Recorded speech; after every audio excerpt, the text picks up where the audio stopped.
Part 6, Chapter 1. A strange period began for Raskolnikov. It was as though a fog had fallen upon him and wrapped him in a dreary solitude, from which there was no escape. Recalling that period long after, he believed that his mind had been clouded at times, and that it had continued so with intervals till the final catastrophe. He was convinced that he had been mistaken about many things at that time, for instance, as to the date of certain events. Anyway, when he tried later on to piece his recollections together, he learnt a great deal about himself from what other people told him. He had mixed up incidents and had explained events as due to circumstances which existed only in his imagination. At times he was a prey to agonies of morbid uneasiness, amounting sometimes to panic. But he remembered, too, moments, hours, perhaps whole days of complete apathy, which came upon him as a reaction from his previous terror, and might be compared with the abnormal insensibility sometimes seen in the dying. He seemed to be trying in that latter stage to escape from a full and clear understanding of his position. Certain essential facts which required immediate consideration were particularly irksome to him. How glad he would have been to be free from some cares, the neglect of which would have threatened him with complete, inevitable ruin. He was particularly worried about Svidrigaïlov. He might be said to be permanently thinking of Svidrigaïlov. From the time of Svidrigaïlov's two menacing and unmistakable words in Sonya's room at the moment of Katerina Ivanovna's death, the normal working of his mind seemed to break down. But although this new fact caused him extreme uneasiness, Raskolnikov was in no hurry for an explanation of it. At times, finding himself in a solitary and remote part of the town, in some wretched eating-house, sitting alone lost in thought, hardly knowing how he had come there, he suddenly thought of Svidrigaïlov. He recognized suddenly, clearly, and with dismay that he ought at once to come to an understanding with that man, and to make what terms he could. Walking outside the city gates one day, he positively fancied that they had fixed a meeting there, that he was waiting for Svidrigaïlov. Another time he woke up before daybreak lying on the ground under some bushes, and could not at first understand how he had come there. But during the 2 or 3 days after Katerina Ivanovna's death, he had 2 or 3 times met Svidrigaïlov at Sonya's lodging, where he had gone aimlessly for a moment. They exchanged a few words and made no reference to the vital subject, as though they were tacitly agreed not to speak of it for a time. Katerina Ivanovna's body was still lying in the coffin. Svidrigaïlov was busy making arrangements for the funeral. Sonya, too, was very busy. At their last meeting, Svidrigaïlov informed Raskolnikov that he had made an arrangement, and a very satisfactory one, for Katerina Ivanovna's children. That he had, through certain connections, succeeded in getting hold of certain personages by whose help the 3 orphans could at once be placed in very suitable institutions. That the money he had settled on them had been of great assistance, as it is much easier to place orphans with some property than destitute ones. He said something, too, about Sonya, and promised to come himself in a day or two to see Raskolnikov, mentioning that he would like to consult with him, that there were things they must talk over. This conversation took place in the passage on the stairs. Svidrigaïlov looked intently at Raskolnikov, and suddenly, after a brief pause, dropping his voice, asked, "But how is it, Rodion Romanovitch, you don't seem yourself?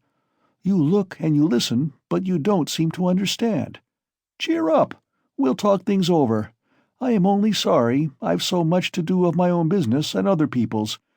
Ah, Rodion Romanovitch," he added suddenly, "what all men need is fresh air. Fresh air. More than anything." He moved to one side to make way for the priest and server, who were coming up the stairs. They had come for the requiem service. By Svidrigaïlov's orders, it was sung twice a day punctually. Svidrigaïlov went his way. Raskolnikov stood still a moment, thought, and followed the priest into Sonya's room. He stood at the door. They began quietly, slowly and mournfully singing the service. From his childhood, the thought of death and the presence of death had something oppressive and mysteriously awful. and it was long since he had heard the requiem service. And there was something else here as well, too awful and disturbing. He looked at the children. They were all kneeling by the coffin. Polenka was weeping. Behind them Sonya prayed, softly and, as it were, timidly weeping. "These last 2 days she hasn't said a word to me. She hasn't glanced at me," Raskolnikov thought suddenly. The sunlight was bright in the room. The incense rose in clouds. The priest read, "Give rest, O Lord." Raskolnikov stayed all through the service. As he blessed them and took his leave, the priest looked round strangely. After the service, Raskolnikov went up to Sonya. She took both his hands and let her head sink on his shoulder. This slight, friendly gesture bewildered Raskolnikov. It seemed strange to him that there was no trace of repugnance, no trace of disgust, no tremor in her hand. It was the furthest limit of self-abnegation, at least so he interpreted it. Sonya said nothing. Raskolnikov pressed her hand and went out.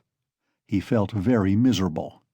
If it had been possible to escape to some solitude, he would have thought himself lucky, even if he had to spend his whole life there. But although he had almost always been by himself of late, he had never been able to feel alone. Sometimes he walked out of the town onto the high road. Once he had even reached a little wood. But the lonelier the place was, the more he seemed to be aware of an uneasy presence near him. It did not frighten him, but greatly annoyed him, so that he made haste to return to the town, to mingle with the crowd, to enter restaurants and taverns, to walk in busy thoroughfares. There he felt easier and even more solitary. One day at dusk he sat for an hour listening to songs in a tavern, and he remembered that he positively enjoyed it. But at last he had suddenly felt the same uneasiness again, as though his conscience smote him. "Here I sit listening to singing. Is that what I ought to be doing?" he thought. Yet he felt at once that that was not the only cause of his uneasiness. There was something requiring immediate decision, but it was something he could not clearly understand or put into words. It was a hopeless tangle. No, better the struggle again.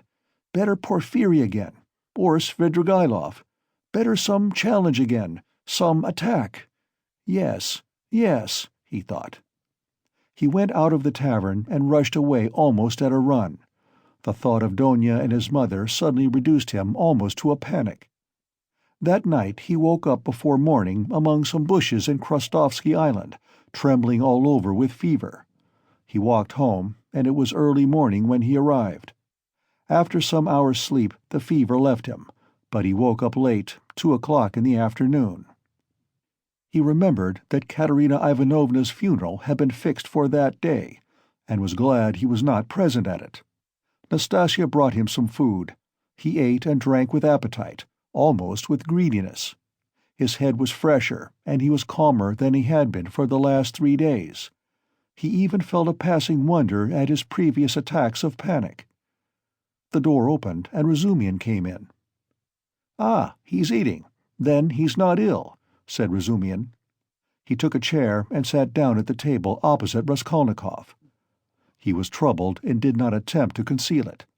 He spoke with evident annoyance, but without hurry or raising his voice. He looked as though he had some special fixed determination. "Listen," he began resolutely. "As far as I am concerned, you may all go to hell, but from what I see, it's clear to me that I can't make head or tail of it. Please don't think I've come to ask you questions. I don't want to know, hang it. If you begin telling me your secrets, I dare say I shouldn't stay to listen. I should go away cursing. I have only come to find out once for all whether it's a fact that you are mad. There is a conviction in the air that you are mad, or very nearly so. I admit I've been disposed to that opinion myself, judging from your stupid, repulsive, and quite inexplicable actions, and from your recent behavior to your mother and sister. Only a monster or a madman could treat them as you have, so you must be mad." "When did you see them last?" "Just now. Haven't you seen them since then?" What have you been doing with yourself? Tell me, please. I've been to you 3 times already. Your mother has been seriously ill since yesterday. She had made up her mind to come to you. Avdotya Romanovna tried to prevent her. She wouldn't hear a word. If he is ill, if his mind is giving way, who can look after him like his mother, she said. We all came here together. We couldn't let her come alone all the way. We kept begging her to be calm. We came in, you weren't here. She sat down and stayed 10 minutes, while we stood waiting in silence. She got up and said, "If he's gone out, that is, if he is well and has forgotten his mother, it's humiliating and unseemly for his mother to stand at his door begging for kindness." She returned home and took to her bed. Now she is in a fever.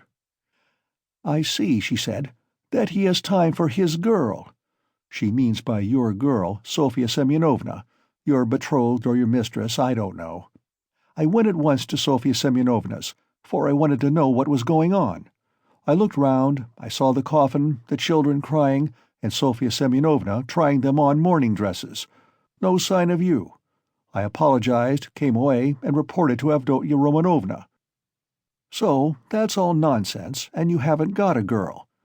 The most likely thing is that you are mad. But here you sit, guzzling boiled beef as though you'd not had a bite for 3 days. Though as far as that goes, madmen eat too, but though you have not said a word to me yet, you are not mad. That I'd swear. Above all, you are not mad. So you may go to hell, all of you, for there's some mystery, some secret about it, and I don't intend to worry my brains over your secrets. So I've simply come to swear at you," he finished, getting up, "to relieve my mind. And I know what to do now." "What do you mean, to do now?" "What business is it of yours what I mean to do?" "You are going in for a drinking bout." How did you know?" "Why, it's pretty plain." Razumikhin paused for a minute. "You always have been a very rational person, and you've never been mad, never," he observed suddenly with warmth. "You're right. I shall drink. Goodbye." And he moved to go out. "I was talking with my sister, the day before yesterday, I think it was, about you, Razumikhin." "About me? But where can you have seen her the day before yesterday?" Razumikhin stopped short and even turned a little pale.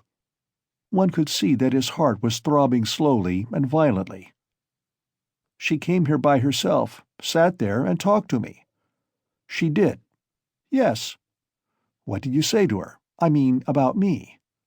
"I told her you were a very good, honest, and industrious man.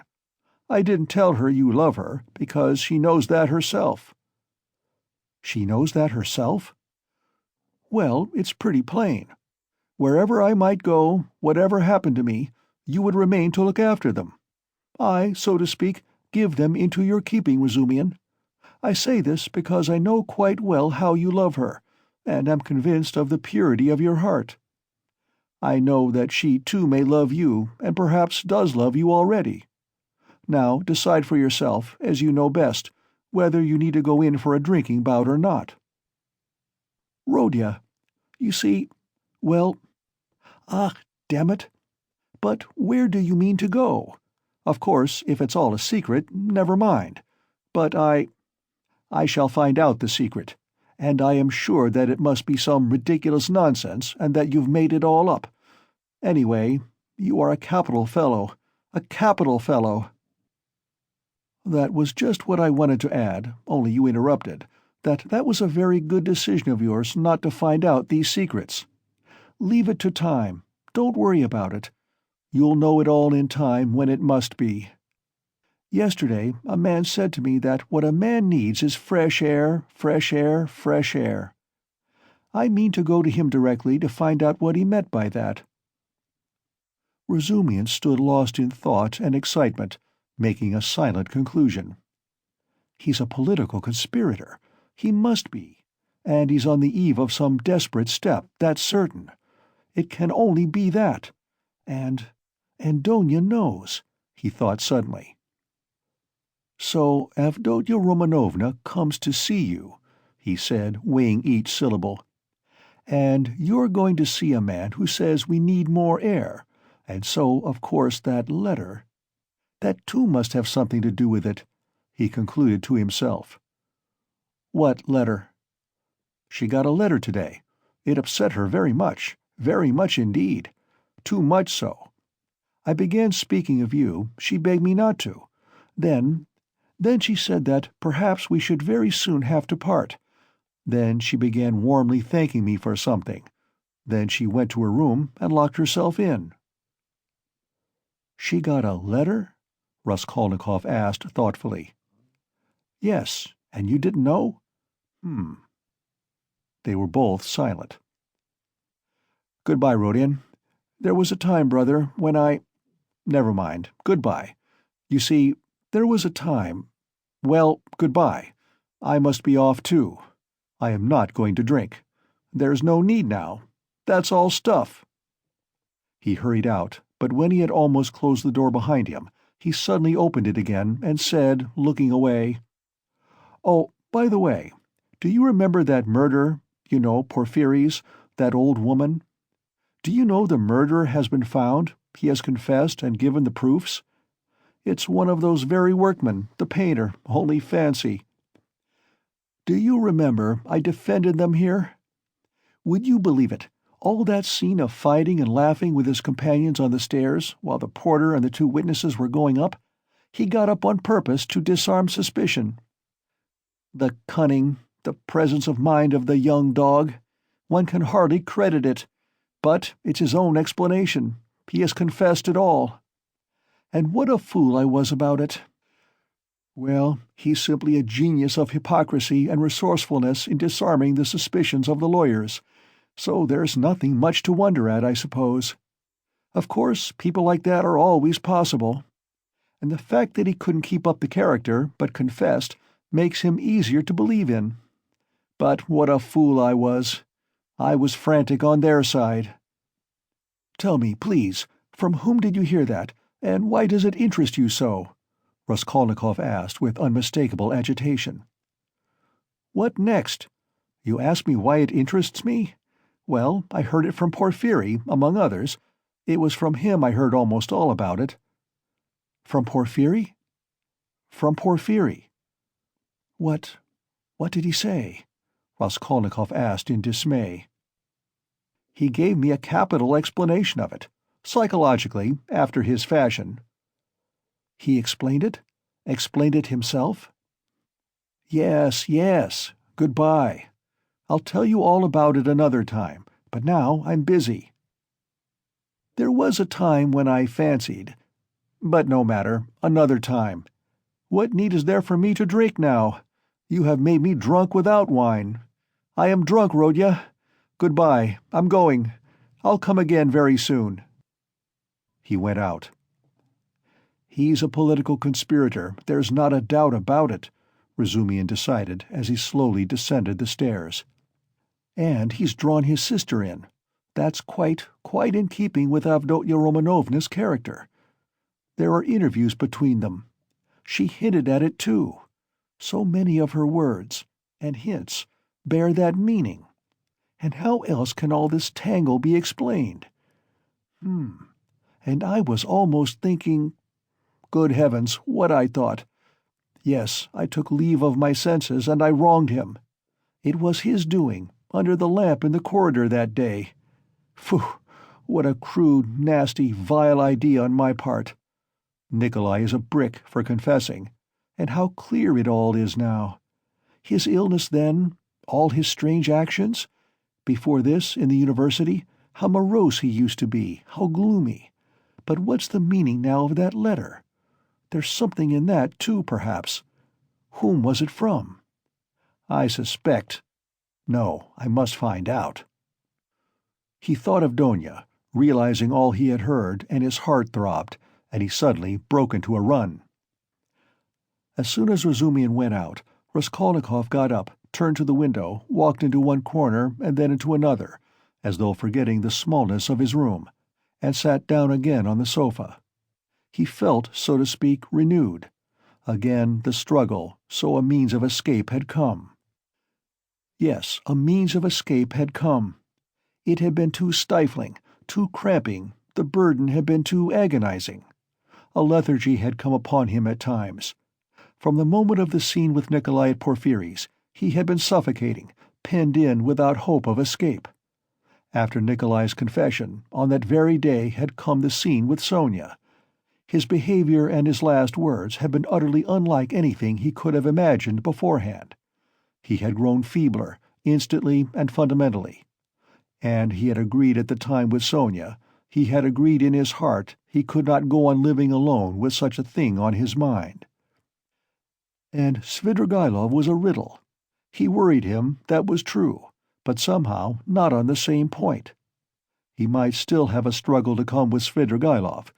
Svidrigailov, too, might be a means of escape, but Porfiry was a different matter. And so Porfiry himself had explained it to Razumikhin, had explained it psychologically. He had begun bringing in his damn psychology again. Porfiry? But to think that Porfiry should for one moment believe that Nikolai was guilty, after what had passed between them before Nikolai's appearance, after that tete-a-tete interview, which could only have one explanation? During those days, Raskolnikov had often recalled passages in that scene with Porfiry. He could not bear to let his mind rest on it. Such words, such gestures had passed between them, they had exchanged such glances, things had been said in such a tone and had reached such a pass, that Nikolai, whom Porfiry had seen through at the first word, at the first gesture, could not have shaken his conviction. And to think that even Razumikhin had begun to suspect. The scene in the corridor under the lamp had produced its effect then. He had rushed to Porfiry. But what had induced the latter to receive him like that? What had been his object in putting Razumikhin off with Nikolai? He must have some plan. There was some design. But what was it? It was true that a long time had passed since that morning, too long a time, and no sight nor sound of Porfiry. Well, that was a bad sign. Raskolnikov took his cap and went out of the room, still pondering. It was the first time for a long while that he had felt clear in his mind, at least. I must settle Svidrigailov, he thought, and as soon as possible. He, too, seemed to be waiting for me to come to him of my own accord. And at that moment there was such a rush of hate in his weary heart that he might have killed either of those two, Porfiry or Svidrigailov. At least he felt that he would be capable of doing it later, if not now. We shall see, he repeated to himself. But no sooner had he opened the door than he stumbled upon Porfiry himself in the passage. He was coming in to see him. Raskolnikov was dumbfounded for a minute, but only for 1 minute. Strange to say, he was not very much astonished at seeing Porfiry, and scarcely afraid of him. He was simply startled, but was quickly, instantly on his guard. Perhaps this will mean the end. But how could Porfiry have approached so quietly, like a cat, so that he had heard nothing? Could he have been listening at the door? "You didn't expect a visitor, Rodion Romanovitch," Porfiry explained, laughing. "I've been meaning to look in a long time. I was passing by, and thought, why not go in for 5 minutes? Are you going out? I won't keep you long. Just let me have one cigarette." "Sit down, Porfiry Petrovich, sit down." Raskolnikov gave his visitor a seat with so pleased and friendly an expression that he would have marveled at himself if he could have seen it. The last moment had come. The last drops had to be drained. So a man will sometimes go through half an hour of mortal terror with a brigand, yet when the knife is at his throat at last, he feels no fear. Raskolnikov seated himself directly facing Porfiry, and looked at him without flinching. Porfiry screwed up his eyes and began lighting a cigarette. "Speak, speak!" seemed as though it would burst from Raskolnikov's heart. "Come, why don't you speak?"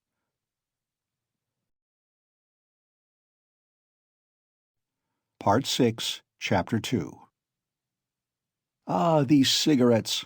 Porfiry Petrovich ejaculated at last, having lighted one.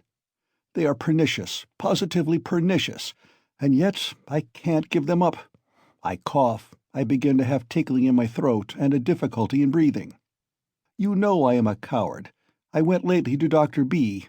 He always gives at least half an hour to each patient. He positively laughed looking at me. He sounded me. Tobacco's bad for you, he said. Your lungs are affected. But how am I to give it up? What is there to take its place? I don't drink. That's the mischief. That I don't. Everything is relative, Rodion Romanovitch. Everything is relative. Why, he's playing his professional tricks again, Raskolnikov thought with disgust. All the circumstances of their last interview suddenly came back to him, and he felt a rush of feeling that had come upon him then. "I came to see you the day before yesterday, in the evening. You didn't know?" Porfiry Petrovich went on, looking around the room. "I came into this very room. I was passing by, just as I did today, and I thought I'd return your call. I walked in as your door was wide open. I looked round, waited, and went out without leaving my name with your servant. Don't you lock your door?" Raskolnikov's face grew more and more gloomy. Porfiry seemed to guess his state of mind. "I've come to have it out with you, Rodion Romanovitch, my dear fellow. I owe you an explanation and must give it to you," he continued with a slight smile, just patting Raskolnikov's knee. But almost at the same instant a serious and careworn look came into his face. To his surprise, Raskolnikov saw a touch of sadness in it. He had never seen and never suspected such an expression in his face. "A strange scene passed between us last time we met, Rodion Romanovitch. Our first interview, too, was a strange one. But then, and one thing after another. This is the point. I have, perhaps, acted unfairly to you. I feel it. Do you remember how we parted? Your nerves were unhinged, and your knees were shaking, and so were mine. And, you know, our behavior was unseemly, even ungentlemanly. And yet we are gentlemen, above all, in any case, gentlemen. That must be understood. Do you remember what we came to? And it was quite indecorous." "What is he up to? What does he take me for?" Raskolnikov asked himself in amazement, raising his head and looking with open eyes on Porfiry. "I've decided openness is better between us," Porfiry Petrovich went on, turning his head away and dropping his eyes, as though unwilling to disconcert his former victim, and as though disdaining his former wiles. "Yes, such suspicions and such scenes cannot continue for long. Nikolai put a stop to it, or I don't know what we might not have come to. That damned workman was sitting at the time in the next room. Can you realize that? You know that, of course, and I am aware that he came to you afterwards. But what you supposed then was not true. I had not sent for anyone. I had made no kind of arrangements. You ask why I hadn't? What shall I say to you? It had all come upon me so suddenly. I had scarcely sent for the porters. You noticed them as you went out, I dare say. An idea flashed upon me. I was firmly convinced at the time, you see, Rodion Romanovitch. Come, I thought, even if I let one thing slip for a time, I shall get hold of something else. I shan't lose what I want, anyway. You are nervously irritable, Rodion Romanovitch, by temperament. It's out of proportion with other qualities of your heart and character, which, I flatter myself, I have to some extent divined. Of course, I did reflect even then that it does not always happen that a man gets up and blurts out his whole story. It does happen sometimes, if you make a man lose all patience, though even then it's rare.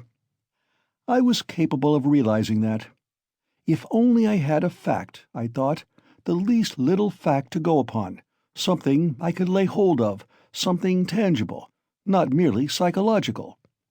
For if a man is guilty, you must be able to get something substantial out of him. One may reckon upon most surprising results indeed. I was reckoning upon your temperament, Rodion Romanovitch, on your temperament above all things. I had great hopes of you at that time." "But what are you driving at now?" Raskolnikov muttered at last, asking the question without thinking. "What is he talking about?" he wondered distractedly. "Does he really take me to be innocent?" What am I driving at? I've come to explain myself. I consider it my duty, so to speak. I want to make clear to you how the whole business, the whole misunderstanding arose. I've caused you a great deal of suffering, Rodion Romanovitch. I am not a monster. I understand what it must mean for a man who has been unfortunate, but who is proud, imperious, and above all impatient, to have to bear such treatment. I regard you in any case as a man of noble character, and not without elements of magnanimity, though I don't agree with all your convictions. I wanted to tell you this first, frankly and quite sincerely, for above all, I don't want to deceive you. When I made your acquaintance, I felt attracted by you. Perhaps you will laugh at my saying so. You have a right to. I know you disliked me from the first, and indeed, you've no reason to like me. You may think what you like, but I desire now to do all I can to efface that impression, and to show that I am a man of heart and conscience. I speak sincerely." Porfiry Petrovich made a dignified pause. Raskolnikov felt a rush of renewed alarm. The thought that Porfiry believed him to be innocent began to make him uneasy. "It's scarcely necessary to go over everything in detail," Porfiry Petrovich went on. "Indeed, I could scarcely attempt it. To begin with, there were rumors. Through whom, how, and when those rumors came to me, and how they affected you, I need not go into. My suspicions were aroused by a complete accident, which might just as easily not have happened. What was it? I believe there is no need to go into that either.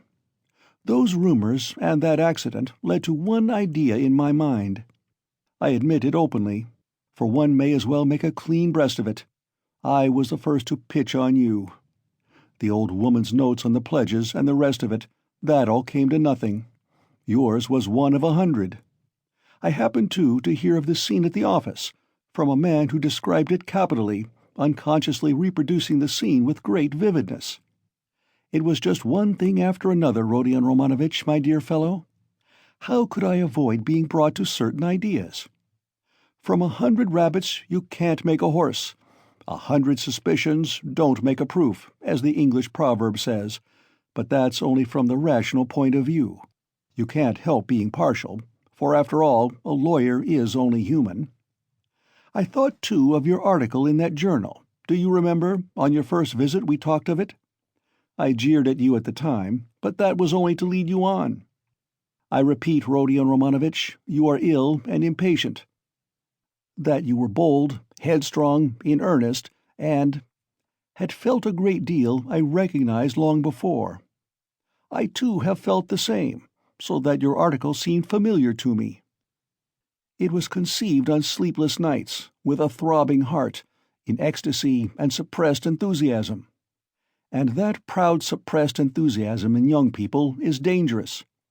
I jeered at you then, but let me tell you that, as a literary amateur, I am awfully fond of such first essays, full of the heat of youth. There is a mistiness and a chord vibrating in the mist. Your article is absurd and fantastic, but there's a transparent sincerity, a youthful incorruptible pride, and the daring of despair in it. It's a gloomy article, but that's what's fine in it. I read your article and put it aside, thinking as I did so, that man won't go the common way. Well, I ask you, after that as a preliminary, how could I help being carried away by what followed? Oh, dear, I am not saying anything. I am not making any statement now. I simply noted it at the time. What is there in it, I reflected. There's nothing in it. That is really nothing, and perhaps absolutely nothing. And it's not at all the thing for the prosecutor to let himself be carried away by notions. Here I have Nikolai on my hands with actual evidence against him. You may think what you like of it, but it's evidence. He brings in his psychology, too. One has to consider him, too, for it's a matter of life and death. Why am I explaining this to you? That you may understand, and not blame my malicious behavior on that occasion. It was not malicious, I assure you. Do you suppose I didn't come to search your room at the time? I did. I was here when you were lying ill in bed, not officially, not in my own person, but I was here. Your room was searched to the last thread at the first suspicion. But, umsonst, I thought to myself, now that man will come of himself, and quickly too. If he's guilty, he's sure to come. Another man wouldn't, but he will. And you remember how Mr. Razumikhin began discussing the subject with you? We arranged that to excite you, so we purposely spread rumors, that he might discuss the case with you, and Razumikhin is not a man to restrain his indignation. Mr. Zametov was tremendously struck by your anger and your open daring. Think of blurting out in a restaurant, "I killed her." It was too daring, too reckless. I thought so myself. If he is guilty, he will be a formidable opponent. That was what I thought at the time. I was expecting you. But you simply bowled Zametov over, and, well, you see, it all lies in this, that this damnable psychology can be taken two ways. Well, I kept expecting you, and so it was. You came. My heart was fairly throbbing. Ah! Now, why need you have come? Your laughter, too, as you came in, do you remember? I saw it all plain as daylight, but if I hadn't expected you so specially, I should not have noticed anything in your laughter. You see what influence a mood has. Mr. Razumikhin, then? Ah, that stone under which the things were hidden. I seem to see it somewhere in a kitchen garden. It was in a kitchen garden. You told Zametov, and afterwards you repeated that in my office. And when we began picking your article to pieces, how you explained it! One could take every word of yours in two senses, as though there were another meaning hidden. So in this way, Rodion Romanovitch, I reached the furthest limit, and knocking my head against a post, I pulled myself up, asking myself what I was about.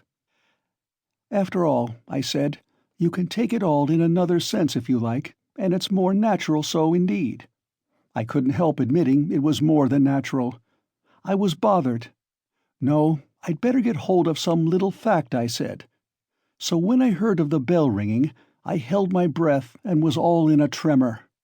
Here is my little fact, thought I, and I didn't think it over. I simply wouldn't. I would have given 1,000 rubles at that minute to have seen you with my own eyes, when you walked 100 paces beside that workman, after he had called you a murderer to your face, and you did not dare to ask him a question all the way. And then what about your trembling? What about your bell ringing in your illness, in semi-delirium? And so, Rodion Romanovitch, can you wonder that I played such pranks on you? And what made you come at that very minute? Someone seemed to have sent you, by Jove. And if Nikolai had not parted us— and do you remember Nikolai at the time? Do you remember him clearly? It was a thunderbolt, a regular thunderbolt. And how I met him! I didn't believe in the thunderbolt, not for a minute. You could see it for yourself, and how could I? Even afterwards, when you had gone and he began making very, very plausible answers on certain points, so that I was surprised at him myself, even then I didn't believe his story.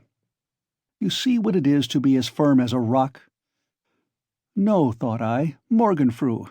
What has Nikolai got to do with it? Razumikhin told me just now that you think Nikolai guilty, and had yourself assured him of it. His voice failed him, and he broke off. He had been listening in indescribable agitation, as this man, who had seen through and through him, went back upon himself. He was afraid of believing it, and did not believe it. In those still ambiguous words he kept eagerly looking for something more definite and conclusive. "Mr. Razumikhin," cried Porfiry Petrovich, seeming glad of a question from Raskolnikov, who had till then been silent. "Ha! But I had to put Mr. Razumikhin off. 2 is company, 3 is none. Mr. Razumikhin is not the right man. Besides, he is an outsider. He came running to me with a pale face. But never mind him. Why bring him in? To return to Nikolai, would you like to know what sort of a type he is? How I understand him, that is? To begin with, He is still a child, and not exactly a coward, but something by way of an artist. Really, don't laugh at my describing him so. He is innocent and responsive to influence. He has a heart and is a fantastic fellow. He sings and dances. He tells stories, they say, so that people come from other villages to hear him. He attends school, too, and laughs till he cries if you hold up a finger to him. He will drink himself senseless, not as a regular vice, but at times, when people treat him like a child. And he stole, too, then, without knowing it himself, for how can it be stealing if one picks it up? And do you know he is an old believer, or rather a dissenter? There have been wanderers, a religious sect, in his family, and he was for 2 years in his village under the spiritual guidance of a certain elder. I learnt all this from Nikolai and from his fellow villagers. And what's more, he wanted to run into the wilderness. He was full of fervor, prayed at night, read the old books, the true ones, and read himself crazy. Petersburg had a great effect upon him, especially the women and the wine. He responds to everything, and he forgot the elder and all that. I learnt that an artist here took a fancy to him and used to go and see him, and now this business came upon him. Well, he was frightened. He tried to hang himself. He ran away. How can one get over the idea the people have of Russian legal proceedings? The very word trial frightens some of them. Whose fault is it? We shall see what the new juries will do. God grant they do good. Well, in prison, it seems, he remembered the venerable elder. The Bible, too, made its appearance again. Do you know, Rodion Romanovitch, the force of the word suffering among some of these people? It's not a question of suffering for someone's benefit, but simply one must suffer. If they suffer at the hands of the authorities, so much the better. In my time there was a very meek and mild prisoner who spent a whole year in prison always reading his Bible on the stove at night, and he read himself crazy. And so crazy, do you know, that one day, apropos of nothing, he seized a brick and flung it at the governor, though he had done him no harm. And the way he threw it, too, aimed it a yard on one side on purpose, for fear of hurting him. Well, we know what happens to a prisoner who assaults an officer with a weapon. So he took his suffering. So I suspect now that Nikolai wants to take his suffering, or something of the sort. I know it for certain from facts, indeed. Only he doesn't know that I know. What, you don't admit that there are such fantastic people among the peasants? Lots of them. The elder now has begun influencing him, especially since he tried to hang himself. But he'll come and tell me all himself. You think he'll hold out? Wait a bit. He'll take his words back. I am waiting from hour to hour for him to come and abjure his evidence. I have come to like that Nikolai, and am studying him in detail. And what do you think? He answered me very plausibly on some points. He obviously had collected some evidence and prepared himself cleverly. But on other points he is simply at sea, knows nothing, and doesn't even suspect that he doesn't know. No, Rodion Romanovitch, Nikolai doesn't come in. This is a fantastic, gloomy business, a modern case, an incident of today when the heart of man is troubled, when the phrase is quoted that blood renews, when comfort is preached as the aim of life. Here we have bookish dreams, a heart unhinged by theories. Here we see resolution in the first stage, but resolution of a special kind. He resolved to do it like jumping over a precipice or from a bell tower, and his legs shook as he went to the crime. He forgot to shut the door after him, and murdered 2 people for a theory. He committed the murder and couldn't take the money, and what he did manage to snatch up he hid under a stone. It wasn't enough for him to suffer agony behind the door while they battered at the door and rung the bell. No, he had to go to the empty lodging, half delirious, to recall the bell ringing. He wanted to feel the cold shiver over again. Well, that, we grant, was through illness. But consider this. He is a murderer, but looks upon himself as an honest man, despises others, poses as injured innocence. No, that's not the work of a Nikolai, my dear Rodion Romanovich." All that had been said before had sounded so like a recantation that these words were too great a shock. Raskolnikov shuddered as though he had been stabbed. "Then, who, then, is the murderer?" he asked in a breathless voice, unable to restrain himself. Porfiry Petrovich sank back in his chair, as though he were amazed at the question. "Who is the murderer?" he repeated, as though unable to believe his ears. "Why, you, Rodion Romanovich. You are the murderer," he added, almost in a whisper, in a voice of genuine conviction. Raskolnikov leapt from the sofa, stood up for a few seconds, and sat down again without uttering a word. His face twitched convulsively. "Your lip is twitching, just as it did before," Porfiry Petrovich observed, almost sympathetically. "You've been misunderstanding me, I think, Rodion Romanovich," he added after a brief pause. "That's why you're so surprised. I came on purpose to tell you everything and deal openly with you." "It was not I murdered her," Raskolnikov whispered, like a frightened child caught in the act. "No, it was you. You, Rodion Romanovich, and no one else," Porfiry whispered sternly, with conviction. They were both silent, and the silence lasted strangely long, about 10 minutes. Raskolnikov put his elbow on the table and passed his fingers through his hair. Porfiry Petrovich sat quietly waiting. Suddenly Raskolnikov looked scornfully at Porfiry. "You are at your old tricks again, Porfiry Petrovich. Your old method again. I wonder you don't get sick of it." "Oh, stop that. What does that matter now? It would be a different matter if there were witnesses present, but we are whispering alone. You see yourself that I have not come to chase and capture you like a hare. Whether you confess it or not is nothing to me now. For myself, I am convinced without it." "If so, what did you come for?" Raskolnikov asked irritably. "I ask you the same question again. If you consider me guilty, why don't you take me to prison?" "Oh, that's your question. I will answer you point for point. In the first place, to arrest you so directly is not to my interest." "How so? If you are convinced, you ought—" "Ah, what if I am convinced? That's only my dream for the time.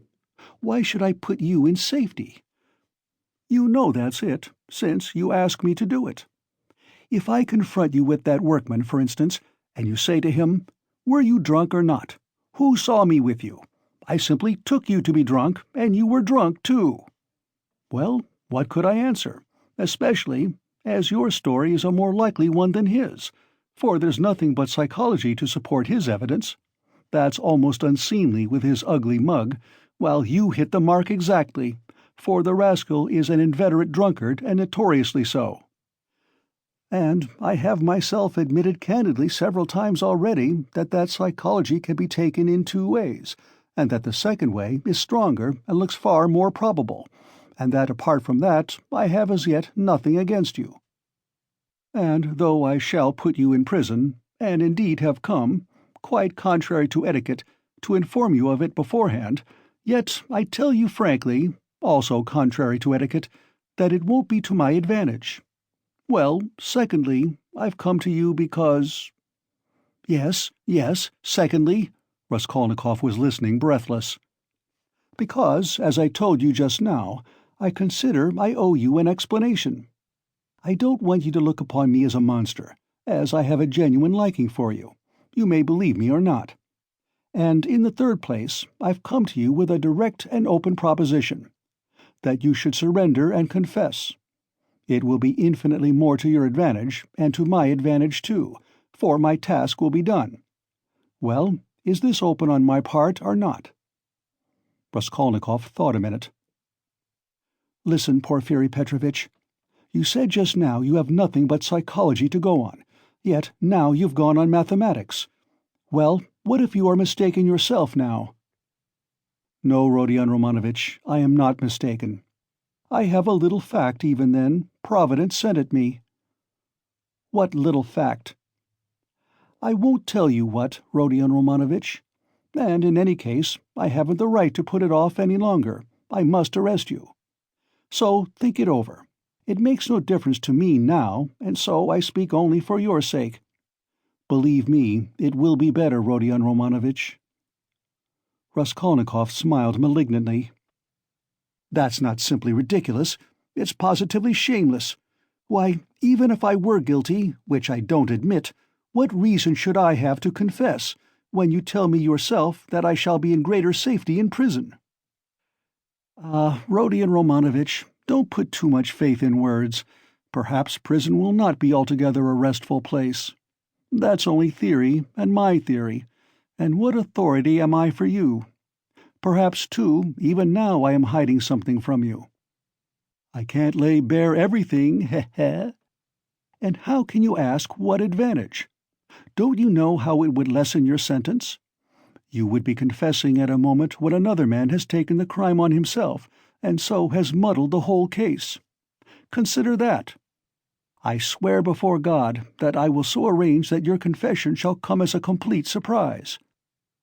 We will make a clean sweep of all the psychological points, of a suspicion against you, so that your crime will appear to have been something like an aberration, for in truth it was an aberration. I am an honest man, Rodion Romanovich, and will keep my word."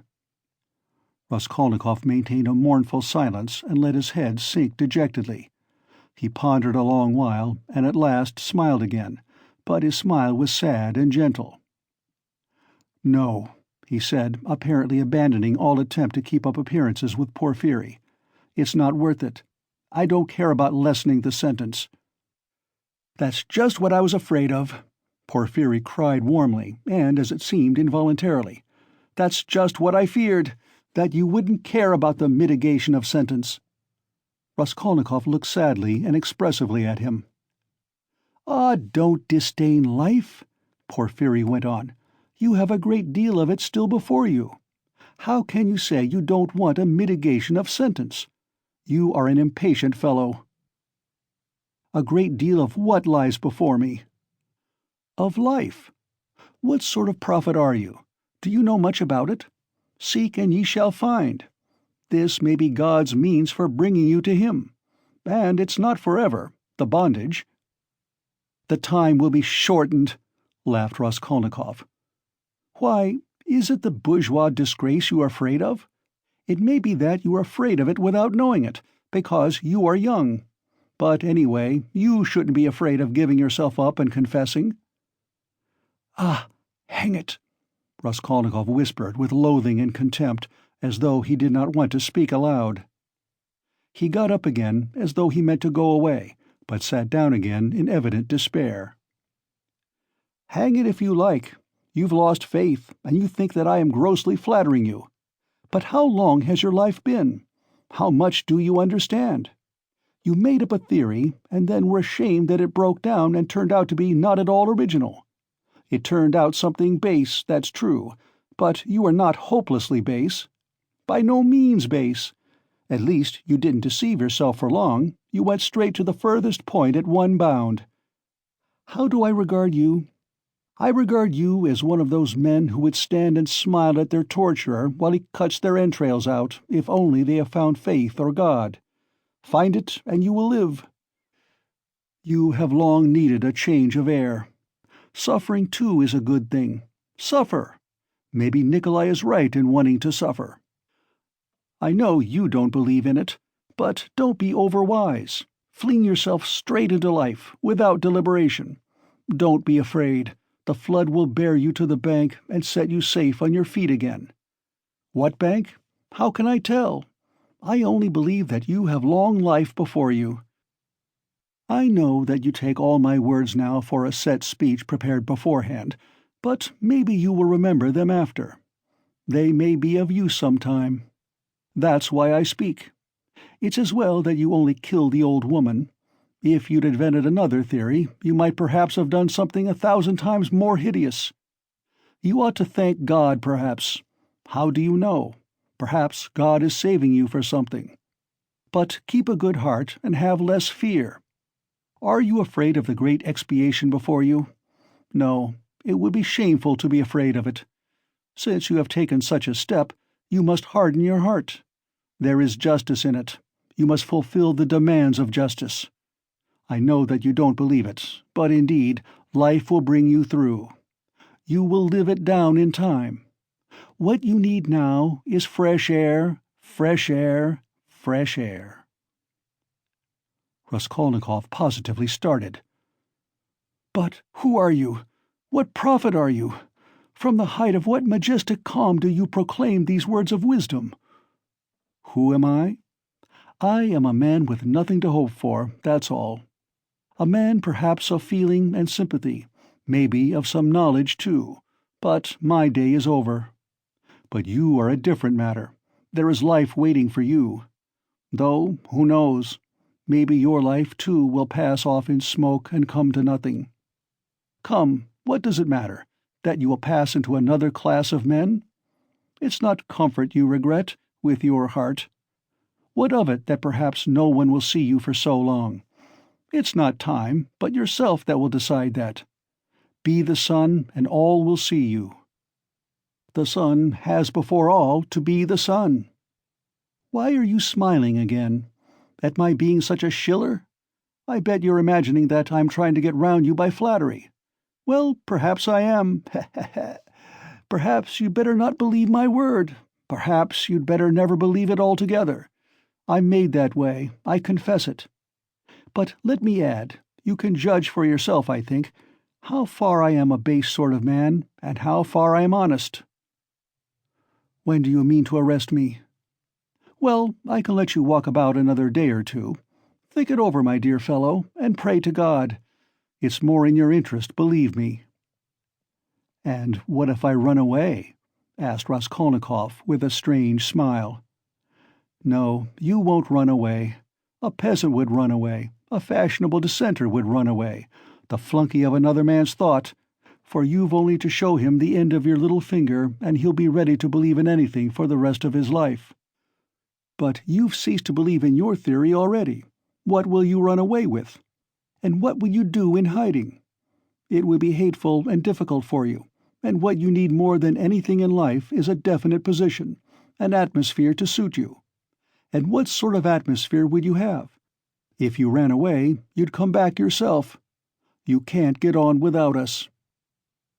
And if I put you in prison, say you've been there a month or 2 or 3, remember my word, you'll confess of yourself, and perhaps to your own surprise. You won't know an hour beforehand that you are coming with a confession. I am convinced that you will decide to take your suffering. You don't believe my words now, but you'll come to it of yourself. For suffering, Rodion Romanovitch, is a great thing. Never mind my having grown fat, I know all the same. Don't laugh at it. There's an idea in suffering. Nikolai is right. No, you won't run away, Rodion Romanovitch." Raskolnikov got up and took his cap. Porfiry Petrovich also rose. "Are you going for a walk? The evening will be fine, if only we don't have a storm. Though it would be a good thing to freshen the air." He too took his cap. "Porfiry Petrovich, please don't take up the notion that I have confessed to you today," Raskolnikov pronounced with sullen insistence. "You're a strange man, and I've listened to you from simple curiosity. But I have admitted nothing, remember that." "Oh, I know that. I'll remember. Look at him, he's trembling. Don't be uneasy, my dear fellow. Have it your own way. Walk about a bit. You won't be able to walk too far. If anything happens, I'll have one request to make of you," he added, dropping his voice. "It's an awkward one, but important. If anything were to happen, though indeed I don't believe in it and think you quite incapable of it, yet in case you were taken during these 40 or 50 hours with the notion of putting an end to the business in some other way, in some fantastic fashion, laying hands on yourself, it's an absurd proposition, but you must forgive me for it. Do leave a brief but precise note, only 2 lines, and mention the stone. It will be more generous. Come, till we meet. Good thoughts and sound decisions to you." Porfiry went out, stooping and avoiding looking at Raskolnikov. The latter went to the window and waited with irritable impatience till he calculated that Porfiry had reached the street and moved away. Then he too went hurriedly out of the room.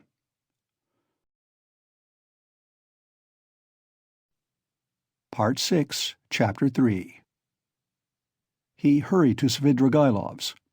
What he had to hope from that man he did not know, but that man had some hidden power over him. Having once recognized this, he could not rest, and now the time had come. On the way, one question particularly worried him. Had Svidrigaïlov been to Porfiry's? As far as he could judge, he would swear to it that he had not. He pondered again and again, went over Porfiry's visit. No, he hadn't been. Of course he hadn't. But if he had not been yet, would he go? Meanwhile, for the present, he fancied he couldn't.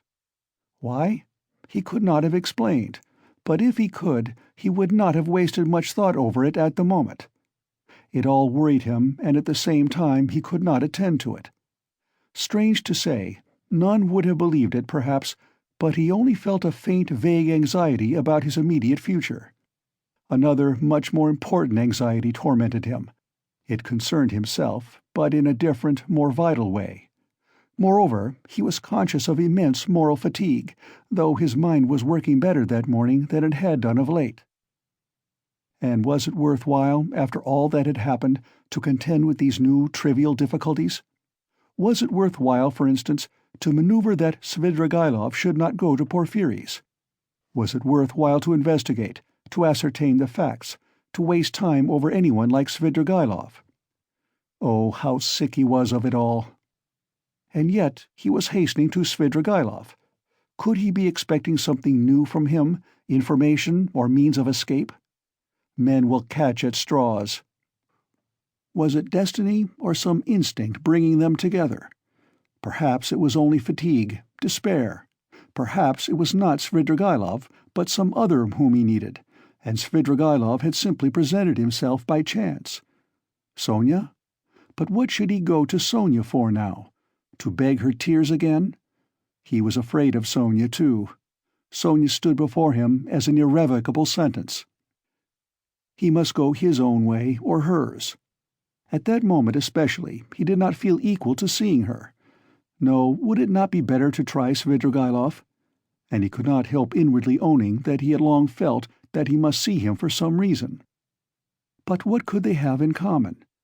Their very evil-doing could not be of the same kind. The man, moreover, was very unpleasant, evidently depraved, undoubtedly cunning and deceitful, possibly malignant. Such stories were told about him.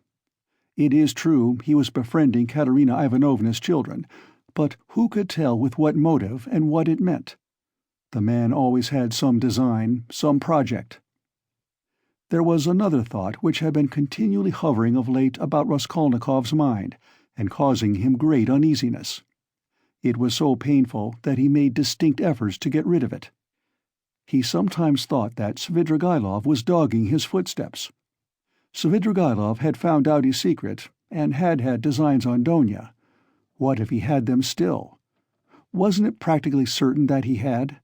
And what if, having learnt his secret and so having gained power over him, he were to use it as a weapon against Donya? This idea sometimes even tormented his dreams, but it had never presented itself so vividly to him as on his way to Svidrigaïlov. The very thought moved him to gloomy rage. To begin with, this would transform everything, even his own position. He would have at once to confess his secret to Donya. Would he have to give himself up, perhaps, to prevent Donya from taking some rash step? The letter? This morning Donya had received a letter. From whom could she get letters in Petersburg? Luzhin, perhaps? It's true Razumikhin was there to protect her, but Razumikhin knew nothing of the position. Perhaps it was his duty to tell Razumikhin. He thought of it with repugnance. In any case, he must see Svidrigaïlov as soon as possible, he decided finally. Thank God, the details of the interview were of little consequence, if only he could get at the root of the matter. But if Svidrigaïlov were capable, If he were intriguing against Sonya, then— Raskolnikov was so exhausted by what he had passed through that month that he could only decide such questions in one way. "Then I shall kill him," he thought in cold despair. A sudden anguish oppressed his heart. He stood in the middle of the street and began looking about to see where he was and which way he was going. He found himself in X Prospect, 30 or 40 paces from the Haymarket, through which he had come. The whole second story of the house on the left was used as a tavern. All the windows were wide open. Judging from the figures moving at the windows, the rooms were full to overflowing. There were sounds of singing, of clarinet and violin, and the boom of a Turkish drum. He could hear women shrieking. He was about to turn back, wondering why he had come to the X Prospect, when suddenly, at one of the end windows, he saw Svidrigaïlov, sitting at a tea-table right in the open window with a pipe in his mouth. Raskolnikov was dreadfully taken aback, almost terrified. Svidrigaïlov was silently watching and scrutinizing him, and, what struck Raskolnikov at once, seemed to be meaning to get up and slipped away unobserved. Raskolnikov at once pretended not to have seen him, but to be looking absent-mindedly away, while he watched him out of the corner of his eye. His heart was beating violently. Yet it was evident that Svidrigaïlov did not want to be seen. He took the pipe out of his mouth and was on the point of concealing himself, but as he got up and moved back his chair, he seemed to have become suddenly aware that Raskolnikov had seen him, and was watching him. What had passed between them was much the same as what happened at their first meeting in Raskolnikov's room. A sly smile came to Svidrigaïlov's face, and grew broader and broader. Each knew that he was seen and watched by the other. At last Svidrigaïlov broke into a loud laugh. "Well, well, come in if you want me. I am here," he shouted from the window. Raskolnikov went up into the tavern. He found Svidrigaïlov in a tiny back room, adjoining the saloon in which merchants, clerks, and numbers of people of all sorts were drinking tea at 20 little tables to the desperate bawling of a chorus of singers. The click of billiard balls could be heard in the distance.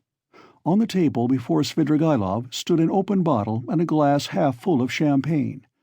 In the room he found also a boy with a little hand-organ, a healthy-looking, red-cheeked girl of 18, wearing a tucked-up, striped skirt and a Tyrolese hat with ribbons.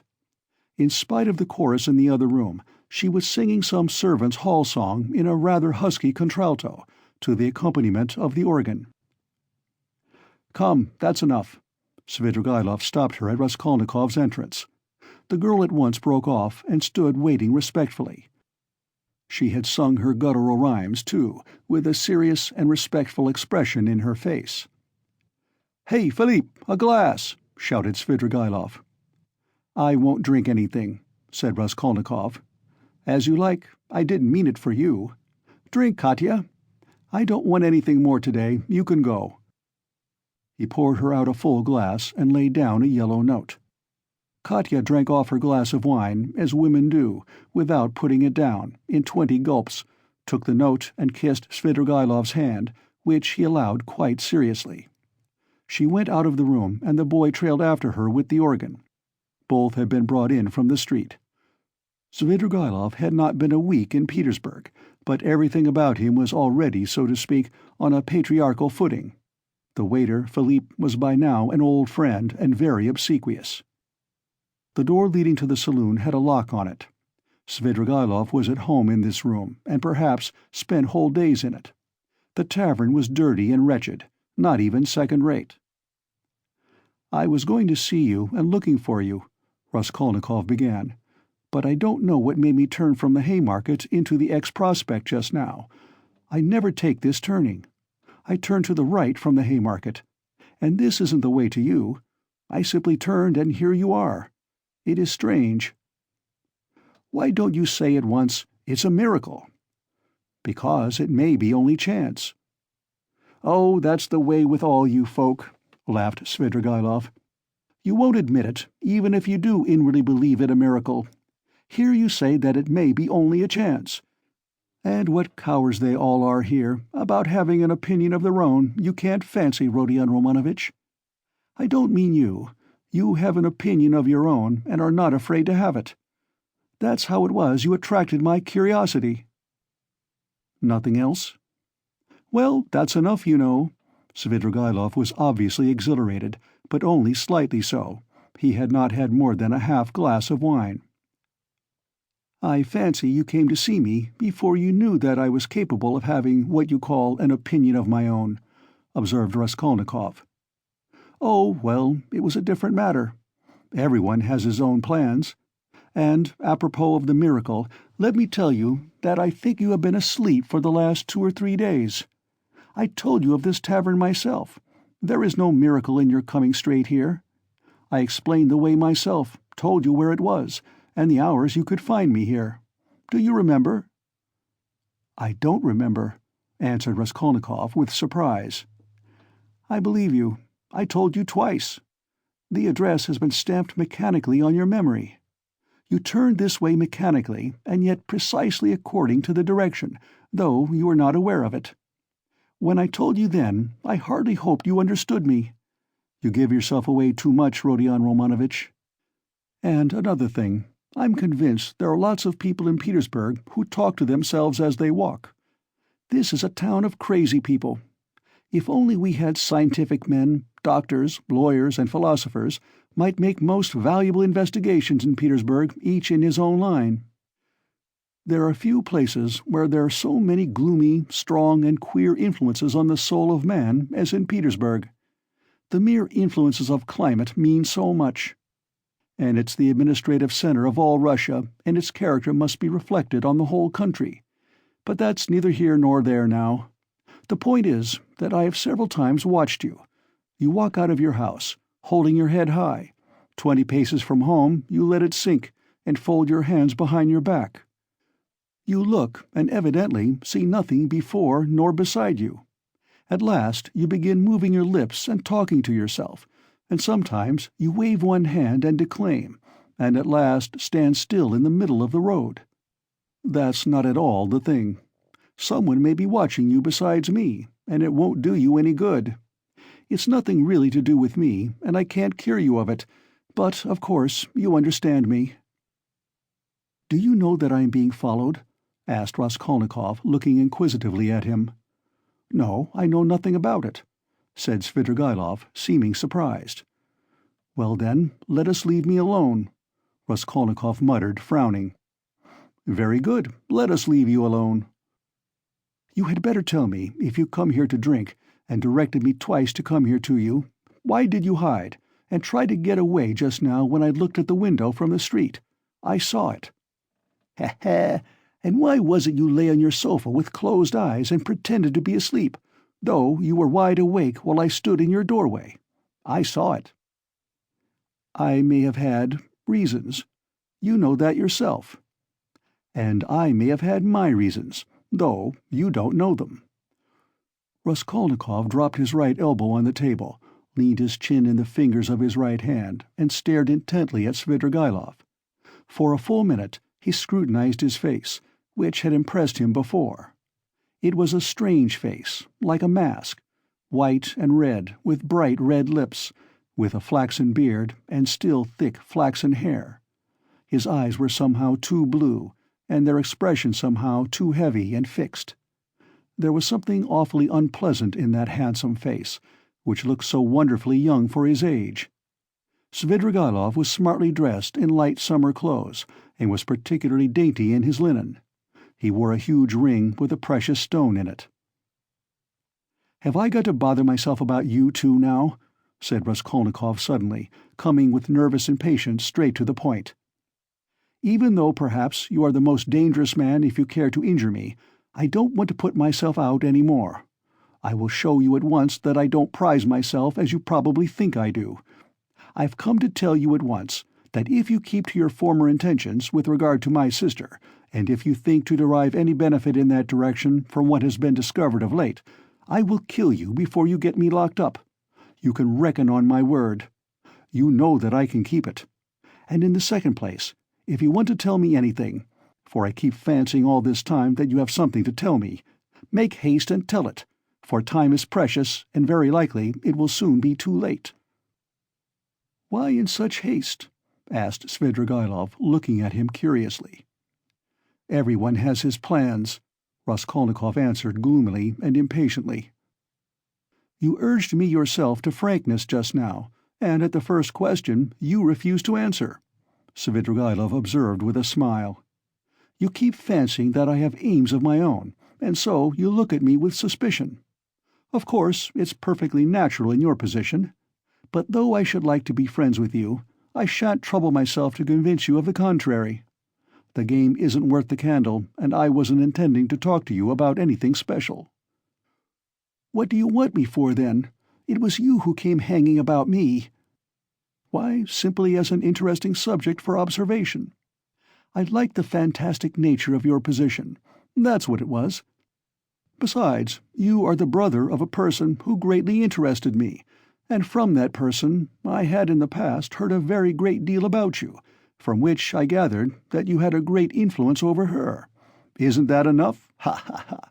Still, I must admit that your question is rather complex, and is difficult for me to answer.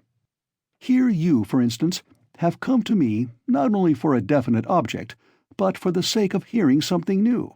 Isn't that so? Isn't that so?" persisted Svidrigaïlov with a sly smile. "Well, can't you fancy then that I too, on my way here in the train, was reckoning on you, on your telling me something new, and on my making some profit out of you? You see what rich men we are." "What profit could you make?" "How can I tell you? How do I know? You see in what a tavern I spend all my time, and it's my enjoyment. That's to say, it's no great enjoyment, but one must sit somewhere. That poor Katya now, you saw her?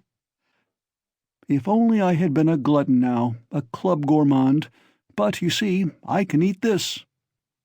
He pointed to a little table in the corner where the remnants of a terrible-looking beefsteak and potatoes lay on a tin dish. "Have you dined, by the way? I've had something, and want nothing more. I don't drink, for instance, at all. Except for champagne, I never touch anything, and not more than a glass of that all the evening, and even that is enough to make my head ache.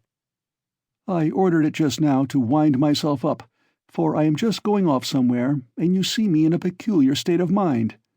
That was why I hid myself just now like a schoolboy, for I was afraid you would hinder me. But I believe," he pulled out his watch, "I can spend an hour with you. It's 4:30 now. If only I'd been something, a landowner, a father, a cavalry officer, a photographer, a journalist. I am nothing, no specialty, and sometimes I am positively bored. I really thought you would tell me something new." "But what are you, and why have you come here?" "What am I? You know, a gentleman. I served for 2 years in the cavalry. Then I knocked about here in Petersburg. Then I married Marfa Petrovna and lived in the country. There, you have my biography." "You are a gambler, I believe?" "No, a poor sort of gambler. A card-sharper, not a gambler." "You have been a card-sharper, then?" "Yes, I've been a card-sharper, too." "Didn't you get thrashed sometimes?" "It did happen. Why?" "Why, you might have challenged them. Altogether, it must have been lively." "I won't contradict you. And besides, I am no hand at philosophy. I confess that I hastened here for the sake of the women." "As soon as you buried Marfa Petrovna?" "Quite so." Svidrigaïlov smiled with engaging candor. "What of it? You seem to find something wrong in my speaking like that about women." "You ask whether I find anything wrong in vice?" "Vice? Oh, that's what you are after. But I'll answer you in order. First, about women in general. You know I am fond of talking. Tell me, what should I restrain myself for? Why should I give up women, since I have a passion for them? It's an occupation, anyway." "So you hope for nothing here but vice?" "Oh, very well, for vice, then. You insist on its being vice. But anyway, I'd like a direct question. In this vice, at least, there is something permanent, founded indeed upon nature, and not dependent on fantasy, something present in the blood, like an ever-burning ember, for ever setting one on fire, and, maybe, not to be quickly extinguished, even with years. You'll agree, it's an occupation of a sort." "That's nothing to rejoice at. It's a disease, and a dangerous one." "Oh, that's what you think, is it? I agree that it is a disease like everything that exceeds moderation. And of course in this one must exceed moderation. But in the first place, everybody does so in one way or another, and in the second place, of course, one ought to be moderate and prudent, however mean it may be. But what am I to do? If I hadn't this, I might have to shoot myself. I am ready to admit that a decent man ought to put up with being bored, but yet— And could you shoot yourself?" "Oh, come," Svidrigaïlov parried with disgust. "Please, don't speak of it," he added hurriedly, and with none of the bragging tone he had shown in all the previous conversation. His face quite changed.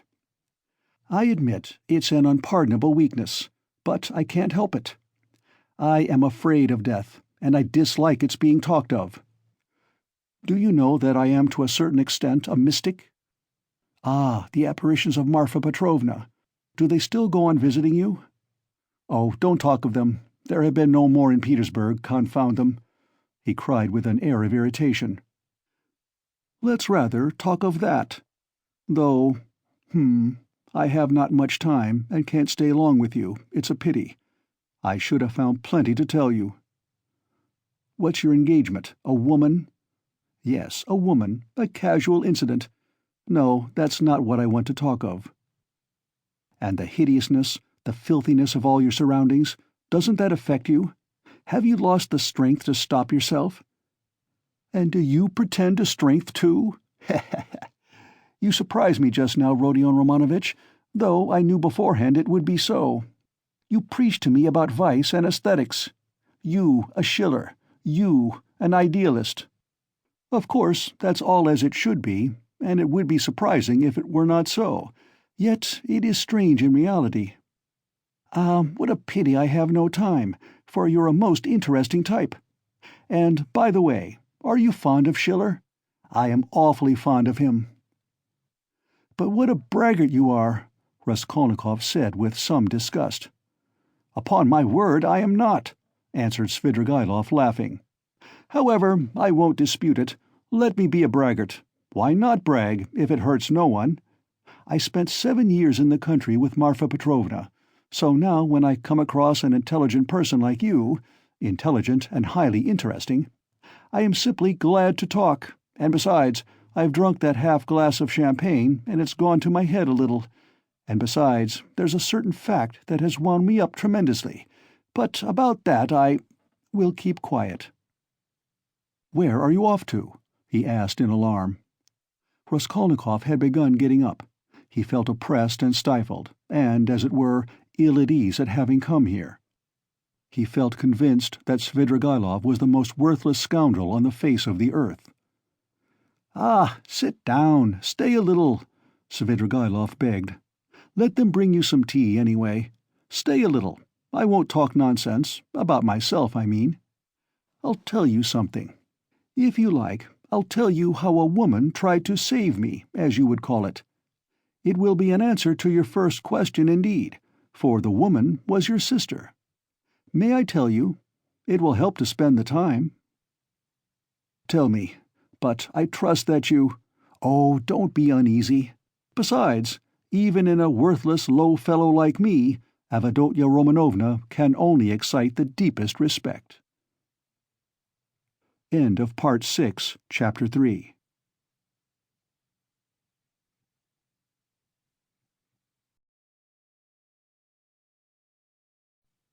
Part 6, Chapter 4. "You know, perhaps— yes, I told you myself," began Svidrigaïlov, "that I was in the debtor's prison here for an immense sum, and had not any expectation of being able to pay it. There's no need to go into particulars how Marfa Petrovna bought me out. Do you know to what a point of insanity a woman can sometimes love? She was an honest woman, and very sensible, although completely uneducated. Would you believe that this honest and jealous woman, after many scenes of hysterics and reproaches, condescended to enter into a kind of contract with me, which she kept throughout our married life? She was considerably older than I, and besides, she always kept a clove or something in her mouth. there was so much swinishness in my soul, and honesty too of a sort, as to tell her straight out that I couldn't be absolutely faithful to her. This confession drove her to frenzy, but yet she seems in a way to have liked my brutal frankness. She thought it showed I was unwilling to deceive her if I warned her like this beforehand, and for a jealous woman, you know, that's the first consideration. After many tears, an unwritten contract was drawn up between us.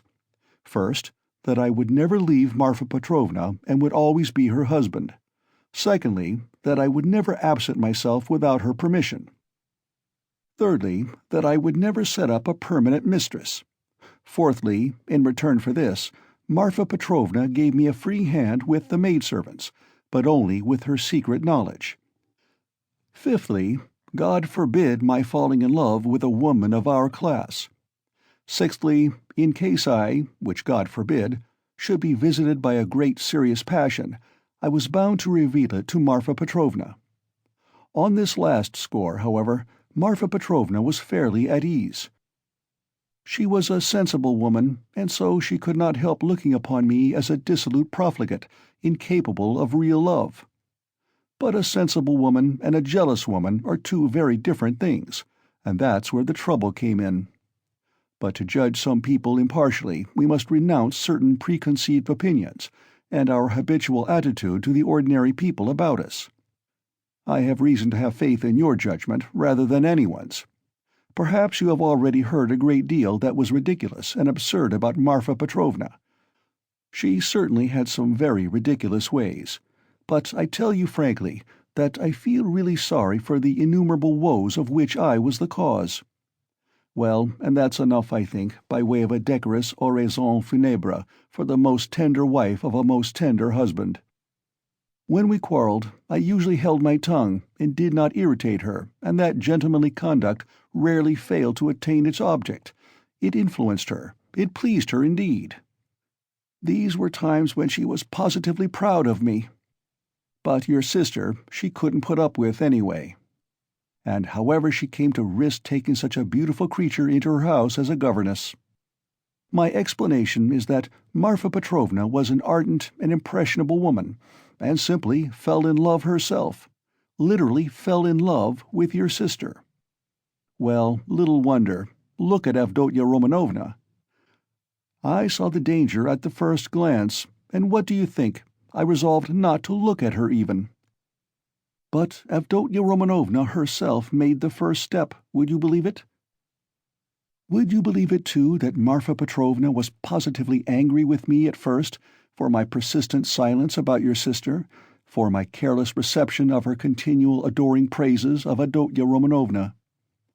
I don't know what it was she wanted. Well, of course, Marfa Petrovna told Avdotya Romanovna every detail about me. She had the unfortunate habit of telling literally everyone all our family secrets and continually complaining of me. How could she fail to confide in such a delightful new friend? I expect they talked of nothing else but me, and no doubt Avdotya Romanovna heard all those dark, mysterious rumors that were current about me. I don't mind betting that you too have heard something of the sort already. I have. Luzhin charged you with having caused the death of a child. Is that true? Don't refer to those vulgar tales, I beg, said Svidrigaïlov with disgust and annoyance. If you insist on wanting to know about all that idiocy, I will tell you one day. But now... I was told, too, about some footman of yours in the country whom you treated badly. I beg you to drop the subject, Svidrigaïlov interrupted again with obvious impatience. Was that the footman who came to you after death to fill your pipe? You told me about it yourself. Raskolnikov felt more and more irritated. Svidrigaïlov looked at him attentively, and Raskolnikov fancied he caught a flash of spiteful mockery in that look. But Svidrigaïlov restrained himself and answered very civilly, "Yes, it was. I see that you, too, are extremely interested, and shall feel it my duty to satisfy your curiosity at the first opportunity. Upon my soul, I see that I really might pass for a romantic figure with some people. Judge how graceful I must be to Marfa Petrovna for having repeated to Avdotya Romanovna such mysterious and interesting gossip about me. I dare not guess what impression it made on her, but in any case it worked in my interests. With all Avdotya Romanovna's natural aversion, and in spite of my invariably gloomy and repellent aspect, she did at least feel pity for me, pity for a lost soul. And if once a girl's heart is moved to pity, it's more generous than anything. She is bound to want to save him, to bring him to his senses, and lift him up and draw him to nobler aims, to restore him to new life and usefulness. Well, we all know how far such dreams can go. I saw at once that the bird was flying into the cage of herself. And I too made ready. I think you are frowning, Rodion Romanovitch. There's no need. As you know, it all ended in smoke. Hang it all, what a lot I am drinking. Do you know, I always, from the very beginning, regretted that it wasn't your sister's fate to be born in the 2nd or 3rd century A.D., as the daughter of a reigning prince, or some governor or proconsul in Asia Minor. She would undoubtedly have been one of those who would endure martyrdom and would have smiled when they branded her bosom with hot pincers. And she would have gone to it of herself. And in the 4th or 5th century she would have walked away into the Egyptian desert and would have stayed there 30 years living on roots and ecstasies and visions. She is simply thirsting to face some torture for someone, and if she can't get her torture, she'll throw herself out of a window. I've heard something of a Mr. Razumikhin. He's said to be a sensible fellow. His surname suggests it, indeed. He's probably a divinity student. Well, he'd better look after your sister. I believe I understand her, and I am proud of it. But at the beginning of an acquaintance, as you know, one is apt to be more heedless and stupid. One doesn't see clearly. Hang it all, why is she so handsome? It's not my fault. In fact, it began on my side with a most irresistible physical desire. Avdotya Romanovna is awfully chaste, incredibly and phenomenally so. Take note. I tell you this about your sister as a fact. She is almost morbidly chaste, in spite of her broad intelligence, and it will stand in her way. There happened to be a girl in the house then, Parasha, a black-eyed wench whom I had never seen before. She had just come from another village. Very pretty, but incredibly stupid.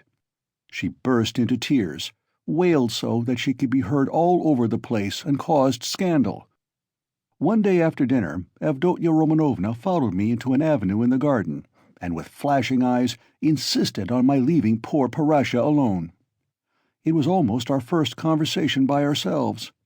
I, of course, was only too pleased to obey her wishes, tried to appear disconcerted, embarrassed, in fact, played my part not badly. Then came interviews, mysterious conversations, exhortations, entreaties, supplications, even tears. Would you believe it? Even tears. Think what the passion for propaganda will bring some girls to. I, of course, threw it all on my destiny, posed as hungering and thirsting for light, and finally resorted to the most powerful weapon in the subjection of the female heart, a weapon which never fails one. It's the well-known resource, flattery. Nothing in the world is harder than speaking the truth, and nothing easier than flattery. If there's the 100th part of a false note in speaking the truth, it leads to a discord, and that leads to trouble. But if all to the last note is false in flattery, it is just as agreeable, and is heard not without satisfaction. It may be a coarse satisfaction, but still a satisfaction. And however coarse the flattery, at least half will be sure to seem true. That's so for all stages of development and classes of society. A Vestal virgin might be seduced by flattery. I can never remember without laughter how I once seduced a lady who was devoted to her husband, her children, and her principles. What fun it was, and how little trouble! And the lady really had principles, of her own anyway. All my tactics lay in simply being utterly annihilated and prostrate before her purity. I flattered her shamelessly, and as soon as I succeeded in getting a pressure of the hand, even a glance from her, I would reproach myself for having snatched it by force, and would declare that she had resisted, so that I could never have gained anything but for my being so unprincipled. I maintained that she was so innocent that she could not foresee my treachery, and yielded to me unconsciously, unawares, and so on. In fact, I triumphed, while my lady remained firmly convinced that she was innocent, chaste, and faithful to all her duties and obligations, and had succumbed quite by accident. And how angry she was with me when I explained to her at last that it was my sincere conviction that she was just as eager as I. Poor Marfa Petrovna was awfully weak on the side of flattery, and if I had only cared to, I might have had all her property settled on me during her lifetime. I am drinking an awful lot of wine now, and talking too much. I hope you won't be angry if I mention now that I was beginning to produce the same effect on Avdotya Romanovna. But I was stupid and impatient and spoiled it all. Avdotya Romanovna had several times, and one time in particular, been greatly displeased by the expression of my eyes, would you believe it? There was sometimes a light in them which frightened her, and grew stronger and more unguarded till it was hateful to her. No need to go into detail, but we parted. There I acted stupidly again. I fell to jeering in the coarsest way at all such propaganda and efforts to convert me. Parasha came on to the scene again, and not she alone. In fact, there was a tremendous to-do. Oh, Rodion Romanovitch, if you could only see how your sister's eyes can flash sometimes. Never mind my being drunk at this moment, and having had a whole glass of wine. I am speaking the truth. I assure you that this glance has haunted my dreams. The very rustle of her dress was more than I could stand at last. I really began to think that I might become epileptic. I could never have believed that I could be moved to such a frenzy. It was essential, indeed, to be reconciled, but by then it was impossible. And imagine what I did then. To what a pitch of stupidity a man can be brought by frenzy. Never undertake anything in a frenzy, Rodion Romanovitch. I reflected that Avdotya Romanovna was after all a beggar. Excuse me, that's not the word. But does it matter if it expresses the meaning? That she lived by her work. That she had her mother and you to keep. Hang it, you are frowning again. And I resolved to offer her all my money, 30,000 rubles I could have realized then, if she would run away with me here to Petersburg. Of course, I should have vowed eternal love, rapture, and so on. Do you know, I was so wild about her at that time that if she had told me to poison Marfa Petrovna, or to cut her throat and to marry herself, it would have been done at once. But it ended in the catastrophe of which you know already. You can fancy how frantic I was when I heard that Marfa Petrovna had got hold of that scoundrelly attorney Luzhin and had almost made a match between them, which would really have been just the same thing as I was proposing. Wouldn't it? Wouldn't it? I notice that you've begun to be very attentive, you interesting young man. Svidrigaïlov struck the table with his fist impatiently. He was flushed. Raskolnikov saw clearly that the glass or glass and a half of champagne that he had sipped almost unconsciously was affecting him, and he resolved to take advantage of the opportunity. He felt very suspicious of Svidrigaïlov. "Well, after what you have said, I am fully convinced that you have come to Petersburg with designs on my sister," he said directly to Svidrigaïlov in order to irritate him further. "Oh, nonsense," said Svidrigaïlov, seeming to rouse himself. "Why, I told you. Besides, your sister can't endure me." "Yes, I am certain that she can't, but that's not the point." "Are you so sure that she can't?"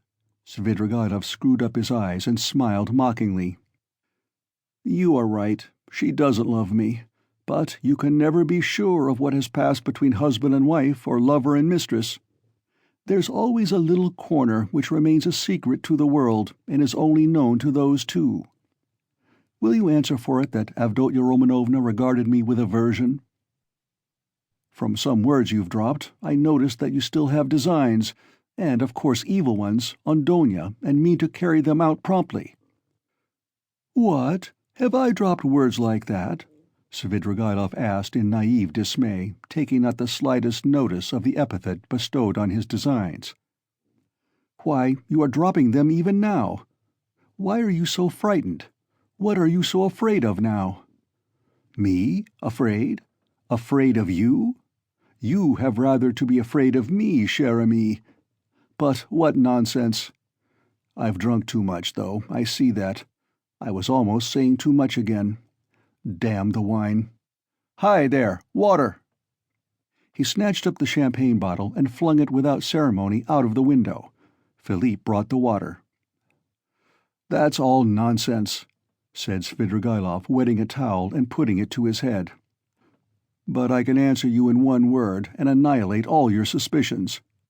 Do you know that I'm going to get married?" "You told me so before." "Did I? I've forgotten." "But I couldn't have told you so for certain, for I had not even seen my betrothed. I only meant to. But now I really have a betrothed, and it's a settled thing, and if it weren't that I have business that can't be put off, I would have taken you to see them at once, for I should like to ask your advice. Ah, hang it, only 10 minutes left. See, look at the watch. But I must tell you, for it's an interesting story, my marriage, in its own way. Where are you off to? Going again?" "No, I am not going away now." "Not at all? We shall see. I'll take you there, I'll show you my betrothed, only not now. For you'll soon have to be off. You have to go to the right, and I to the left. Do you know that Madame Reslich, the woman I am lodging with now, eh? I know what you're thinking, that she's the woman whose girl they say drowned herself in the winter. Come, are you listening? She arranged it all for me. You're bored, she said. You want something to fill up your time. For, you know, I am a gloomy, depressed person. Do you think I'm light-hearted? No, I'm gloomy. I do no harm, but sit in a corner without speaking a word for 3 days at a time. And that Reslich is a sly hussy, I tell you. I know what she has got in her mind. She thinks I shall get sick of it, abandon my wife and depart, and she'll get hold of her and make a profit out of her, in our class, of course, or higher. She told me the father was a broken-down retired official, who has been sitting in a chair for the last 3 years with his legs paralyzed. The mamma, she said, was a sensible woman. There is a son serving in the provinces, but he doesn't help. There is a daughter, who is married, but she doesn't visit them. And they've 2 little nephews on their hands, as though their own children were not enough, and they've taken from school their youngest daughter, a girl, who'll be 16 in another month, so that then she can be married. She was for me. We went there. How funny it was. I present myself, a landowner, a widower, of a well-known name, with connections, with a fortune. What if I am 50 and she is not 16? Who thinks of that? But it's fascinating, isn't it? It is fascinating, ha ha. You should have seen how I talked to the papa and mamma. It was worth paying to have seen me at that moment. She comes in, curtsies, you can fancy, still in a short frock, an unopened bud, flushing like a sunset. She had been told, no doubt. I don't know how you feel about female faces, but to my mind, these 16 years, these childish eyes, shyness and tears of bashfulness are better than beauty. And she is a perfect little picture, too. Fair hair in little curls, like a lamb's, full little rosy lips, tiny feet, a charmer. Well, we made friends. I told them I was in a hurry owing to domestic circumstances, and the next day, that is the day before yesterday, we were betrothed. When I go now, I take her on my knee at once and keep her there. Well, she flushes like a sunset, and I kiss her every minute. Her mamma, of course, impresses on her that this is her husband and that this must be so. It's simply delicious. The present betrothed condition is perhaps better than marriage. Here you have what is called la nature et la vérité. Ha ha. I've talked to her twice. She is far from a fool. Sometimes she steals a look at me that positively scorches me. Her face is like Raphael's Madonna. You know, the Sistine Madonna's face has something fantastic in it, the face of mournful religious ecstasy. Have you noticed it? Well, she's something in that line. The day after we'd been betrothed, I bought her presents to the value of 1,500 rubles, a set of diamonds and another of pearls, and a silver dressing case as large as this, with all sorts of things in it, so that even my Madonna's face glowed. I sat her on my knee yesterday, and I suppose rather too unceremoniously, she flushed crimson and the tears started, but she didn't want to show it. We were left alone. She suddenly flung herself on my neck, for the first time of her own accord, put her little arms around me, kissed me, and vowed that she would be an obedient, faithful, and good wife, would make me happy, would devote all her life, every minute of her life, would sacrifice everything, everything, and that all she asks in return is my respect, and that she wants nothing, nothing more from me, no presents. You'll admit that to hear such a confession, alone, from an angel of 16 in a muslin frock, with little curls, with a flush of maiden shyness in her cheeks and tears of enthusiasm in her eyes, is rather fascinating. Isn't it fascinating? It's worth paying for, isn't it? Well, listen, we'll go to see my betrothed, only not just now. The fact is, this monstrous difference in age and development excites your sensuality. Will you really make such a marriage? Why, of course. Everyone thinks of himself, and he lives most gaily who knows best how to deceive himself. Ha ha! But why are you so keen about virtue? Have mercy on me, my good friend. I am a sinful man. Ha ha ha! But you have provided for the children of Katerina Ivanovna, though you had your own reasons. I understand it all now. I am always fond of children, very fond of them, laughed Svidrigailov. I can tell you one curious instance of it. The first day I came here, I visited various haunts. After 7 years, I simply rushed at them. You probably noticed that I am not in a hurry to renew acquaintance with my old friends. I shall do without them as long as I can. Do you know, when I was with Marfa Petrovna in the country, I was haunted by the thought of these places where anyone who knows his way about can find a great deal. Yes, upon my soul. The peasants have vodka. The educated young people, shut out from activity, waste themselves in impossible dreams and visions and are crippled by theories. Jews have sprung up and are amassing money, and all the rest give themselves up to debauchery. From the first hour the town reeked of its familiar odors. I chanced to be in a frightful den. I like my dens dirty. It was a dance, so-called, and there was a can-can, such as I never saw in my day. Yes, there you have progress. All of a sudden, I saw a little girl of 13, nicely dressed, dancing with a specialist in that line, with another one vis-a-vis. Her mother was sitting on a chair by the wall. You can't fancy what a can-can that was. The girl was ashamed, blushed, at last felt insulted, and began to cry. Her partner seized her and began whirling her round and performing before her.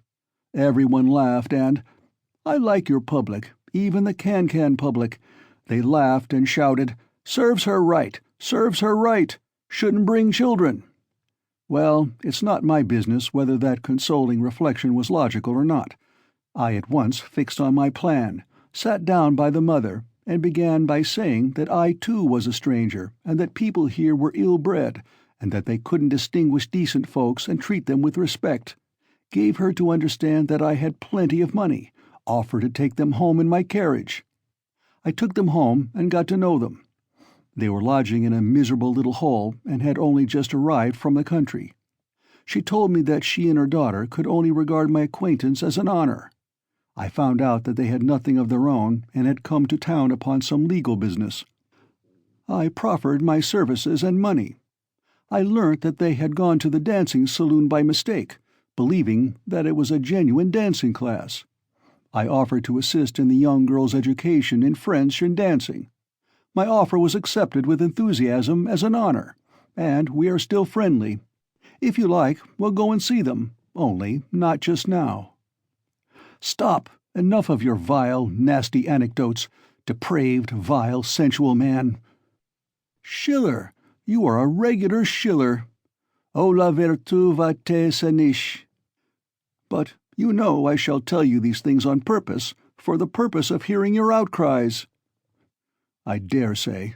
I can see I'm ridiculous myself," muttered Raskolnikov angrily. Svidrigaïlov laughed heartily. Finally he called Philippe, paid his bill, and began getting up.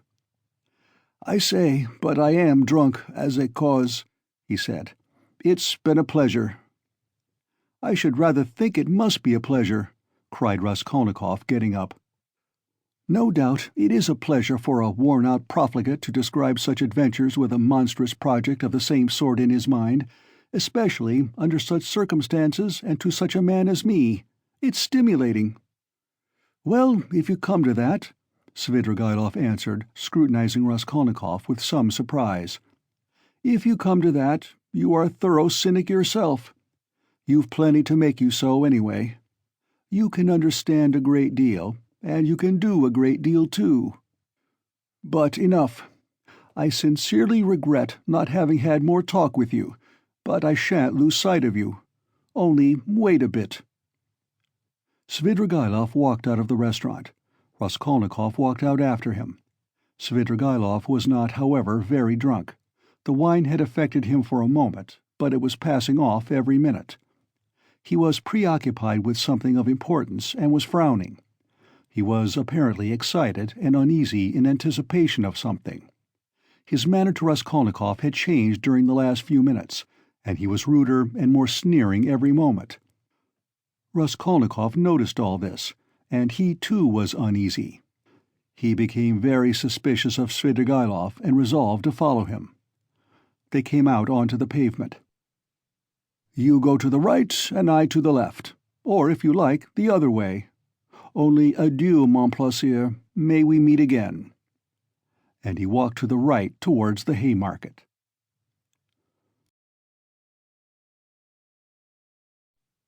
Part 6, Chapter 5. Raskolnikov walked after him. "What's this?" cried Svidrigaïlov, turning round. "I thought I said—" "It means that I am not going to lose sight of you now." "What?" Both stood still and gazed at one another, as though measuring their strength.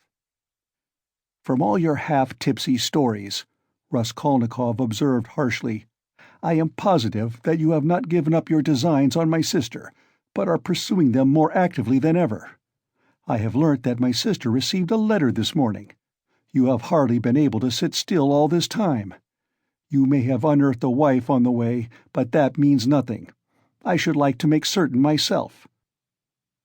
Raskolnikov could hardly have said himself what he wanted, and of what he wished to make certain. "Upon my word, I'll call the police." "Call away." Again they stood for a minute facing each other.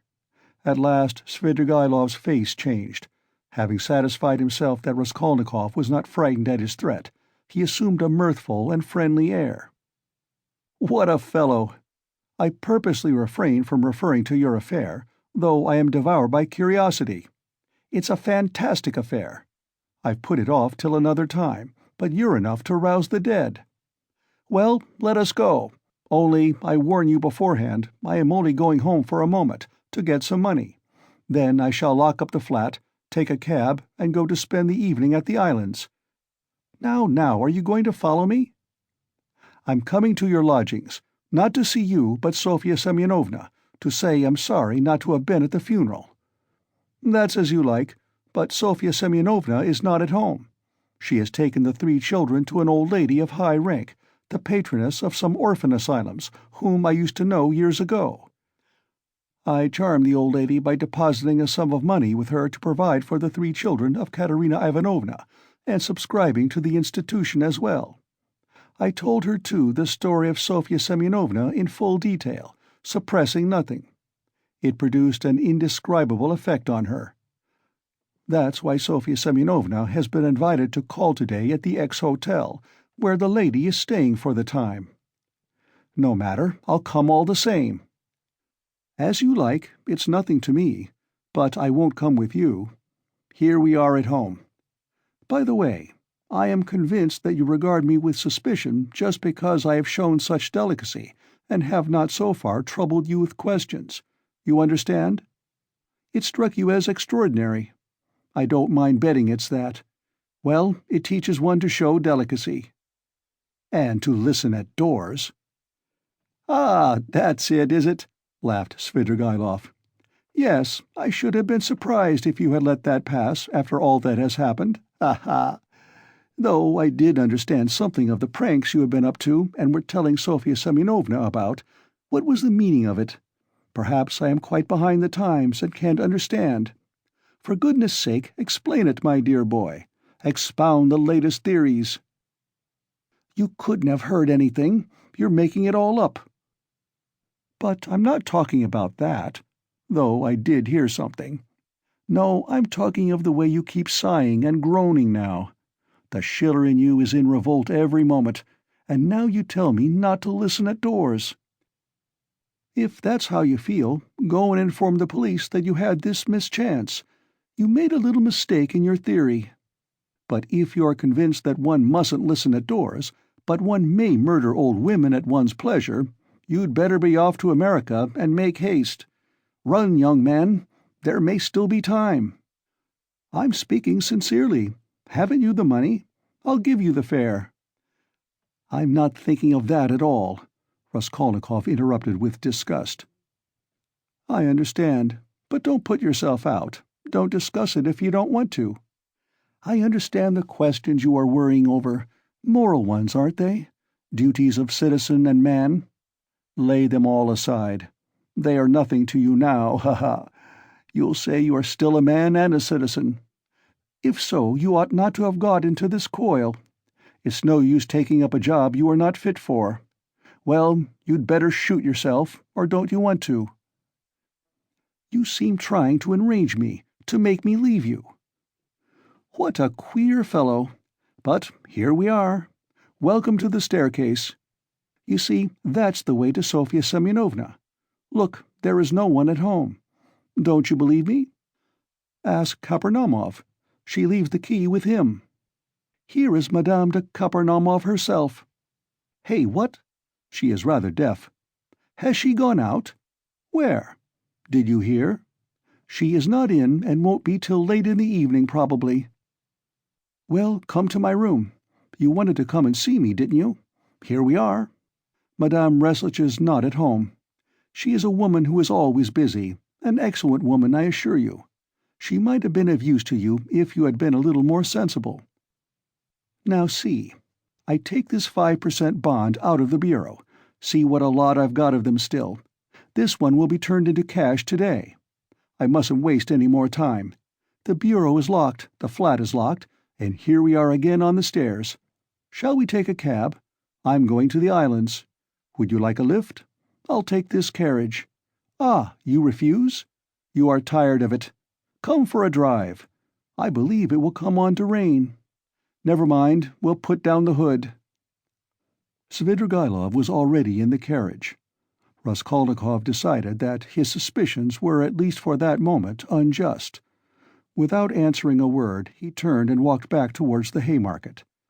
If he had only turned round on his way, he might have seen Svidrigaïlov get out not 100 paces off, dismiss the cab and walk along the pavement. But he had turned the corner and could see nothing. Intense disgust drew him away from Svidrigaïlov. To think that I could for one instant have looked for help from that coarse brute, that depraved sensualist and blackguard, he cried. Raskolnikov's judgment was uttered too lightly and hastily. There was something about Svidrigaïlov which gave him a certain original, even a mysterious character.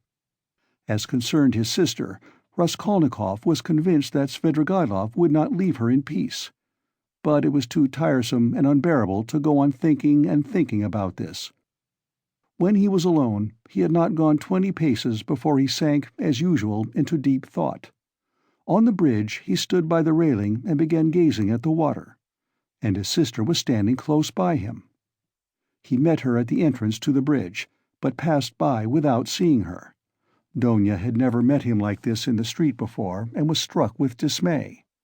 She stood still and did not know whether to call to him or not. Suddenly she saw Svidrigaïlov coming quickly from the direction of the Haymarket. He seemed to be approaching cautiously. He did not go on to the bridge, but stood aside on the pavement, doing all he could to avoid Raskolnikov seeing him. He had observed Donya for some time, and had been making signs to her. She fancied he was signaling to beg her not to speak to her brother, but to come to him. That's what Donya did. She stole by her brother and went up to Svidrigaïlov. "Let us make haste away," Svidrigaïlov whispered to her. "I don't want Rodion Romanovitch to know of our meeting. I must tell you, I've been sitting with him in the restaurant close by, where he looked me up and I had great difficulty in getting rid of him. He has somehow heard of my letter to you and suspects something. It wasn't you who told him, of course, but if not you, who then?" "Well, we've turned the corner now," Donya interrupted, "and my brother won't see us. I have to tell you that I am going no further with you. Speak to me here. You can tell it all in the street." "In the first place, I can't say it in the street. Secondly, you must hear Sofya Semyonovna too. And thirdly, I will show you some papers." "Oh well, if you won't agree to come with me, I shall refuse to give any explanation and go away at once. But I beg you not to forget that a very curious secret of your beloved brother's is entirely in my keeping." Donya stood still, hesitating, and looked at Svidrigaïlov with searching eyes. "What are you afraid of?" he observed quietly. "The town is not the country, and even in the country you did me more harm than I did you." "Have you prepared Sofya Semyonovna?" "No, I have not said a word to her, and I'm not quite certain whether she is at home now, but most likely she is. She has buried her stepmother today. She is not likely to go visiting on such a day. For the time, I don't want to speak to anyone about it, and I half regret having spoken to you. The slightest indiscretion is as bad as betrayal in a thing like this. I live in that house. We are coming to it.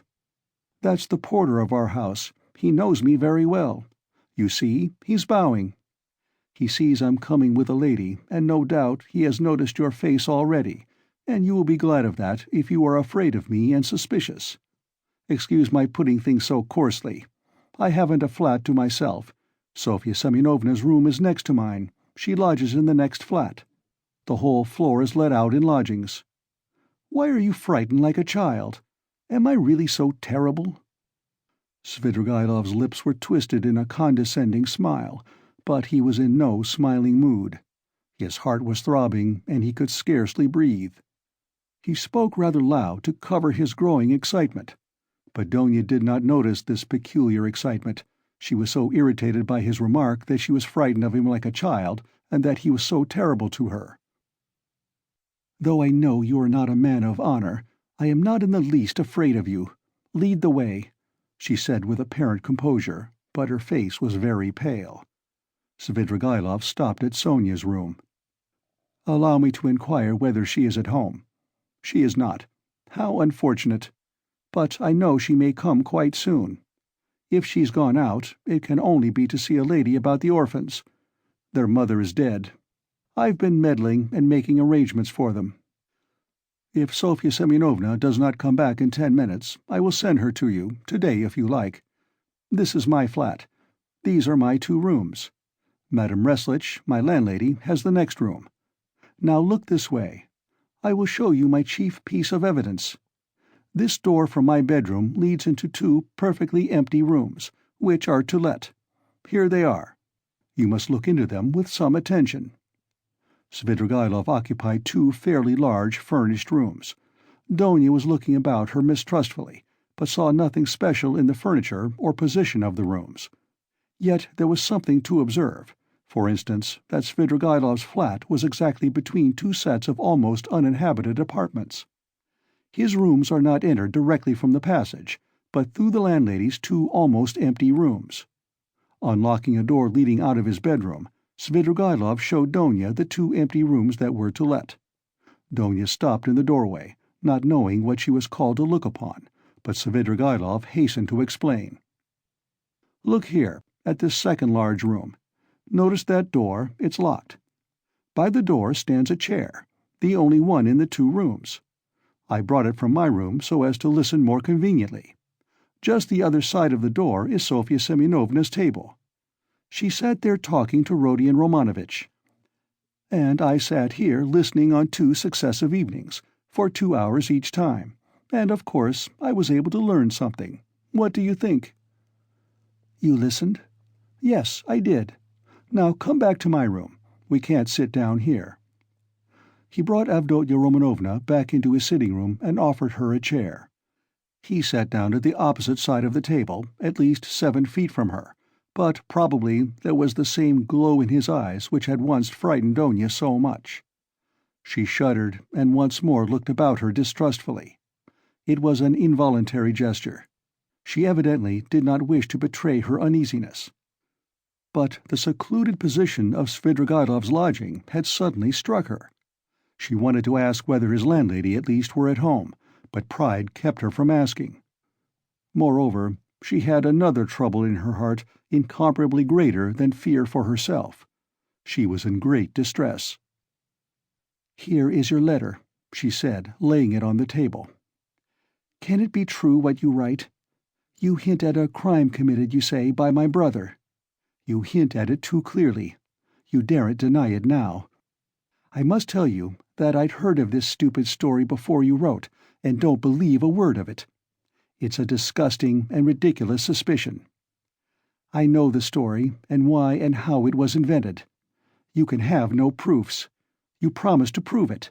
Speak. But let me warn you that I don't believe you. I don't believe you." Donya said this, speaking hurriedly, and for an instant the color rushed to her face. "If you didn't believe it, how could you risk coming alone to my rooms? Why have you come? Simply from curiosity? Don't torment me. Speak, speak." "There's no denying that you are a brave girl. Upon my word, I thought you would have asked Mr. Razumikhin to escort you here. But he was not with you, nor anywhere near. I was on the lookout. It's spirited of you, it proves you wanted to spare Rodion Romanovitch. But everything is divine in you. About your brother, what am I to say to you? You've just seen him yourself. What did you think of him? Surely that's not the only thing you are building on. No, not that, but on his own words. He came here on 2 successive evenings to see Sofya Semyonovna. I've shown you where they sat. He made a full confession to her. He is a murderer. He killed an old woman, a pawnbroker, with whom he had pawned things himself. He killed her sister, too, a peddler woman called Lizaveta, who happened to come in while he was murdering her sister. He killed them with an axe he brought with him. He murdered them to rob them, and he did rob them. He took money and various things. He told all this, word for word, to Sofya Semyonovna, the only person who knows his secret. But she has had no share by word or deed in the murder. She was as horrified at it as you are now. Don't be anxious. She won't betray him." "It cannot be," muttered Donya with white lips. She gasped for breath. "It cannot be. There was not the slightest cause, no sort of ground. It's a lie, a lie." "He robbed her. That was the cause. He took money and things. It's true that by his own admission he made no use of the money or things, but hid them under a stone, where they are now. But that was because he dared not make use of them." "But how could he steal, rob? How could he dream of it?" cried Donya, and she jumped up from the chair. "Why, you know him, and you've seen him. Can he be a thief?" She seemed to be imploring Svidrigaïlov. She had entirely forgotten her fear. "There are thousands and millions of combinations and possibilities, Avdotya Romanovna.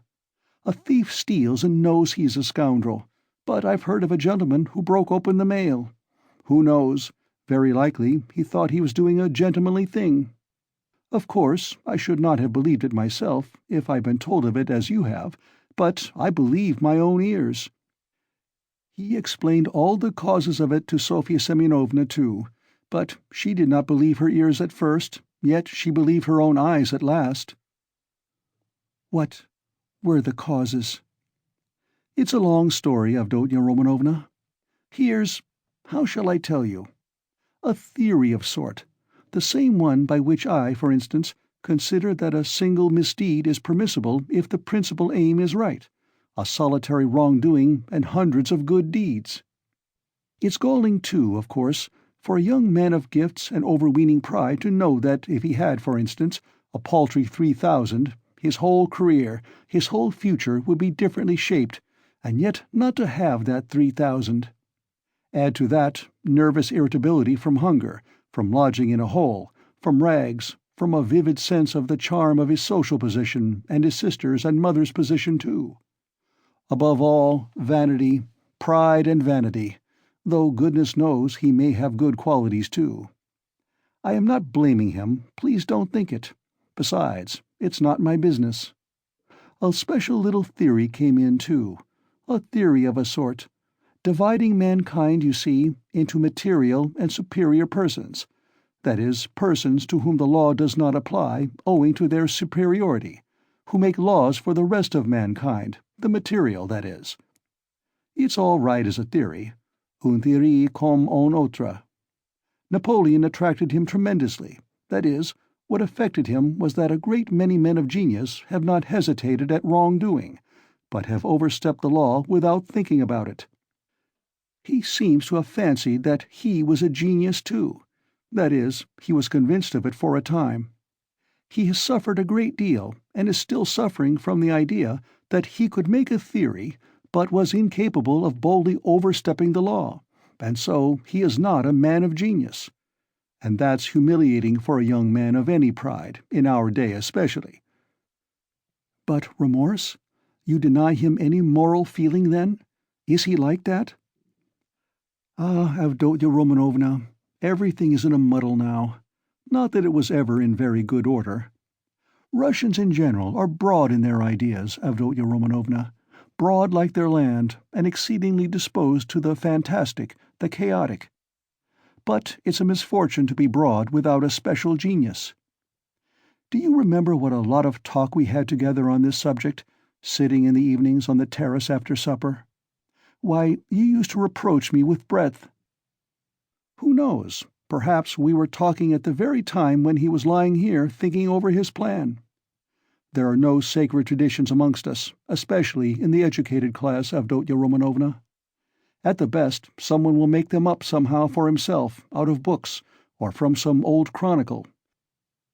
But those are, for the most part, the learned and all old fogies, so that it would be almost ill-bred in a man of society. You know my opinions in general, though. I never blame anyone. I do nothing at all. I persevere in that. But we've talked of this more than once before. I was so happy indeed as to interest you in my opinions. You are very pale, Avdotya Romanovna. I know his theory. I read that article of his about men to whom all is permitted. Razumikhin brought it to me. Mr. Razumikhin? Your brother's article? In a magazine?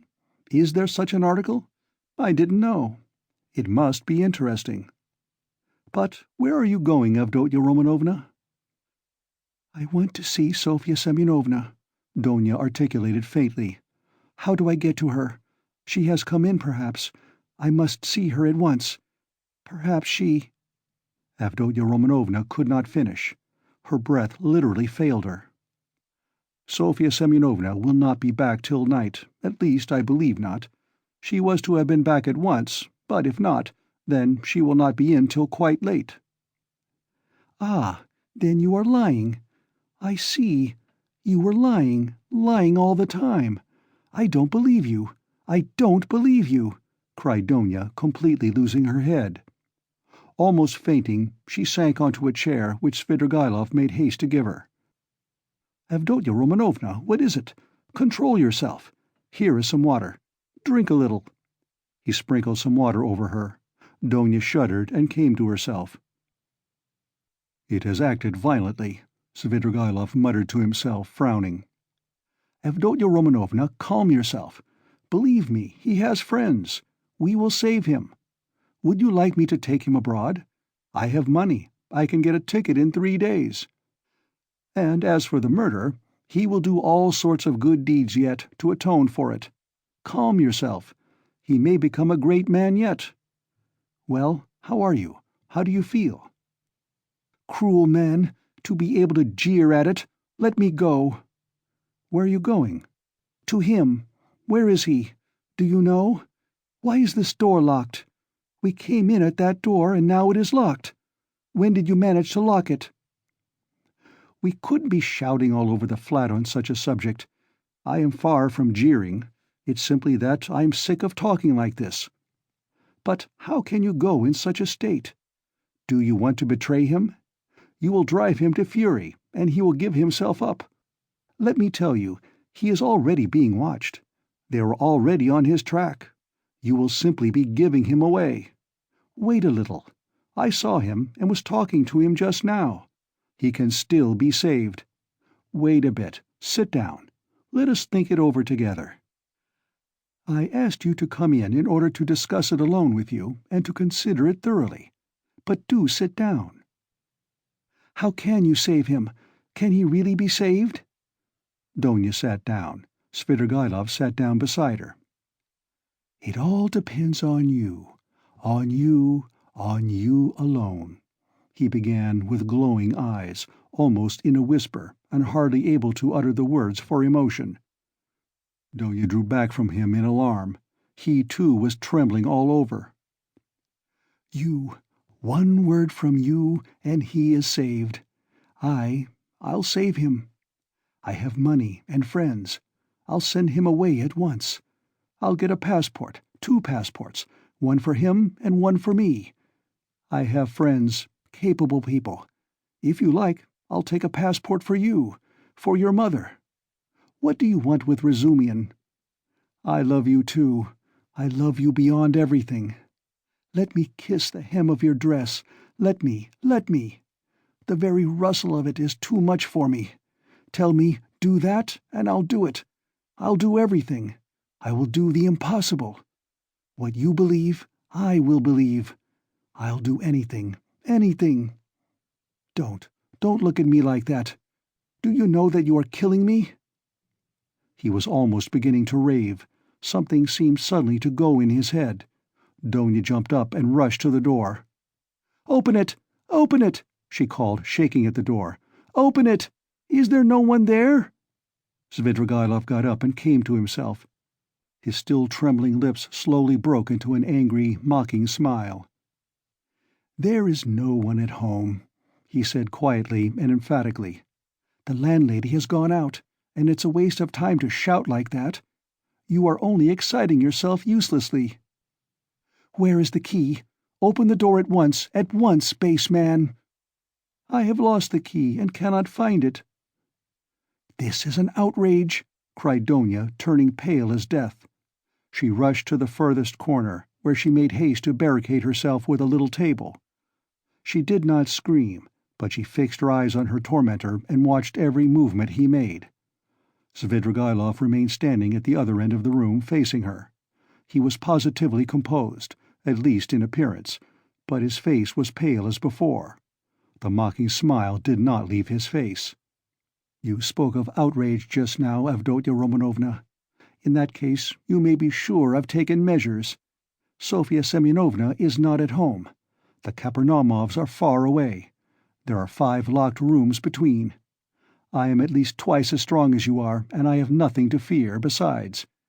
For you could not complain afterwards.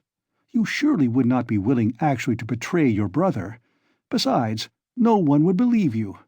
How should a girl have come alone to visit a solitary man in his lodgings, so that even if you do sacrifice your brother, you could prove nothing? It is very difficult to prove an assault, Avdotya Romanovna." "Scoundrel!" whispered Donya indignantly. "As you like, but observe I was only speaking by way of a general proposition. It's my personal conviction that you are perfectly right. Violence is hateful. I only spoke to show you that you need have no remorse, even if you were willing to save your brother of your own accord, as I suggest to you. You would simply be submitting to circumstances, to violence, in fact, if we must use that word. Think about it. Your brother's and your mother's fate are in your hands. I will be your slave, all my life. I will wait here." Svidrigailov sat down on the sofa about 8 steps from Donya. She had not the slightest doubt now of his unbending determination.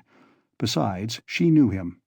Suddenly, she pulled out of her pocket a revolver, cocked it, and laid it in her hand on the table. Svidrigaïlov jumped up. "Aha! So that's it, is it?" he cried, surprised but smiling maliciously. "Well, that completely alters the aspect of affairs. You've made things wonderfully easier for me, Avdotya Romanovna. But where did you get the revolver? Was it Mr. Razumikhin? Why, it's my revolver, an old friend. And how I've hunted for it! The shooting lessons I've given you in the country have not been thrown away." "It's not your revolver. It belonged to Marfa Petrovna, whom you killed, wretch. There was nothing of yours in her house. I took it when I began to suspect what you were capable of. If you dare to advance one step, I swear I'll kill you." She was frantic. "But your brother?" "I ask from curiosity," said Svidrigaïlov, still standing where he was. "Inform if you want to. Don't stir, don't come nearer. I'll shoot. You poisoned your wife, I know. You are a murderer yourself." She held the revolver ready. "Are you so positive I poisoned Marfa Petrovna?" "You did. You hinted it yourself. You talked to me of poison. I know you went to get it. You had it in readiness. It was your doing. It must have been your doing. Scoundrel!" "Even if that were true, it would have been for your sake. You would have been the cause." "You are lying.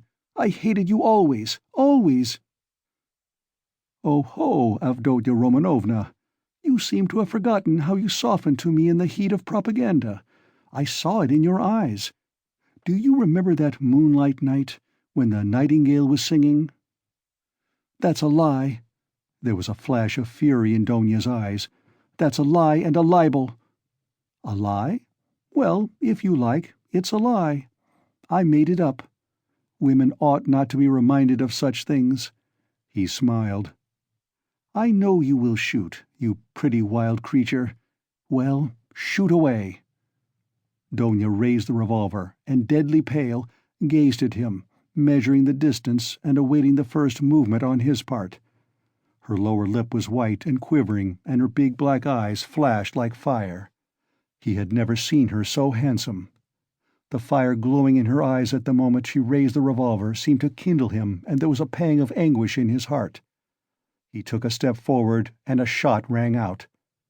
The bullet grazed his hair and flew into the wall behind.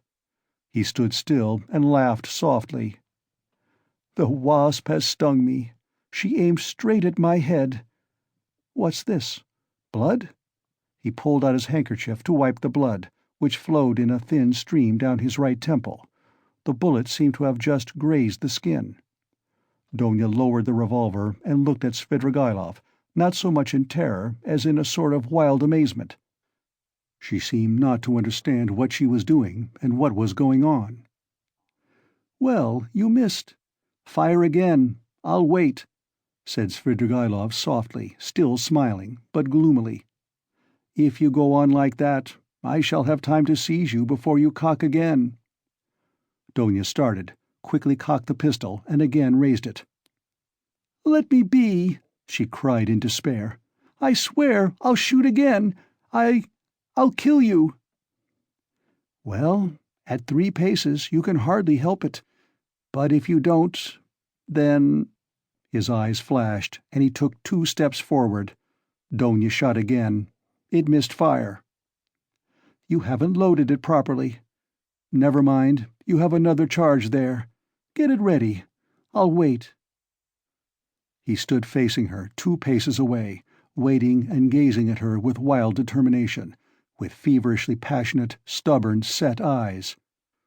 Donya saw that he would sooner die than let her go. And now, of course, she would kill him, at 2 paces. Suddenly she flung away the revolver. "She's dropped it," said Svidrigaïlov with surprise, and he drew a deep breath. A weight seemed to have rolled from his heart, perhaps not only the fear of death. Indeed, he may scarcely have felt it at that moment. It was the deliverance from another feeling, darker and more bitter, which he could not himself have defined. He went to Donya and gently put his arm around her waist. She did not resist, but, trembling like a leaf, looked at him with suppliant eyes. He tried to say something, but his lips moved without being able to utter a sound. "Let me go," Donya implored. Svidrigaïlov shuddered. Her voice was now quite different. "Then you don't love me?" he asked softly. Donya shook her head. And you can't? Never?" he whispered in despair. "Never." There followed a moment of terrible, dumb struggle in the heart of Svidrigaïlov. He looked at her with an indescribable gaze. Suddenly he withdrew his arm, turned quickly to the window, and stood facing it. Another moment passed. "Here's the key." He took it out of the left pocket of his coat and laid it on the table behind him, without turning or looking at Donya. "Take it. Make haste." He looked stubbornly out of the window. Donya went up to the table to take the key. "Make haste, repeated Svidrigaïlov, still without turning or moving. But there seemed a terrible significance in the tone of that "make haste." Donya understood it, snatched up the key, flew to the door, unlocked it quickly, and rushed out of the room. A minute later, beside herself, she ran out onto the canal bank in the direction of X Bridge. Svidrigaïlov remained 3 minutes standing at the window. At last he slowly turned, looked about him, and passed his hand over his forehead. A strange smile contorted his face, a pitiful, sad, weak smile, a smile of despair. The blood, which was already getting dry, smeared his hand. He looked angrily at it, then wetted a towel and washed his temple. The revolver which Donya had flung away lay near the door, and suddenly caught his eye. He picked it up and examined it. It was a little pocket 3-barrel revolver of old-fashioned construction. There were still 2 charges and 1 capsule left in it. It could be fired again. He thought a little, put the revolver in his pocket, took his hat, and went out.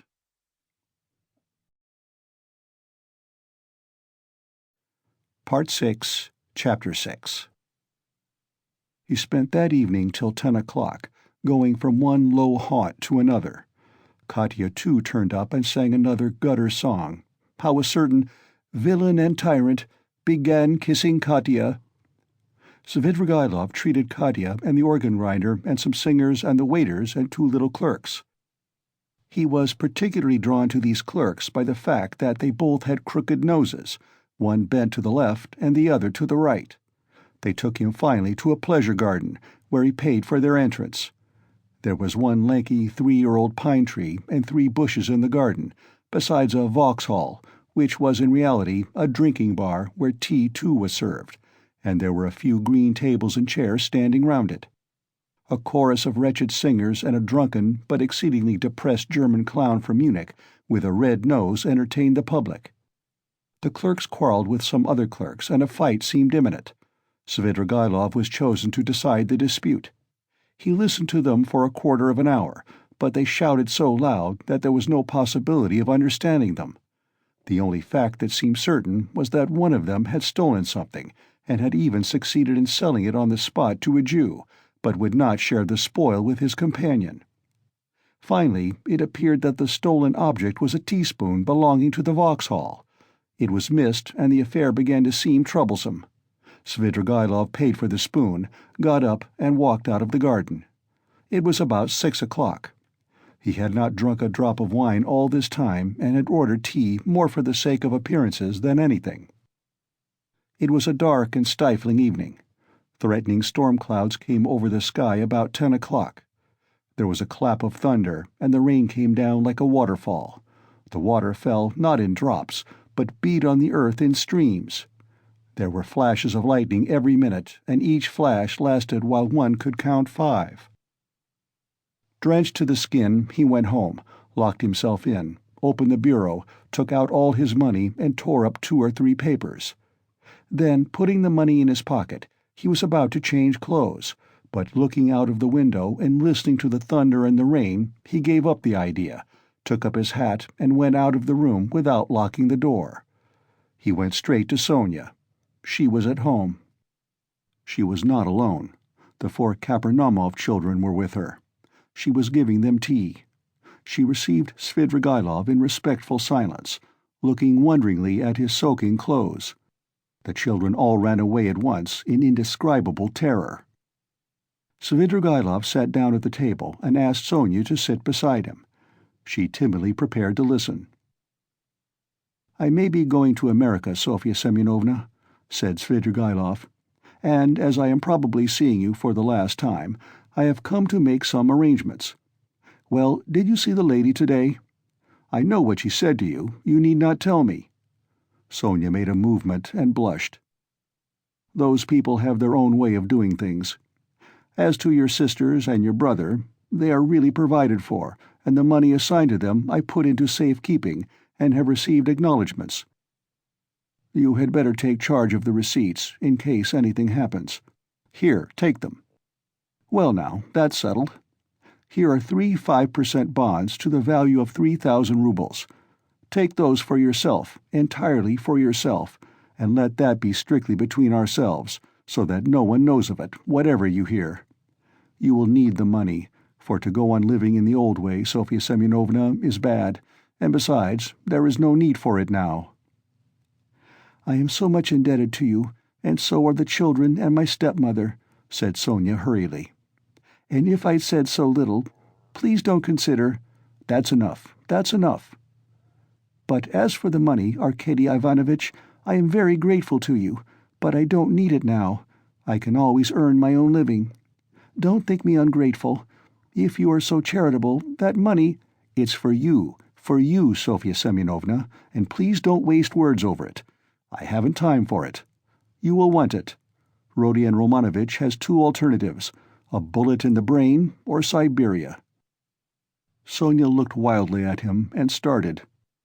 "Don't be uneasy. I know all about it from himself, and I am not a gossip. I won't tell anyone. It was good advice when you told him to give himself up and confess. It would be much better for him.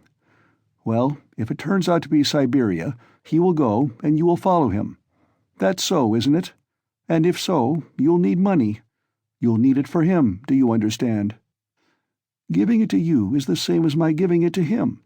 Besides, you promised Amalia Ivanovna to pay what's owing. I heard you. How can you undertake such obligations so heedlessly, Sofya Semyonovna? It was Katerina Ivanovna's debt, and not yours, so you ought not to have taken any notice of the German woman. You can't get through the world like that. If you are ever questioned about me, tomorrow or the day after you'll be asked, don't say anything about my coming to see you now, and don't show the money to anyone, or say a word about it. Well now, goodbye." He got up. "My greetings to Rodion Romanovich. By the way, you'd better put the money for the present in Mr. Razumihin's keeping. You know Mr. Razumikhin? Of course you do. He's not a bad fellow. Take it to him tomorrow, or when the time comes. Until then, hide it carefully." Sonya too jumped up from her chair and looked in dismay at Svidrigailov. She longed to speak, to ask a question, but for the first moments she did not dare and did not know how to begin. How can you be going now, in such rain?" "Why, be starting for America, and be stopped by rain? Ha ha! Goodbye, Sofya Semyonovna, my dear. Live and live long. You will be of use to others. By the way, tell Mr. Razumikhin I send my greetings to him. Tell him Arkady Ivanovich Svidrigailov sends his greetings. Be sure to." He went out, leaving Sonya in a state of wondering anxiety and vague apprehension. It appeared afterwards that on the same evening, at 11:20, he made another very eccentric and unexpected visit. The rain still persisted.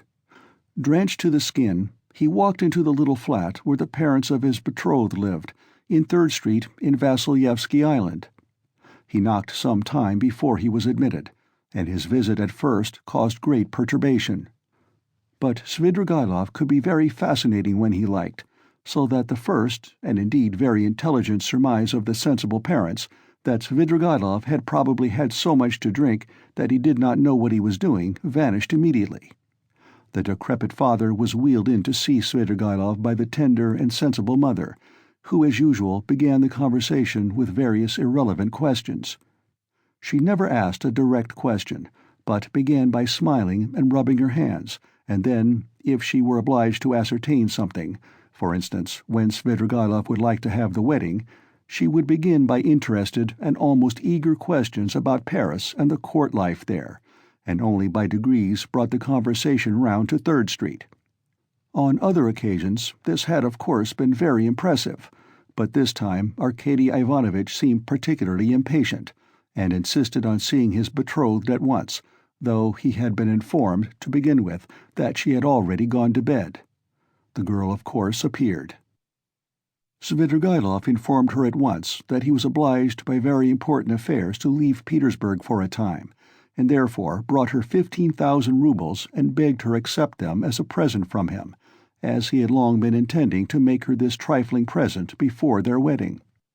The logical connection of the present with his immediate departure and the absolute necessity of visiting them for that purpose in pouring rain at midnight was not made clear, but it all went off very well.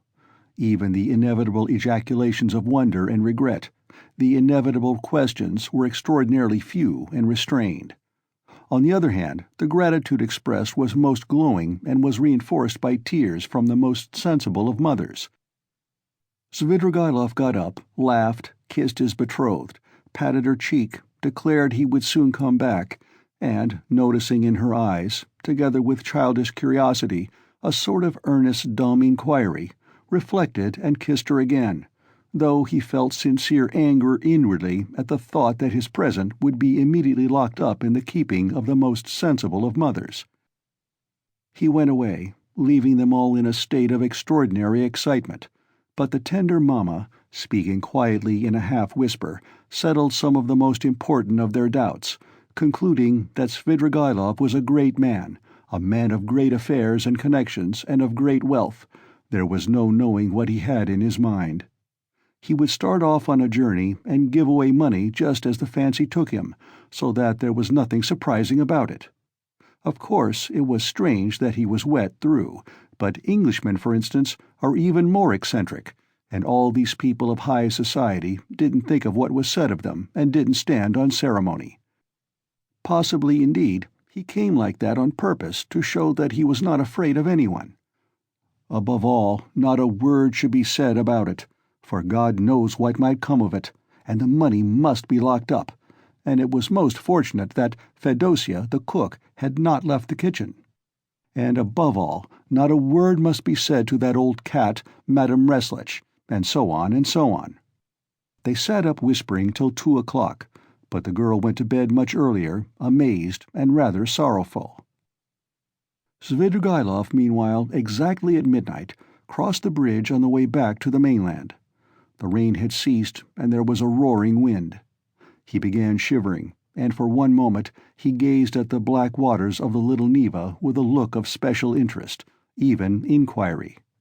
But he soon felt it very cold, standing by the water. He turned and went towards Y Prospect. He walked along that endless street for a long time, almost half an hour, more than once stumbling in the dark on the wooden pavement, but continually looking for something on the right side of the street. He had noticed passing through this street lately that there was a hotel somewhere towards the end, built of wood, but fairly large, and its name he remembered was something like Adrianople. He was not mistaken. The hotel was so conspicuous in that God-forsaken place that he could not fail to see it even in the dark. It was a long, blackened wooden building, and in spite of the late hour there were lights on in the windows and signs of life within.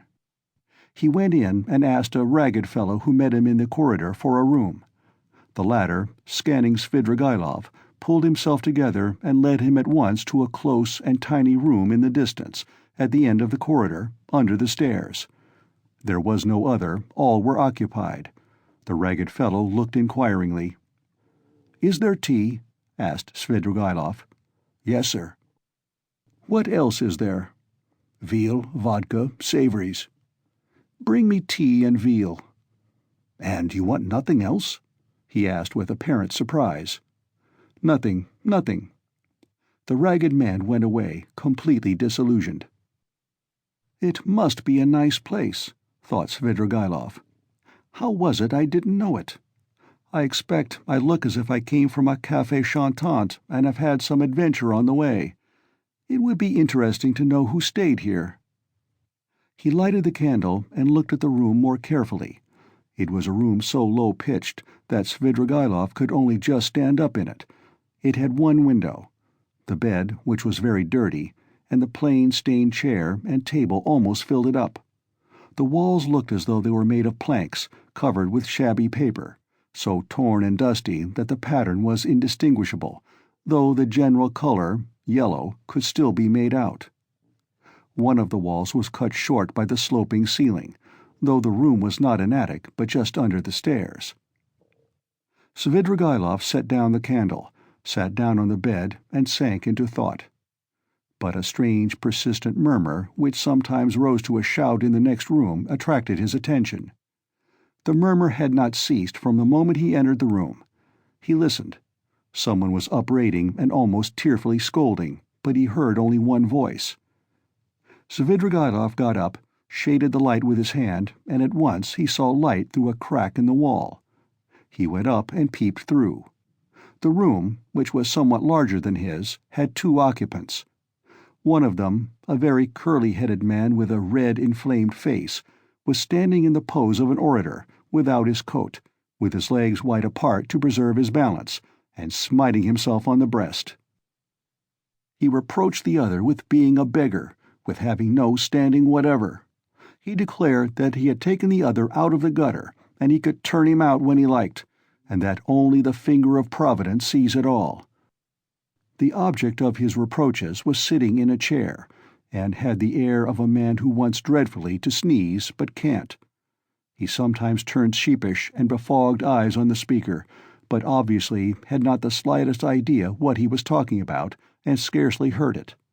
A candle was burning down on the table, there were wine-glasses, a nearly empty bottle of vodka, bread and cucumber, and glasses with the dregs of stale tea. After gazing attentively at this, Svidrigaïlov turned away indifferently and sat down on the bed. The ragged attendant, returning with the tea, could not resist asking him again whether he didn't want anything more, and again receiving a negative reply, finally withdrew. Svidrigaïlov made haste to drink a glass of tea to warm himself, but could not eat anything. He began to feel feverish. He took off his coat, and, wrapping himself in the blanket, lay down on the bed. He was annoyed. "It would have been better to be well for the occasion," he thought with a smile. The room was close, the candle burnt dimly, the wind was roaring outside, he heard a mouse scratching in the corner, and the room smelt of mice and of leather. He lay in a sort of reverie. One thought followed another. He felt a longing to fix his imagination on something. "It must be a garden under the window," he thought. "There's a sound of trees. How I dislike the sound of trees on a stormy night, in the dark. They give one a horrid feeling." He remembered how he had disliked it when he passed Petrovsky Park just now. This reminded him of the bridge over the Little Neva, and he felt cold again as he had when standing there. "I never have liked water," he thought, "even in a landscape." And he suddenly smiled again at a strange idea. Surely now all these questions of taste and comfort ought not to matter, but I've become more particular, like an animal that picks out a special place for such an occasion. I ought to have gone into the Petrovsky Park. I suppose it seemed dark, cold, ha, as though I were seeking pleasant sensations. By the way, why haven't I put out the candle?" He blew it out. "They've gone to bed next door," he thought, not seeing the light at the crack. "Well now, Marfa Petrovna, now is the time for you to turn up. It's dark, and the very time and place for you. But now you won't come." He suddenly recalled how, an hour before carrying out his design on Donya, he had recommended Raskolnikov to trust her to Razumikhin's keeping. "I suppose I really did say it, as Raskolnikov guessed, to tease myself. But what a rogue that Raskolnikov is! He's gone through a good deal. He may be a successful rogue in time, when he's got over his nonsense, but now he's too eager for life. These young men are contemptible on that point. But hang the fellow. Let him please himself. It's nothing to do with me. He could not get to sleep. By degrees Donya's image rose before him, and a shudder ran over him. No, I must give up all that now, he thought, rousing himself. I must think of something else. It's queer and funny. I never had a great hatred for anyone. I never particularly desired to avenge myself even, and that's a bad sign, a bad sign, a bad sign. I never liked quarreling either, and never lost my temper. That's a bad sign too. And the promises I made her just now too. Damnation, but who knows? Perhaps she would have made a new man of me somehow. He ground his teeth and sank into silence again. Again Donya's image rose before him, just as she was when, after shooting the first time, she had lowered the revolver in terror and gazed blankly at him, so that he might have seized her twice over and she would not have lifted a hand to defend herself if he had not reminded her. He recalled how at that instant he felt almost sorry for her, how he had felt a pang at his heart. Damnation, these thoughts again. I must put it away. He was dozing off. The feverish shiver had ceased, when suddenly something seemed to run over his arm and leg under the bedclothes. He started. Ugh! Hang it! I believe it's a mouse, he thought. That's the veal I left on the table. He felt fearfully disinclined to pull off the blanket, get up, get cold, but all at once something unpleasant ran over his leg again. He pulled off the blanket and lighted the candle. Shaking with feverish chill, he bent down to examine the bed. There was nothing. He shook the blanket, and suddenly a mouse jumped out on the sheet. He tried to catch it, but the mouse ran to and fro in zigzags without leaving the bed, slipped between his fingers, ran over his hand, and suddenly darted under the pillow. He threw down the pillow, but in one instant felt something leap on his chest and dart over his body and down his back under his shirt. He trembled nervously and woke up. The room was dark. He was lying on the bed and wrapped up in the blanket as before. The wind was howling under the window. How disgusting, he thought with annoyance. He got up and sat on the edge of the bedstead with his back to the window. It's better not to sleep at all, he decided. There was a cold, damp draught from the window, however. Without getting up, he drew the blanket over him and wrapped himself in it. He was not thinking of anything and did not want to think. But one image rose after another. Incoherent scraps of thought without beginning or end passed through his mind. He sank into drowsiness. Perhaps the cold, or the dampness, or the dark, or the wind that howled under the window and tossed the trees roused a sort of persistent craving for the fantastic. He kept dwelling on images of flowers. He fancied a charming flower garden, a bright, warm, almost hot day, a holiday, Trinity Day. A fine, sumptuous country cottage in the English taste overgrown with fragrant flowers, with flower beds going round the house. The porch, wreathed in climbers, was surrounded with beds of roses. A light, cool staircase, carpeted with rich rugs, was decorated with rare plants in china pots. He noticed particularly in the windows nosegays of tender, white, heavily fragrant narcissus bending over their bright, green, thick long stalks. He was reluctant to move away from them, but he went up the stairs and came into a large, high drawing-room, and again everywhere, at the windows, the doors on the balcony, and on the balcony itself, were flowers. The floors were strewn with freshly cut fragrant hay. The windows were open. A fresh, cool, light air came into the room. The birds were chirping under the window, and in the middle of the room, on a table covered with a white satin shroud, stood a coffin. The coffin was covered with white silk and edged with a thick white frill. Wreaths of flowers surrounded it on all sides.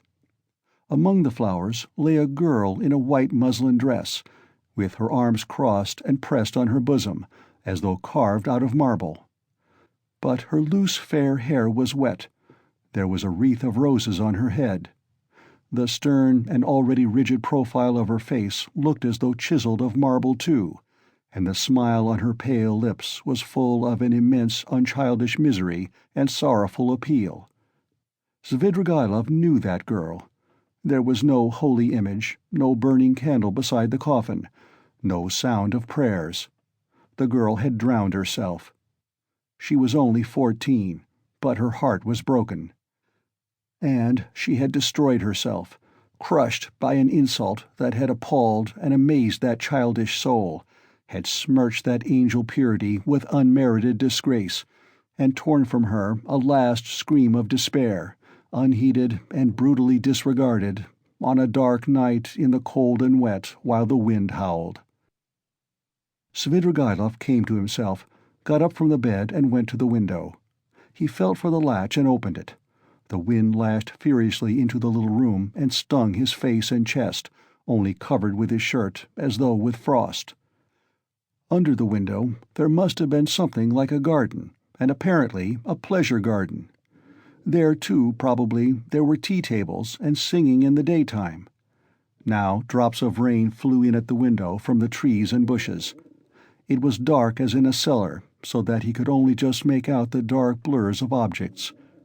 Svidrigaïlov, bending down with elbows on the window-sill, gazed for 5 minutes into the darkness. The boom of a cannon, followed by a second one, resounded in the darkness of the night. "Ah, the signal. The river is overflowing," he thought. "By morning it will be swirling down the street in the lower parts, flooding the basements and cellars. The cellar rats will swim out, and men will curse in the rain and wind as they drag their rubbish to the upper stories. What time is it now?" And he had hardly thought it when, somewhere near, a clock on the wall, ticking away hurriedly, struck 3. Aha! It will be light in an hour. Why wait? I'll go out at once, straight to the park. I'll choose a great bush there drenched with rain, so that as soon as one's shoulder touches it, millions of drops drip on one's head. He moved away from the window, shut it, lighted the candle, put on his waistcoat, his overcoat and his hat, and went out, carrying the candle, into the passage to look for the ragged attendant, who would be asleep somewhere in the midst of candle ends and all sorts of rubbish, to pay him for the room and leave the hotel. It's the best minute. I couldn't choose a better. He walked for some time through a long narrow corridor without finding anyone, and was just going to call out, when suddenly in a dark corner between an old cupboard and the door he caught sight of a strange object which seemed to be alive. He bent down with the candle and saw a little girl, not more than 5 years old, shivering and crying, with her clothes as wet as a soaking house flannel. She did not seem afraid of Svidrigaïlov, but looked at him with blank amazement out of her big black eyes. Now and then she sobbed as children do when they have been crying a long time, but are beginning to be comforted. The child's face was pale and tired. She was numb with cold. How can she have come here? She must have hidden here and not slept all night. He began questioning her. The child suddenly became animated, clattered away in her baby language, something about Mammy and that Mammy would beat her, and about some cup she had broken. The child chattered on without stopping. He could only guess from what she said that she was a neglected child, whose mother, probably a drunken cook in the service of the hotel, whipped and frightened her. That the child had broken a cup of her mother's and was so frightened that she had run away the evening before, had hidden for a long while somewhere outside in the rain, at last had made her way in here, hidden behind the cupboard, and spent the night there, crying and trembling from the damp, the darkness and the fear that she would be badly beaten for it. He took her in his arms, went back to his room, sat her on the bed, and began undressing her. The torn shoes which she had on her stockingless feet were as wet as if she had been standing in a puddle all night. When he had undressed her, he put her on the bed, covered her up, and wrapped her in the blanket from her head downwards. She fell asleep at once. Then he sank into dreary musing again. "What folly to trouble myself," he decided suddenly with an oppressive feeling of annoyance. What idiocy! In vexation, he took up the candle to go and look for the ragged attendant again and make haste to go away. Damn the child, he thought as he opened the door, but he turned again to see whether the child was asleep. He raised the blanket carefully. The child was sleeping soundly. She had got warm under the blanket, and her pale cheeks were flushed. But strange to say, that flush seemed brighter and coarser than the rosy cheeks of childhood. Flush of fever, thought Svidrigaïlov. It was like the flush from drinking, as though she had been given a full glass to drink. Her crimson lips were hot and glowing. But what was this? He suddenly fancied that her long black eyelashes were quivering, as though the lids were opening, and a sly, crafty eye peeped out with an unchildlike wink, as though the little girl were not asleep but pretending. Yes, it was so. Her lips parted in a smile.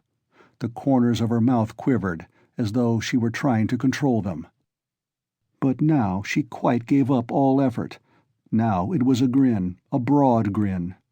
There was something shameless, provocative in that quite unchildish face. It was depravity. It was the face of a harlot, the shameless face of a French harlot. Now both eyes opened wide. They turned a glowing, shameless glance upon him. They laughed, invited him. There was something infinitely hideous and shocking in that laugh, in those eyes, in such nastiness in the face of a child.